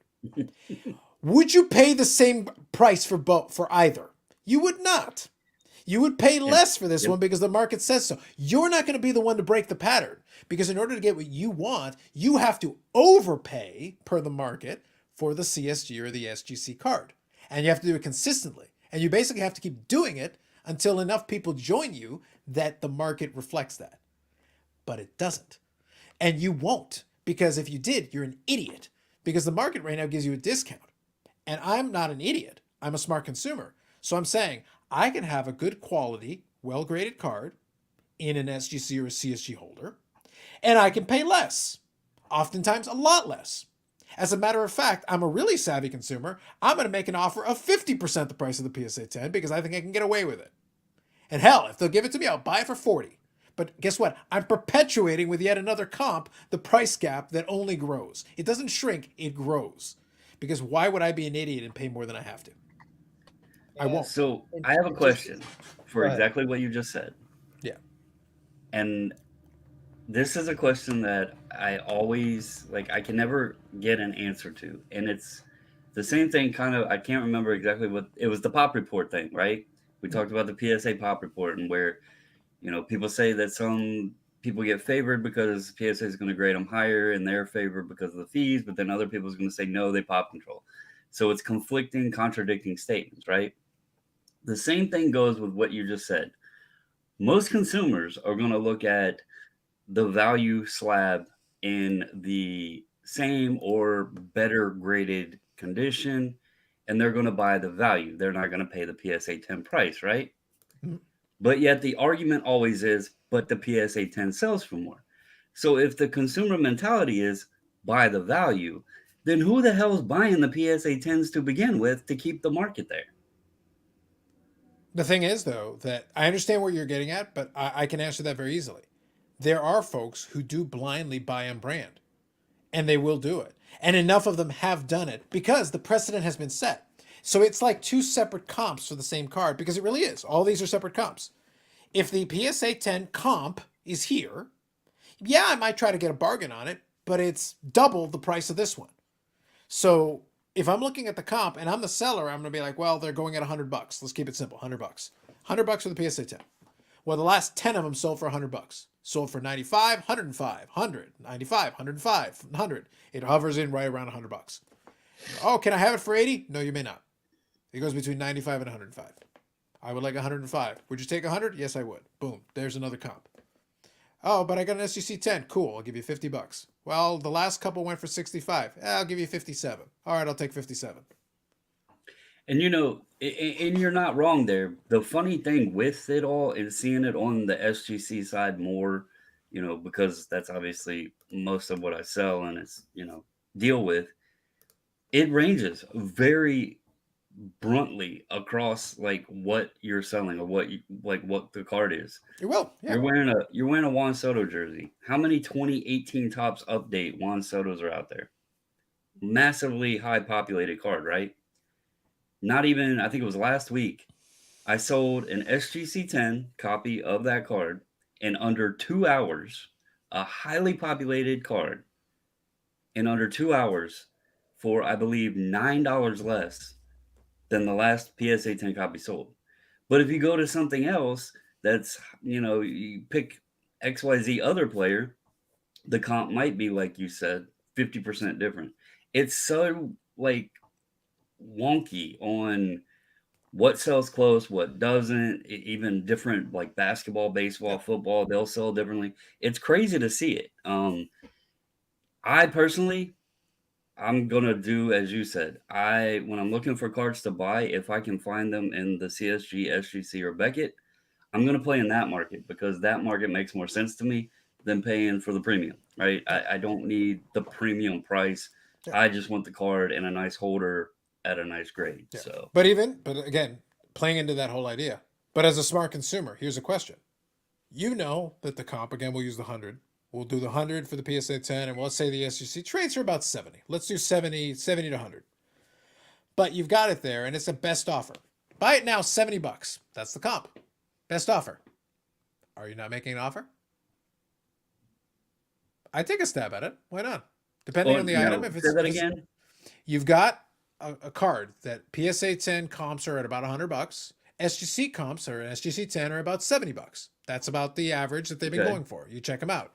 But it's $70. Buy it now. You can have it for $70 right on the comp number right away. Buy it now. It's available. It's not like a super rare card. You'll never see it again. But you've also got a best offer. Do you not make a best Oh, well, offer? of course you throw. Yeah, That's of course why I you don't do. list You try to anything get it best as cheap offer. as you try to take it as cheap as you. But if you do, but what if you offer 50 and they take it? It's now a lower comp. But as a consumer, do Right. you give a crap? That's not your problem. No. No, That's the it's seller's not. I problem. mean, yeah, it works both sides. I completely get it. Yeah. That's also why when I list something, I don't put best offer Yeah. because No, for sure. But the point that I'm getting yeah, at, the point that I'm making, Bubbles, is that by the logic of the people that are Mhm. saying this discrepancy is unfair, by the seller accepting $50, they are perpetuating this gap and in fact worsening it in that scenario, in the specific scenario. But as a consumer, it is not my job to maintain the sanctity of the comp. It is my job to get right, the right, best bang from my buck. I'm out here to look out for this guy. This is the person that I need to take exactly. care of. So Yeah, guess what? and If I screw up your whole comp structure because I paid 1/3 the going rate, sucks to be you. If it's a legitimate and sale and I paid for it, sucks to be you. right, 100%. Like in that argument that people throw out there, if you want SGC values to be PSA prices, then you got to go buy SGC at PSA prices. It's Correct. 100% argument. And like I've always explained to people, like somebody asked the question earlier, what was it, hockey? I think it was. Yeah. Ask why SGC. And I said I am more concerned about myself on the consumer side, on the services that I'm paying for, than I am the resale value because I've always played in a market. And one reason that price point of grading is so important to me, I always feel like, I think you're the same way on this, the cost to obtain or the cost that you're into something is more times than not more important than the back end resale price. You can play with lower resale value if you're into something cheaper. Now, You if can I'm win the going out transaction buying on the purchase. You can win the transaction on the purchase. Yes. right, if I'm into the card itself, the grading fees, didn't cost a lot, I can then go. Now, I understand there might be more, top end value, but you have the wait time. You're essentially making more money, and not to sound wrong or crapping on PSA, but you're going to make more money on your resale, but with more headache because you got to worry about the upcharges, you got to worry about the turnaround time, all that's, there's a lot more that goes into it. So Oh, should we talk about upcharges? Oh no, wait, no. So Eric That's is a in favor. scam. Eric is in favor of upcharges. He likes them. That's a scam. Just saying. I did have a question for you earlier that I didn't get to ask you, Eric. Does 'cause it you were involve talking me about the charging Eric manifold. twice on Thursday? Because I will. Go ahead. It was actually because he was using the two, the 92 Bork and the 52 manual, right? And you Yeah, basically said that the grading should be the same price. It's the same process, the same thing, Right. right? that is my opinion. Yes. Okay. And we're talking two separate times here. You were going to ship off, and let's assume you did grading. You were going to ship off the 52 manual. Yep. And then a week later, you were going to ship off a 92 Ray Bork. Yep. Would you ship them the same way?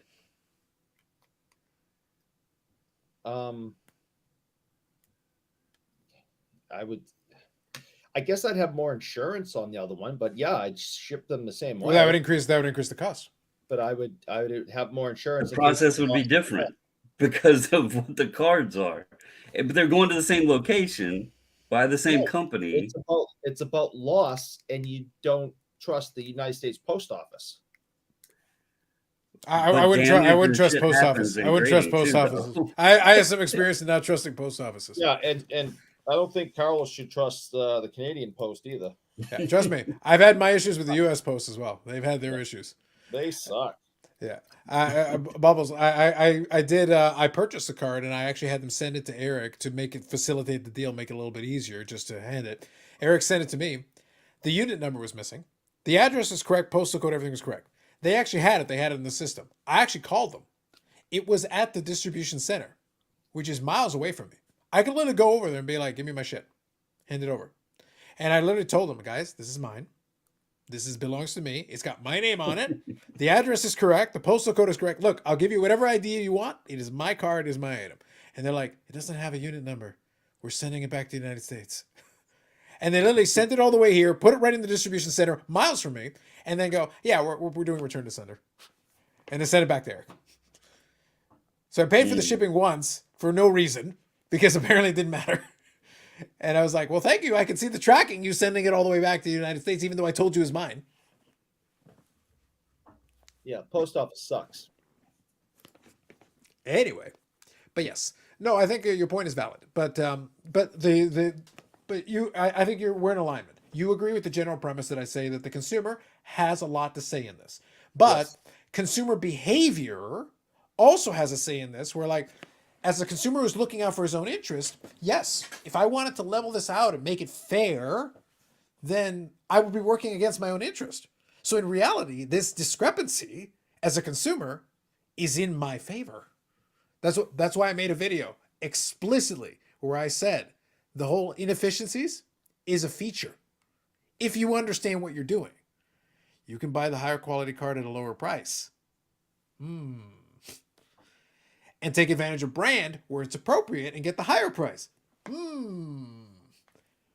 Yeah, Why then, as not an idiot, would I not want to exploit this to the hilt? This is a loophole. I win. And that's why, again, the question of why SGC. I'm the guy that's not going to go spend $150 on a pair of jeans that has a hole in the knees. If I really want to be fancy or bougie like Eric, I'll go buy the $25 comfortable pair of jeans and just wear them out until there's a hole in the knee, and then I'm bougie like Eric. I'm always the cost-based consumer. I don't need the fancy or the best of the best. If I was going to a Toyota dealership or a Lexus dealership that had a Toyota there, I'm buying the Toyota. I don't need the L instead of the T on the logo when they're essentially the same damn car. I'm going to take the value price and buy the Toyota. So that's how I shop. If I go to Walmart, I'm not buying Tylenol. I'm buying the Equate or whatever brand it is for 25% of the price, right? Because it's got the same active ingredient. So that's just how I am when I'm shopping for cards and everything else too. So yeah, I think it's fair. But I get it. Some people do want, some people drive the $1 million cars because they can and they want to look cool. So yeah. Well, the thing is, like, it's one of those things where it's not even a debate at that point. It was like the proof is in the pudding, guys. We can go. You want me to pull up the gen rate data? The proof is in the pudding. Like if we go with your premise, then the top number there, that big number at the top, should be much smaller, right? That's what your logic tells me, and yet it's the biggest number. It's at the top of that little list. Real quick on John, he just posted a comment there. Yeah, let me get caught up on a couple of them, and I'll get to that one. Give me 2 seconds. So Brand here says blindly buying a brand sums up American consumerism. Yeah, there's a lot of that. But like I said, if you understand that, exploit it. Use it to your advantage. Don't fight it. That's kind of this point. Don't fight it. Just play with it. Have at it. I'll come back to this one, Carlisle. I like your question, but give me a minute on that. Good evening, Shane. Canada Post sucks way more than the USPS. My experience is mostly with Canada Post, but I get you. I get what you're saying. I would hand deliver 52 minute, which would make a lot of sense. Yeah, take it out of the postal service. Good evening, John, as well. Good evening. If you want to be bougie like Eric, trademark. I like that you included the trademark. I like what you did there. You need to go fight raccoons behind TJ Maxx. Facts. We'll get to that in a second, John. Hang tight. Good evening, Wes. Fun fact about brand name versus generic medicine. By law, the generic has to have the exact same ingredients as the brand. Facts. By the way, in a smaller level, in a pinch, if I'm already buying a bunch of groceries and I don't want to do, I like Cheerios for like regular cereal, just day-to-day cereal, quick thing. You can buy the no-name brand shit. It's the same. Pretty much exactly the same. Just buy the no-name brand one. You save a lot of money. But like, I like Cheerios. Most of the time I'll buy the regular one, but sometimes I'll be like, screw it. Buy the other one. I can buy more boxes, get more for it, get more bang for my buck. Yeah, but you don't get the Cheerios. You get the Cheerios. So you're missing the top. So it's like you're getting less. Anyway, moving on. CC, I don't like the PSA upcharge and hate to say it, but it does make sense. PSA guarantee the owner and buyer does carry intrinsic value, guarantee on high values. And that's the thing, though, to be clear, I've never tried to justify it based on any of these things. I simply said it from a business perspective. I get it. And as long as you're going into it understanding that that's a thing, as a consumer, you've made a decision. So at that point, keep whining about it as much as you want, but you made a decision. And if you don't like it, by the way, pick one of the other options. We offer you other options. We're not forcing you to pick the one. You can pick a different one. It's nothing to do with cars, but what the hell? Let's party. Love it. Toyota Honda would be a better comparison. We'll get that in a second. Almost done. Almost there. Just buy the cheap one and put it in the expensive box. Okay. So now, sir, go ahead. So on his comment, he said it's a bad example. I actually lived out in Indiana where there is a Toyota factory. I actually work in automotive manufacturing, and there's a gentleman by the name of Chris in our Facebook group that actually works at the Toyota manufacturing facility. If you compare a Toyota Camry, and I cannot remember if it's the IS300 or LS300, there's a Lexus model. They are essentially the same identical vehicle off the same manufacturing line, made with the same parts, the same components, with just different logos. The Lexus might have a little bit of fancy plastic wood grain on the interior, but everything about the vehicles are legit the same thing. The logos are different. So they have different model names or whatever, and like probably a $10,000-$15,000 different price tag, but they're off the same assembly line. That's what I meant. I didn't mean the brand themselves. Yeah, they're different. They got different No, price you're tags, 100% but correct. they're off the same assembly line. No, I've had discussions like this with car people for years. Ford and Mazda is also the same Yep. company. And So- Mitsubishi for a short period. Yeah. So my buddy and I years ago both had pickup trucks. I had a Mazda, he had a Ford. We parked them next to each other. Everything was the same, even the door handles. Everything was the same. The interior was the same. All that was different is that he had a Ford badge. I had a Mazda badge. It was the exact same pickup truck. Like the B2000 and the Ranger, I think, were the same exact trucks. I had a B2. I had a B2500, and he had a Ranger, and it was the exact same truck. So And, I didn't want to like be, hey, wait, I'm right, but to explain what I was talking about, right. they're legit off the same line. That's what I was saying. Bubbles, on this show, if we're right, we fight to be right. But I don't want to offend anybody or piss anybody off. No, that too. Well, look, Bubbles. I don't feel like I've ever angered anyone. I don't know what y'all are talking about. It's like we are kind and compassionate folk here. We are very on this show. I was very kind and considerate and nice and level headed. You've made me this. So moving on. Anyway, as I was saying, kind, compassionate, very much level-headed and even keel. I would never question anything related to that. And thank you, John. Appreciate it. A good, wonderful debate, spirited debate. Thank you all for that. Parallel is like Lexus is just a parallel of a Toyota. Toyota is base. Lexus is a refractor. Love it. Lexus is even in the number parallel. You got to fight for your right to be right. That's right, Bob. That's right. You were saying, Eric? Go on.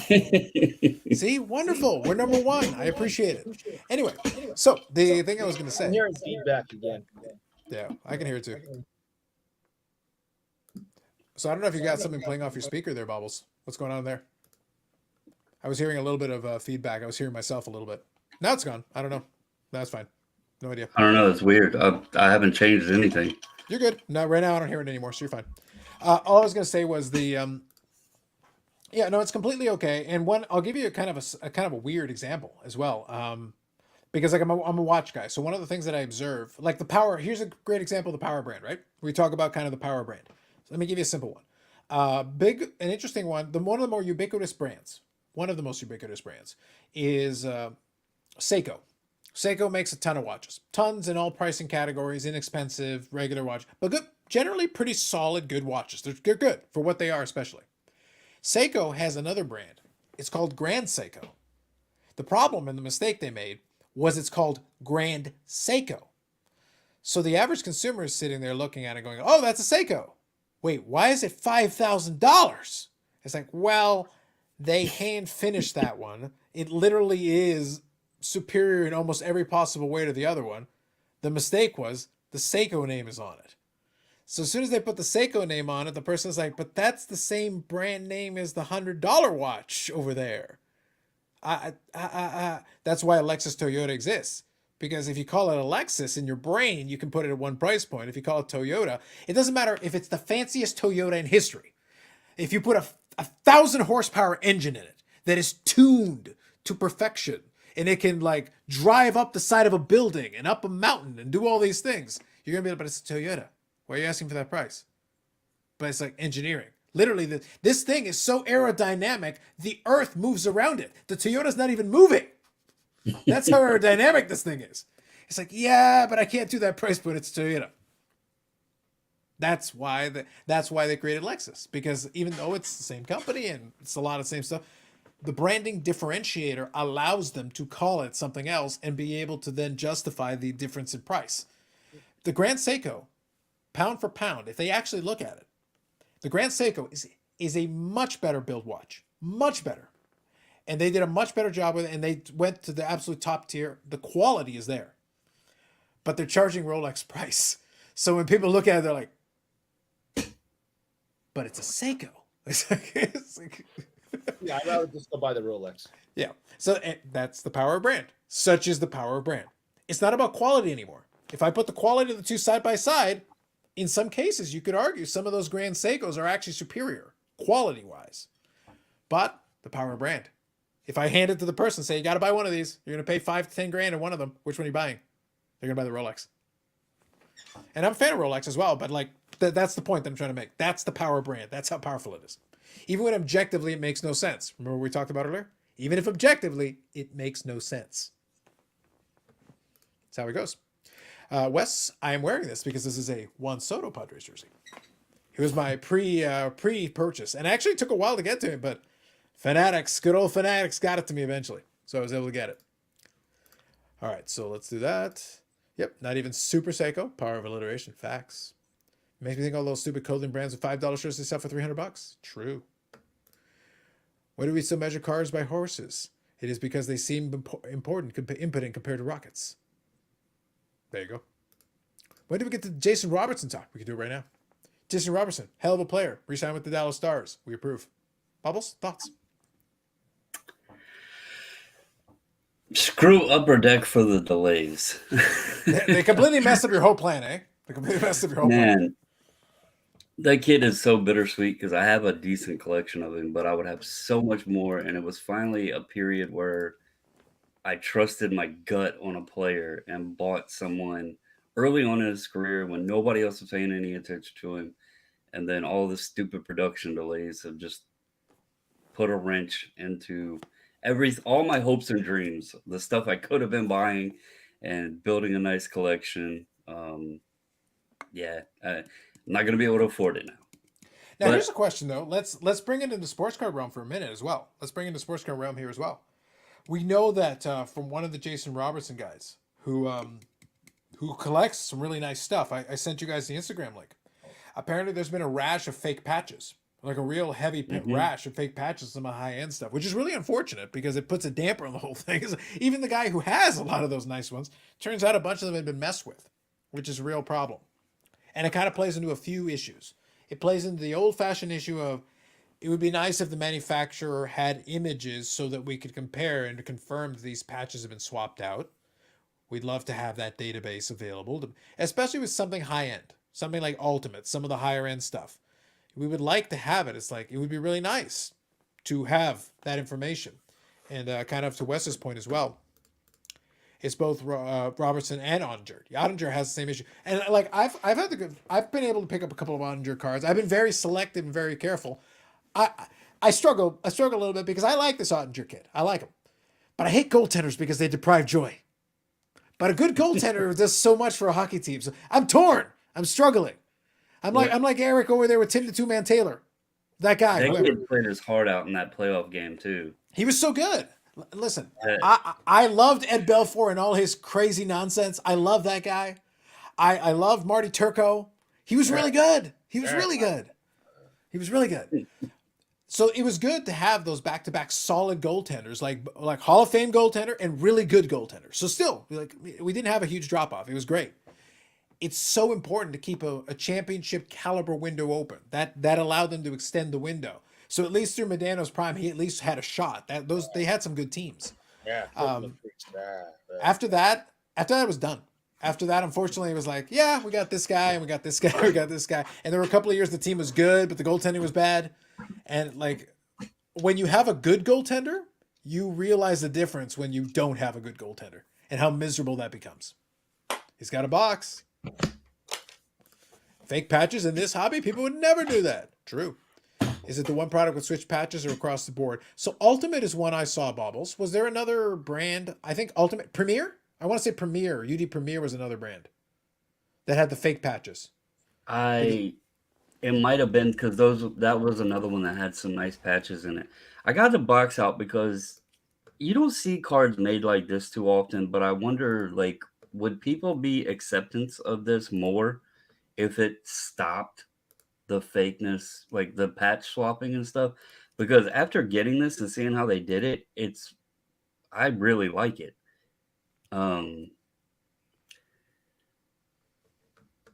The patch, like, so there's actually acetate over the patch, Yep. and then they signed on the acetate.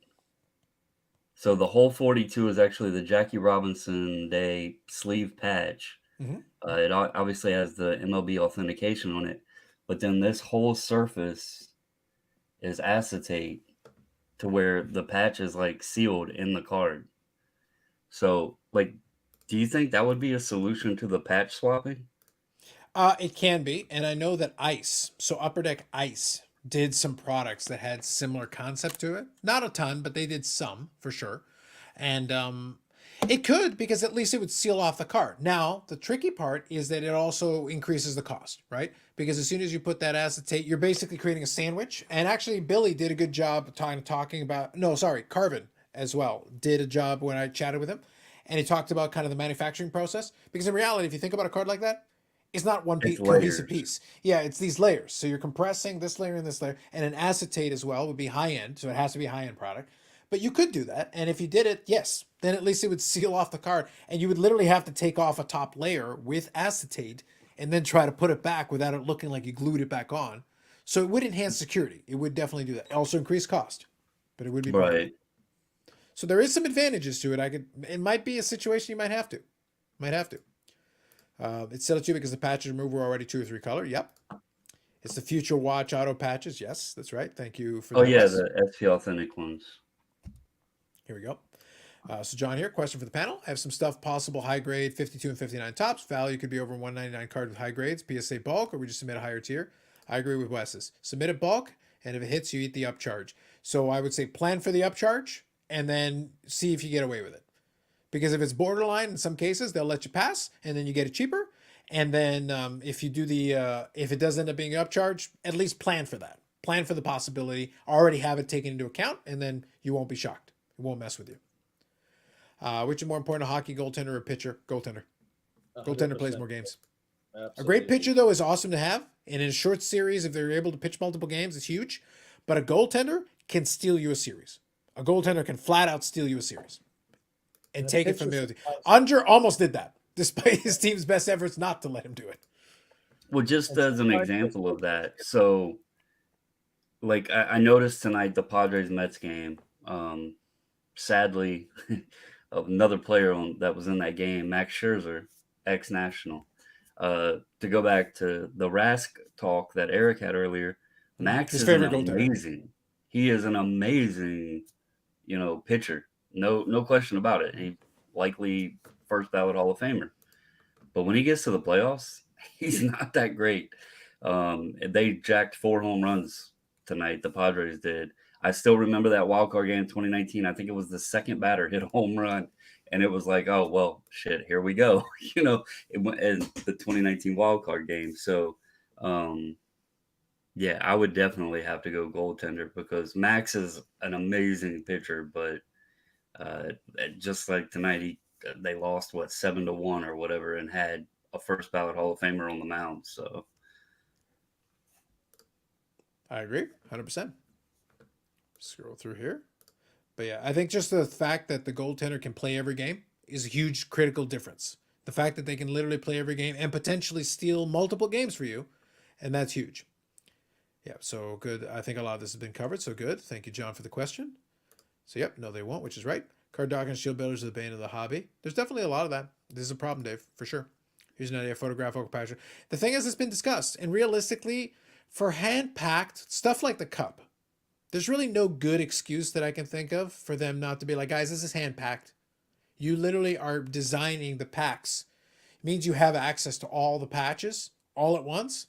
Take a big group picture and then just break up the scan into pieces and have it in your database so someone can corroborate the patches. Have it available so that, hey, is this patch accurate? Is this right? Yep, that's exactly the one that should be there. Or nope, that is completely different than the one we sent out. Or, you know, with the technology we have today, you talked about Genament and all that other stuff. Mhm. There's scanners now that are so quick. They could legit have an image like even what was that company, Jersey Fusion or whatever, and I think Leaf or no, it was the old Donruss stuff. Would actually show you a picture of the jersey that swatches were cut from. Yeah. They could very simple. I mean, yeah, it's an extra step in the process, but even for other, product, normally relics are all serial numbered for the most part. Just create the cards and just run them through a scanner that then has all the imaging. And you could tell what serial number had what patch, and maybe on the back show the jersey it was cut from or something like that. I mean, they got to be able to do something. Yeah. This stuff's Well, getting pretty bad. It is, and that's kind of been the long-standing argument. Unfortunately, it's like one of those things that you would like to see going on with it. I was able to find the image of a couple of the cards, the fake patch cards, just to kind of explain and show off what we were talking about, what precipitated this conversation. So I'll quickly show it here. Chrome tab, yes, this one. So here are the Ottingers. So this one here. So this is technically the same card, top and bottom. Unfortunately, you can see the difference, right? The bottom, it's not a bad patch. The top, much nicer, right? Yep. So like that's kind of the big differentiator there. And they captured a lot of different ones. So here's some of the Future Watch. You can see the difference there. These are all the same serial numbers. That's how you confirm them. So here's another one. And you can see which part they went with. Like in the new Dallas Star uniform, the little shoulder patch, that's kind of what they went with in order to capture it. Obviously, does it look better? It does. I have some Jamie Benns that use that as well. Like, obviously, it's a more premium patch. It's understandable, but like, it's unfortunate because you can see it changes the game because now it's been messed with, and as soon as you have the old picture, it's like, okay, there you go. Here's another one. Same idea. Like, if you notice, what piece are they using consistently? The same little shoulder patch over and over and over again. What kills me is people are upset by this. That they're getting switched out and it's not the original patch. So many of these cards, especially from Panini, the patches came from Target or Dick's Sporting Goods to begin with, and you're still paying hundreds of dollars to have a piece of crap stuck to your card that has the player has never seen or been around. What's the difference? Why are you getting upset over one thing and the other one I'll give you $250 for and I'm super happy? Well, the reason they get upset about that one is because those were all they were game used. They actually, the Upper Deck does use game use patches for those brands. So those are game use pieces in the first place that have been replaced with presumably something else. So we replace an actual game use piece with a not game use piece, presumably. It's just I guess it's more my just frustration over the Target and Dick's Sporting Goods shirts. It's like, well, Carvin, like I said when I had Carvin on, I know he defends the idea because for him it's the aesthetic. Yeah, For him it's like because what happened was, and by the way, if we're being Bobbles, here's a good one in my favorite theme of the night. Maybe consistency is the theme of the night. This will be fun. If we're being consistent, and people want the game used, right? If people want the game used, go back to the early 2000s when we burned through racks full of game used product in relatively cheap stuff that no one gives a crap about. Racks of it. Because, I'll use hockey as an example, but other sports had this too. Back in the early 2000s, back then, in the late 90s, early 2000s, Pacific came out with a bunch of products, including patch cards, jersey cards, whatever. Everything was game used. Every last piece of it. And they would make 300 cards for the patch cards, 2 different players on each side, patch piece, jersey pieces, all kinds of stuff, stick pieces. And they burned through stacks of these things. And the players only used so many sets of uniforms back then. So a lot of those uniforms are gone because the stuff got burned through. So a lot of the game used material doesn't exist anymore. It's sitting in 2000 stuff that no one cares about. So, and no one cares about it, and they don't pay any premium for it. So here's a question. If the game use is so important, why don't they actually buy the game use stuff when it exists? And the stuff that is aesthetically pleasing, but is not game use, that sells fine. And I used the example before. That National Treasures product, that 1 year that Panini did National Treasures for hockey. There was one of the products. It was a cup themed one, and it was a little medallion. It was a metal medallion of the cup, and on the side of it was a hard signed autograph. Beautiful looking card. But technically speaking, it is a little metal medallion that was manufactured in the shape of a Stanley Cup. It is a hard signed autograph. And some of those cards go for upwards of $1,000. It's a hard signed autograph. It's an aesthetic. So you could have made that a manufactured patch. What's the difference? It's aesthetic. Nobody thinks that the piece of metal is actually from the Stanley Cup. But that's the point. They still paid a premium for it compared to a regular on-card autograph. It's literally a piece of metal. So nobody's fooling anybody, but they still pay a premium for an on-card autograph. No, I'm good. I'm not doing that. But that's the thing. People did. And I they have. will not. If it's not game used, why do I want it? I just don't get it. They do something similar with these. Yeah, 100%. That's another good example. This is from the cup with the little logo in them. Yeah, and there's literally nothing on it. It's literally an autograph. It's an autograph over an acetate over a logo. It's an aesthetic. It's a purely aesthetic choice. It's an autograph. It's a legitimate autograph, but it's just over. It's over an acetate thing. That's it. That's all there is. You guys are really pushing the meme pretty hard. Do you dip, Eric? Do you? The dip where what? Huh? That it's play off of it's Vintage Breaks, right? Vintage Breaks is the guy. I don't know. So there was a guy. I want to say it was. I want to say it was Vintage Breaks. And what happened was they did a break with a pack, and the guy basically swapped out one pack for the other, and he pulled the thing off the screen, and the whole it's basically a sports car radio meme. What happened is when he pulled it off the screen, though, he's like, "Daniel, you dip, Daniel," and then they keep using the same joke because they think it's funny. The 47,000th time they did it. Oh well, all right, wonderful. So that is where it comes from. I do all that stuff. You bet. I don't know. Back, when I grew up, dip was the stuff you put in your mouth and spit into a cup. But that's the only dip I know. So, question about the non-game use stuff. Mm-hmm. Sure. Go ahead. I don't mind it, and I understand some of it, and I understand, like, in some products, they're not going to put forth the cost of a game used, item or whatever. Mm-hmm. But why in the hell do we get these not associated with any game, event, player, season, whatever, and still just get, like, these napkin patches, like the napkin relics? If they're going to do that, why don't they just say, ship us some patches? Like, don't even ship us the jerseys, just ship us the logo patches or whatever, and at least put something like that in the card. I mean, that's very low cost, and if it's just for aesthetics, then at least make it look nice. I think that's fair, but I'll throw you a couple of scenarios that we're throwing at it. We talked about them a little bit in the past, but I'll quickly run through a couple of them. Okay, so let's say for the sake of argument, we agree. All right, our Fanatics Overlords are taking over. They've cut a big old check, so Carlos will be sucking up to Fanatics Overlords without shame and without question.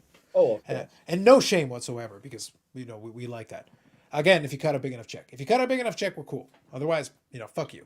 The point is, so let's say they cut the big old check, we've taken care of it, and as a matter of fact, I'm feeling so generous, I even gave Eric half off on the like button. That's how generous we're being. That's a beautiful check that comes in. If and only if. But, okay, great. Fanatics does a deal. They're going to do game used. And a great point was made back then. Game used. That means a lot of things.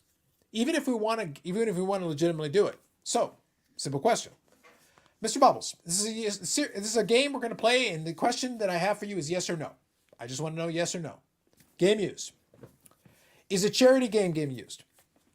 the player wears it and plays a charity game. He plays hockey or baseball or football or whatever. They are playing in the game. They are wearing this jersey. That is what we cut up and we put it in as a game used. Yeah, and I honestly, any of that, I wouldn't even mind. But The that was player the point. use it in some sort of fashion. Charity game, special exhibition games Preseason. themselves, preseason, all kinds of stuff. The player wears it and performs an athletic act in it. Yep. Is that game worn? Technically, yes. I'm It happy is. with it. Yeah, it is. And that might be all you need to do to meet the criteria, but would everybody be happy with that? That's the question I would ask. The Puritans of pure game use, they're like, but guys, the athlete wore it in a game and participated in said game. It Well, did and- something. Unless they have the sticker, like back in the day, you used to be able to get like the date that the game happened in on, Yep. or whatever, and these stickers will tell you that.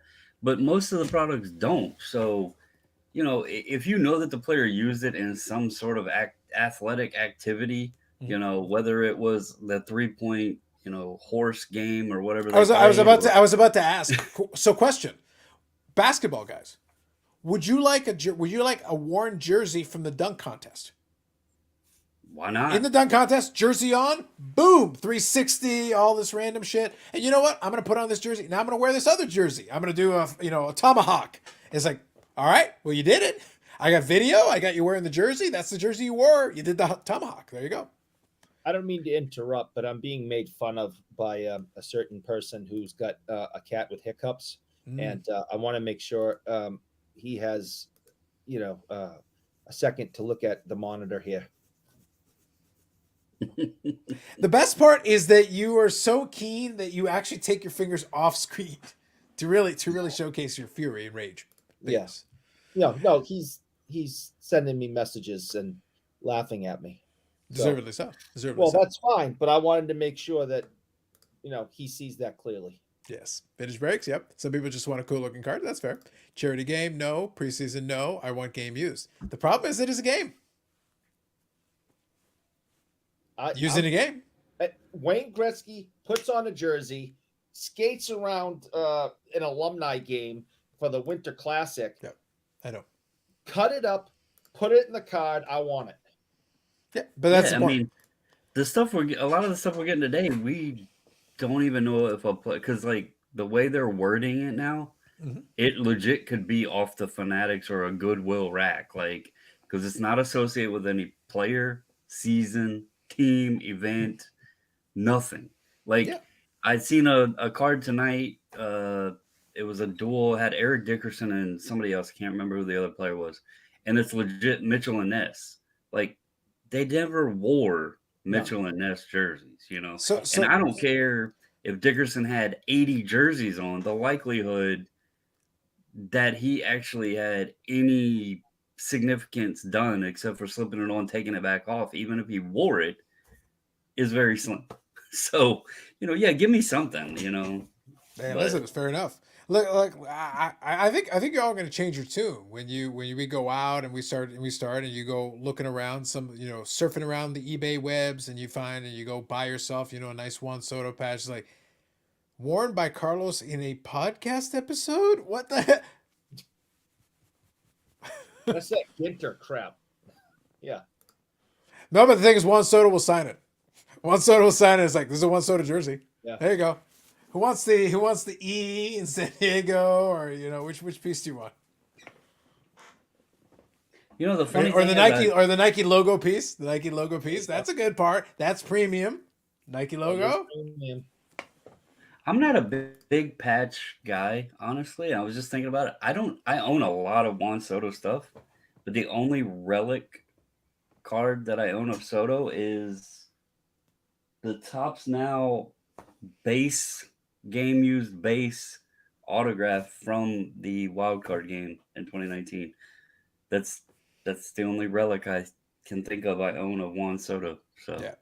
I'm I not a think huge relic guy. I do enjoy them, but I would be very picky. It would be one of those situations where I need the right thing. They're expensive for me though. I do like some of the high end, like the Topps Dynasty stuff. I do like some of them. I like the design. I like the aesthetic. but I would want to be extraordinarily picky, but they are expensive. Like they're already priced right at that premium level. But they are cool looking cards. It's my Soto collection for the most part is taken to I'm going to be really picky. My intention would be to sell a couple of the ones that I have. Mind you, it would be lovely if he had a great playoff performance here. It'd be nice to help me out here, Juan, a little bit. Help out, help out. But I'd love to move a couple of pieces and then pick up a one or two. I want to have a small, tight collection of some fun cards that I like. I don't need hundreds of Soto cards. I don't need any of that because, like I said, from a player collection perspective, that's not my style anymore.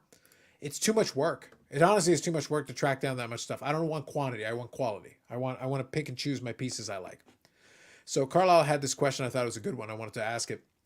So we got Rays, Guardians, Phillies, Cardinals, Mariners, Blue Jays, Padres, Mets. So these are all the winners in capital letters. Which team that is 0-1 is most likely to win the last two games? So we talked about the format. 3-game series. So you can afford to lose a game, but you better win the next two then if you want to do it. So we got the teams that didn't win. So you got the Rays, the Cardinals, the Jays, or the Mets. Which 0-1 team has the best shot of coming back and winning the series? Bubbles. I say. Oh, Good. okay. No, go ahead. I Go say ahead, the Rays because naming the team the Guardians is absolutely ridiculous, and they should never win anything ever again. Interesting. That is a hardline stance. What would you prefer the Guardians have been called? I'm not saying that the team shouldn't be renamed. That's not the subject of Renamed? Is that a pun? Oh, that would be a good one. Renamed. Mm-hmm. Yes, that all works very, very well. Go on. But that is not my that's not the rock and I'm gonna die on here. But Guardians, what the hell? What the hell? Bubbles, I wish they had just gone with spiders. At At least that's a historical name. At least that was a legitimate name. That actually was a name they had. That actually has some history. Spiders would have been awesome compared to the Guardians. And then you could have been attacked by a spider mascot. It has so many arms to hit you with. And what's It'd be amazing. What's the dumb name that the Washington football team's called now? The Commanders. Washington football team was perfect. It sounded like look. I'm actually with Bougie Eric on this. I actually thought Washington football team was awesome. I love football team. I'm like, please win the Super Bowl. Football team wins the Super Bowl. Yes. Listen. I thought the Washington football team sounded great. I liked it, but I think the biggest issue with that it was too easy. It was too easy to switch the T and the F. So instead of WFT, you just made it WTF. It was way too easy. None of this is a problem that I have, Bubbles. As a natural troll, all of these things are a feature.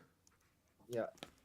I just whoever came up with Guardians and Commanders, it must have been the same idiot that was hired by both franchises. Being from the area, I heard it a lot on the sports talk. It was the one that everybody thought that they were going to go with was, I think it was Red Wolves. They thought they were going to be the Washington Red Wolves. No, it was I know the story, and I was hugely supportive of it. So real quick, obviously we know why they're changing the name. Yeah. Right? That the Redskins had some racist overtones. It was inappropriate, in today's society. Absolutely. All right. No question. So what they were thinking about doing was naming the team the Washington Red Tails. Now, the Red Tails were the nickname of the Tuskegee Airmen in World War II. So you would have went from having this racist name, okay, to changing it to honoring the most successful fighter pilots squadron in World War II, made up entirely of Black Americans. Would have been perfect. And the designs that were being put out were phenomenal. And they ended up throwing all of that away and going from a racist team name to honoring Black Americans. What a transition they could have done. And I'm telling you, if you saw the designs, best designs in the entire NFL. So from the area, like the 106.7 The Fan, the DC sports team, because I'm only like, I don't know, 45 minutes away or so from DC. Mm-hmm. The polls and the fan votes and all that, and when they were like building up the suspense, everybody thought and was voting that it was going to be the Red Wolves, is what they thought. Um, and then I don't know all the details because I'm not a Washington fan. But I heard that the Commanders actually has some controversy with it, something deep in history. Yeah. Um, There's, that there was there's almost always an intern who doesn't Google things. Yeah, there's something with it that has some controversy to it that folks were pretty outraged about when they announced that was going to be the name. I don't know the full details, so I'm not going to sit Yeah. here and go into it, but there was something where that name wasn't too much better than the other one. Yeah. So, Look, I'll give you the best example of a company that didn't hire an intern to Google. You could have literally hired an intern to Google and you would have resolved an issue. I'll give you an example. So then the distinguished airmen say, nope, I don't have any background on that. I've never heard that. And I plus, never heard I it. think there's only one left. Naps and spiders. There you go. Okay, so let me give you a fun little story from the world, from the carny world of professional wrestling. So WWE did a thing. This is years ago now. They did a thing where they were having this little faction of these 3 women wrestlers who all came in, and they were supposed to be this faction. And they were trying to come up. Everything is a branding opportunity. You want to have a branding opportunity. So they're this, this group right now. So you want to name them something. Okay, sounds great. So basically, they said, and the three of them all did submissions as their finishers in the thing. So that they decided to call. So somebody came up with the idea. And this is how I know that the people in WWE are assholes, because I guarantee someone knew what they were doing when they came up with this. But anyway, so they said, okay, so why don't we call them the Submission Sorority? The Submission Sorority. That's what they went with. And they literally did that on TV, and they named them that on TV. Problem. A quick Google search will reveal that that is a porn movie. Like literally the first thing that'll come up in Google. The first thing. It's a porno movie. Almost immediately somebody was like, that's a porn. And then they're like, okay, we're not calling them that. And I remember when they did it, I was just sitting there like, I know that's going to get reversed. I didn't know it was a porn movie, but I'm like, that sounds like it could be. Like just without even knowing the specifics. I'm like, I could have guessed that. That like there's a 50-50 chance, like easily 60-40. Like I feel strongly that could be the thing. If it wasn't already, it was gonna be. It was gonna be, yeah, for sure. So I was sitting there like, y'all couldn't hire a fucking intern to Google this shit? 5 seconds. 5 seconds. It took, and we're in the internet age. People immediately are like, so submission sorority, you say? You mean like this? The internet will help you with that. Don't worry about that. Fact checking. Oh man, it was so ridiculous. I don't even know. Yeah. So, anyways, you can continue your discussion about the Guardians, and we will, yes. And, so and I said that they should never ever win because they suck. And then Bobbles, who has probably a much more intelligent answer to easily, that question, yes. He can have the floor. Easily, yes. So Dave here says someone is outraged by everything. But you know what my favorite part is, Dave? The people who are outraged by the people who are outraged. Think about it. It's always one of my favorite things. All right, Bubbles, we have a legitimate question here. We got some thoughts. We've had some time now to think about this. All right. Rays, Cardinals, Blue Jays, or Mets? Who has the best shot of coming out of the 0-1 hole? I'm gonna give a couple answers here. The one I would like to see is the Cardinals. Mm-hmm. No hate to Mike O or any Phillies fans, but as the team that Harper came from, he never has advanced from the first round of anything in postseason. He's kind of in Trout territory, so I would like to see that trend continue. As for the team I think has the best chance, I'll honestly have to say the Mets. Like I said, Scherzer, it doesn't surprise me that he struggled tonight, but they should still have, DeGrom. They got a strong team. They played well for most of the season. They barely lost that division.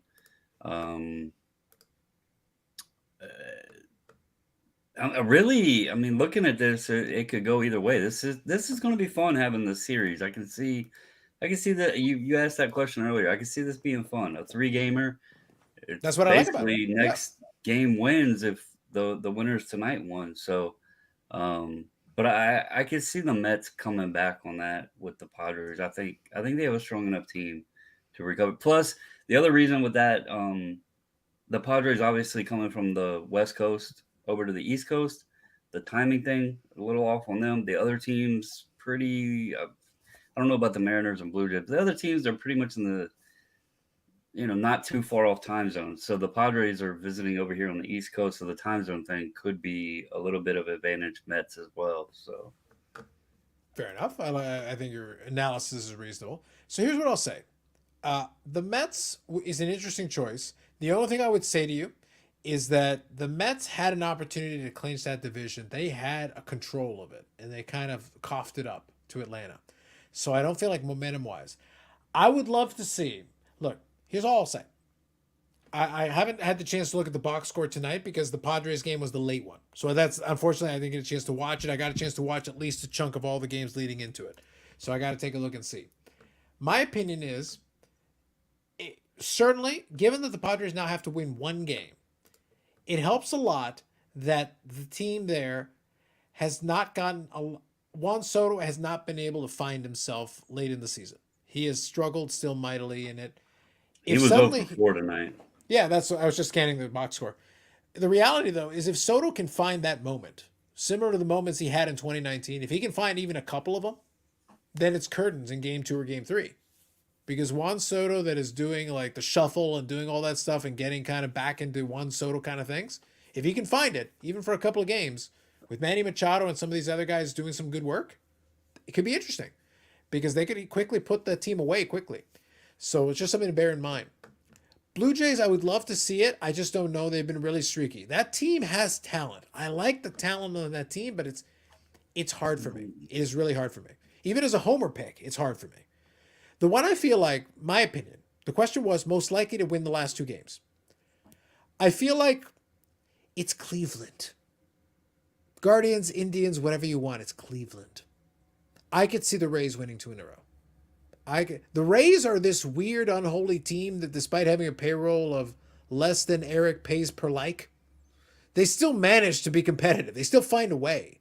And I could totally see the Guardians coughing up 2 games and the Rays surpassing them. Just call them Cleveland. Don't say that. So I answered before looking at matchups, and yeah, DeGrom's on the mound tomorrow, but Blake Snell is pitching for the Padres, so that's pretty interesting matchup.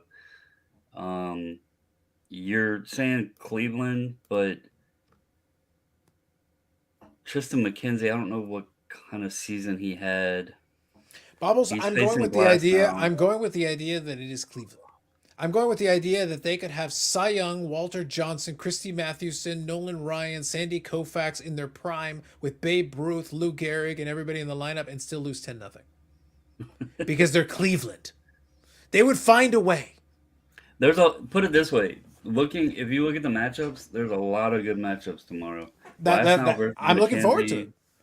Ray versus Gosman, Snell and DeGrom, and Aaron Nola versus Miles Mikolas. So it's anybody's game tomorrow. Bobbles, a lot of good matchups there. So. I like it. I'm a fan. Is all I'm saying. I'm a fan. I'm a big fan of it, and I think that'll be exciting. I think it'll be good times. And I think I'm looking forward to it. I think it'll be great to see kind of where it goes with that one. And we'll have to see. I don't know, man. But that's my pick. I just really feel like it's more of a lack of confidence in Cleveland, really, what it comes down to. And that's the one I kind of look at and go, interesting. I don't know. But that's kind of where I sit on that one. If I have to pick one, that's my pick. All right, so here we go. Got it. That's what I want to see. So Dave goes with the Jays. Now Bob Jackson asking a pertinent question. He says, Carlos, are you aware there is a Dutchman on the Padres? Funny you should mention this. My long-standing war with the Dutch. Bob, you just keep putting gas on the fire. But let me share something with you guys. Let me share something with you. I've got an update. I have an announcement to make. Oh yes. Oh, I've got an announcement to make. Let me share with you the World Baseball Classic qualifiers, where Team Panama is going to the World Baseball Classic because they defeated not one but two teams. The vaunted Team Argentina and the vaunted Team Brazil, who are both worse than the Dutch. By default! They were 2-0 and have now qualified for the World Baseball Classic with Nicaragua, who also defeated Brazil. So they will be going to the World Baseball Classic. They are coming back to the World Baseball Classic, which means they at least had to win a game. In fact, they had to win 2 to qualify. And they mercy ruled Argentina. Mercy ruled Argentina 11-0. There's a mercy rule in adult men's professional baseball.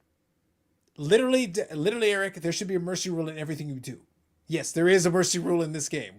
Given the international competition of it, once a team gets up by a certain amount after like 7 innings, they're like, no mas. No mas. Now, if you'll excuse me, sir. Yeah, enjoy your moment. It won't last. They won 2 games. That's all I care about. That's all I wanted. I'll see you fucking Dutchmen soon. Yeah. Anyway, moving on. Thanks, Bob. I thought about wearing my Team Panama jersey, but I figured I'd wear this. So what is that? I was watching the qualifiers. I was like, "Oh, you better win this! I swear to God! I swear to God!" Deal with it. There you go. Baz, Panama baby, best reliever of all time. Yes, Rod Carew. Carlos, he's not a reliever. There's no reliever from Panama. Never heard of him. You guys just pressing all the buttons. Traitors dogs. The whole lot of you. Traitors dogs. The Rivera family shall not be spoken of again. Trash. Moving on. But yes. Thank you for the setup, though. I was ready with it. I was curious if somebody would bring it up. I was wondering. But hey, we did it. Anyway. All right. Last couple of comments there, and we'll wind her down, okay? So we'll do that. Been a good fun. It's been a good night. So thank you all for that. We had the shocking revelation that Eric personally ordered a $16 special at Beckett that none of us knew about. Yeah. Literally none of us knew about. No, like it wasn't even discussed. Like I haven't heard anybody mention it. So do you think Bubbles should be like? If I was going to do a video about it, I would literally just take the clip where he mentioned it and go, "Here's your video." I'm not even making a separate video for that. I when you asked the question, you seen how I answered. I was like, yeah, they had a special in September. That I didn't know you were asking me about a new special now. So yeah, the reason I asked the question the way that I did is that I was perplexed and confused. As soon as I saw it, I was like, "What the hell is that?" Because then I started clicking through. I was like, "What the hell is this?" Okay. So just real quick, in the time we have left, this wonderful company has lowered their prices to match the other companies that lowered their prices. No, they went lower. But they went $2 lower. Yes, but I don't mean match price, but they followed in suit. It lowered their prices. It didn't tell anybody. Then we find out that this company has lost their patent on their slabs. This has been a great night, is what you're trying to say. I just don't know what to do. Oh, it's pretty great. Not gonna lie. You know, their business has declined so much. I wonder if they just have leftover stock, and that's why they haven't rolled out the new ugly slabs yet. They're trying to get rid of the old expired patent slabs, but their business was just so low that they still have a warehouse of them. So they gotta like discount this shit, get out the door. Just trying to get rid of them. It's just been a series of revelations tonight, guys. Like it has genuinely been a series of like I said, the last couple of weeks, not a lot of news really. This week, the real news doesn't take that much explaining. PSA, SEC, lower price on bulk. It's not that complicated. It doesn't take rocket science. I joke with because Bobbles let me know. It's like, oh, we poked some fun at you with the video. It's like, I listened to it. It's like, yeah, it's fine. Great. Sounds good. Because one of the videos was like 4 minutes long, give or take. And I was like, guys, there's not that much to explain. It's a price drop. Like, you want me to give you a dissertation on a price drop? Yes, it's good. It's good. I'd like even more, but it's good. Less money. I even got mine out in like 10 minutes, and that was explaining the bulk subs and everything. Yeah, but So yeah, there's not much to. Yeah, it's very straightforward. It's not like, look, if I had wanted to do like deep, thorough analysis, I'd be like, and now let's use an example. Let's pretend you're going to grade a bread. Just drag it out as much as you can. Like, not much you can do. It's like, guys, price drop. You know what it is. I heard Beckett is buying their newly designed slabs from Tag. Crystal clear and patented. Listen, y'all, instead of wasting your time on that garbage, what you should do, unless you need a coaster. If you need a coaster, it's fine. However, if you really want a slab that is so clear that the label on top will not detract you from the card, Ultra Pro, BCW, and a variety of other manufacturers produce what's called one touches. It doesn't distract you from the card, from the label. You see, Eric's demonstrating a one touch. He's put it in correctly, but still, you've got options. One touch. The label on that one touch is not distracting from the card. That's the ultimate in clarity in the label. The ultimate in clarity. Tag can't even touch that. They're not even close. Not even in discussion. Innovation, my ass. Innovation, my ass. I'm gonna put my new Bailey Zappi rookie card, I think, in a one touch too. As you should. Bailey Zappe. Can we just call him Zappe and make it really fancy? I called them Zippy the entire game the other day. Does anyone know what the actual pronunciation of that ridiculous name is? I'm just Zappy going to call him was Zappe. saying it on I'm the going with it. broadcast, but I've just been calling him Zippy. I'm just going with Zappe. We're going to give him a little class. He can be a contender. That's the Mass Hole Edition one touch. Facts, Bob. Facts. So with all the grading, the pricing adjustment, Go ahead. how much longer does HGA last? Well, I'd argue their death nail came a while ago. I know they've got a holding company that came in and threw some money at it, but like the HGA was the case study and why I'm not a fan of like 4th, 5th, 6th graders. It's like, look, if you're not happy with, like I said, if you're not happy with the incumbent in the space, use one of the other ones. Like, why are you trying to spread the marketplace out to the point that it's like, I don't believe you when you say like, oh, but I want a different option. It's like, there's a couple different options. If that's what you want. It took you that long to get back at Bob? Really?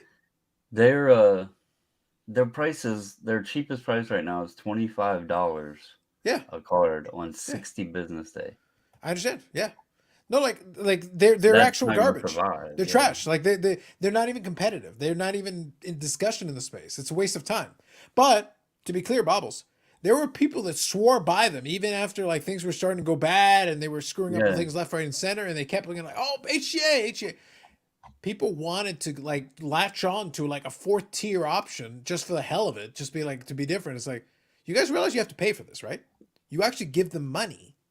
And then if it becomes a glorified paperweight, or if it becomes my new coaster, you paid for that. That's bad. But do whatever you want. Look, if you really hate the other options that badly, may I suggest a one touch? You can get them for like $3 or $4 a pop. It's really cheap relatively to these other options. Just do that. And if you can't get thick cards, you can get a thick card in a one touch. You can get that. Oh, you got one of those booklets? One touch. They got them. Don't even worry about it. So it's like, all right, guys, you got options. Just do that.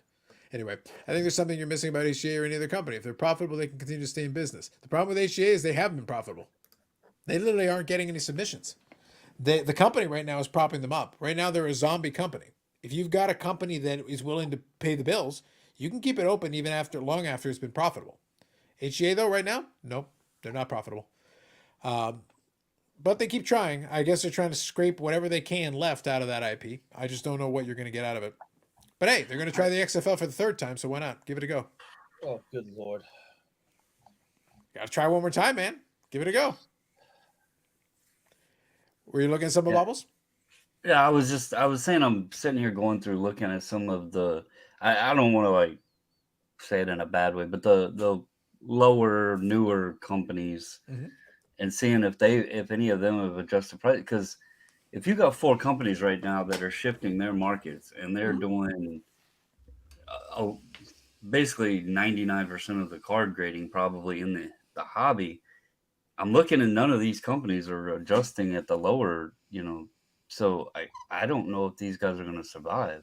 Yeah. Like So even this we'll RCG or finalize it on whatever. we'll finalize it on this point because I figure I'll milk it for one more minute.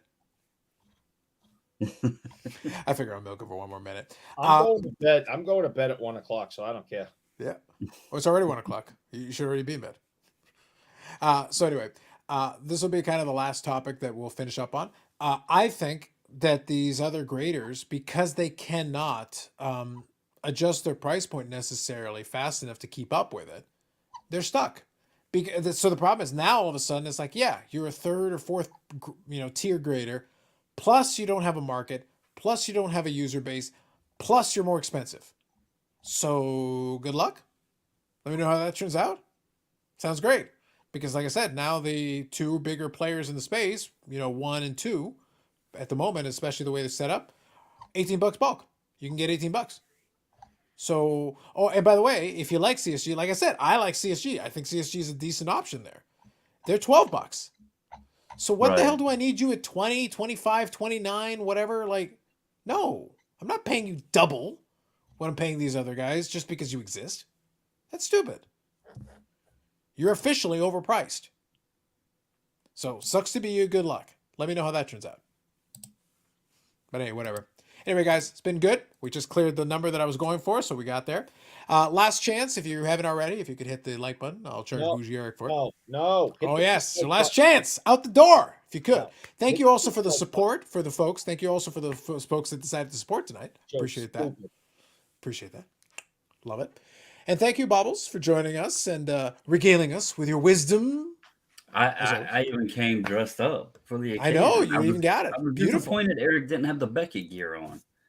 He just doesn't want to. He doesn't want to. Listen, he doesn't just want to throw it in your face, man. Like he's trying to be very respectful. You know how Eric is. He's a very. Isn't that what the B is for on the jersey back there, though? That's why he's so outraged at the new Beckett logo. He thought it was going to be with that B on his back wall. Listen, the important thing that you need to understand is that Eric is a very humble man. He would never promote himself.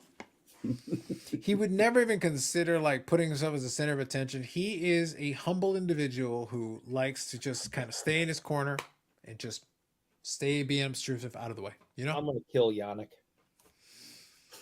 I'll be there to referee that fight, and it'll be very entertaining. I look forward to when you're buried in poutine under stumps of greedy. Buried in poutine. Anyway, guys, have yourself a great night. Enjoy your weekend as always. Appreciate you popping in and hanging out as always. Been a good time. We'll be back next Friday. Little ticker's been going there. 14th, back on the Friday, usual time, 8 p.m. Eastern time. More videos coming up on the channel and the rest of it. So have a good weekend. We'll catch you in the next one.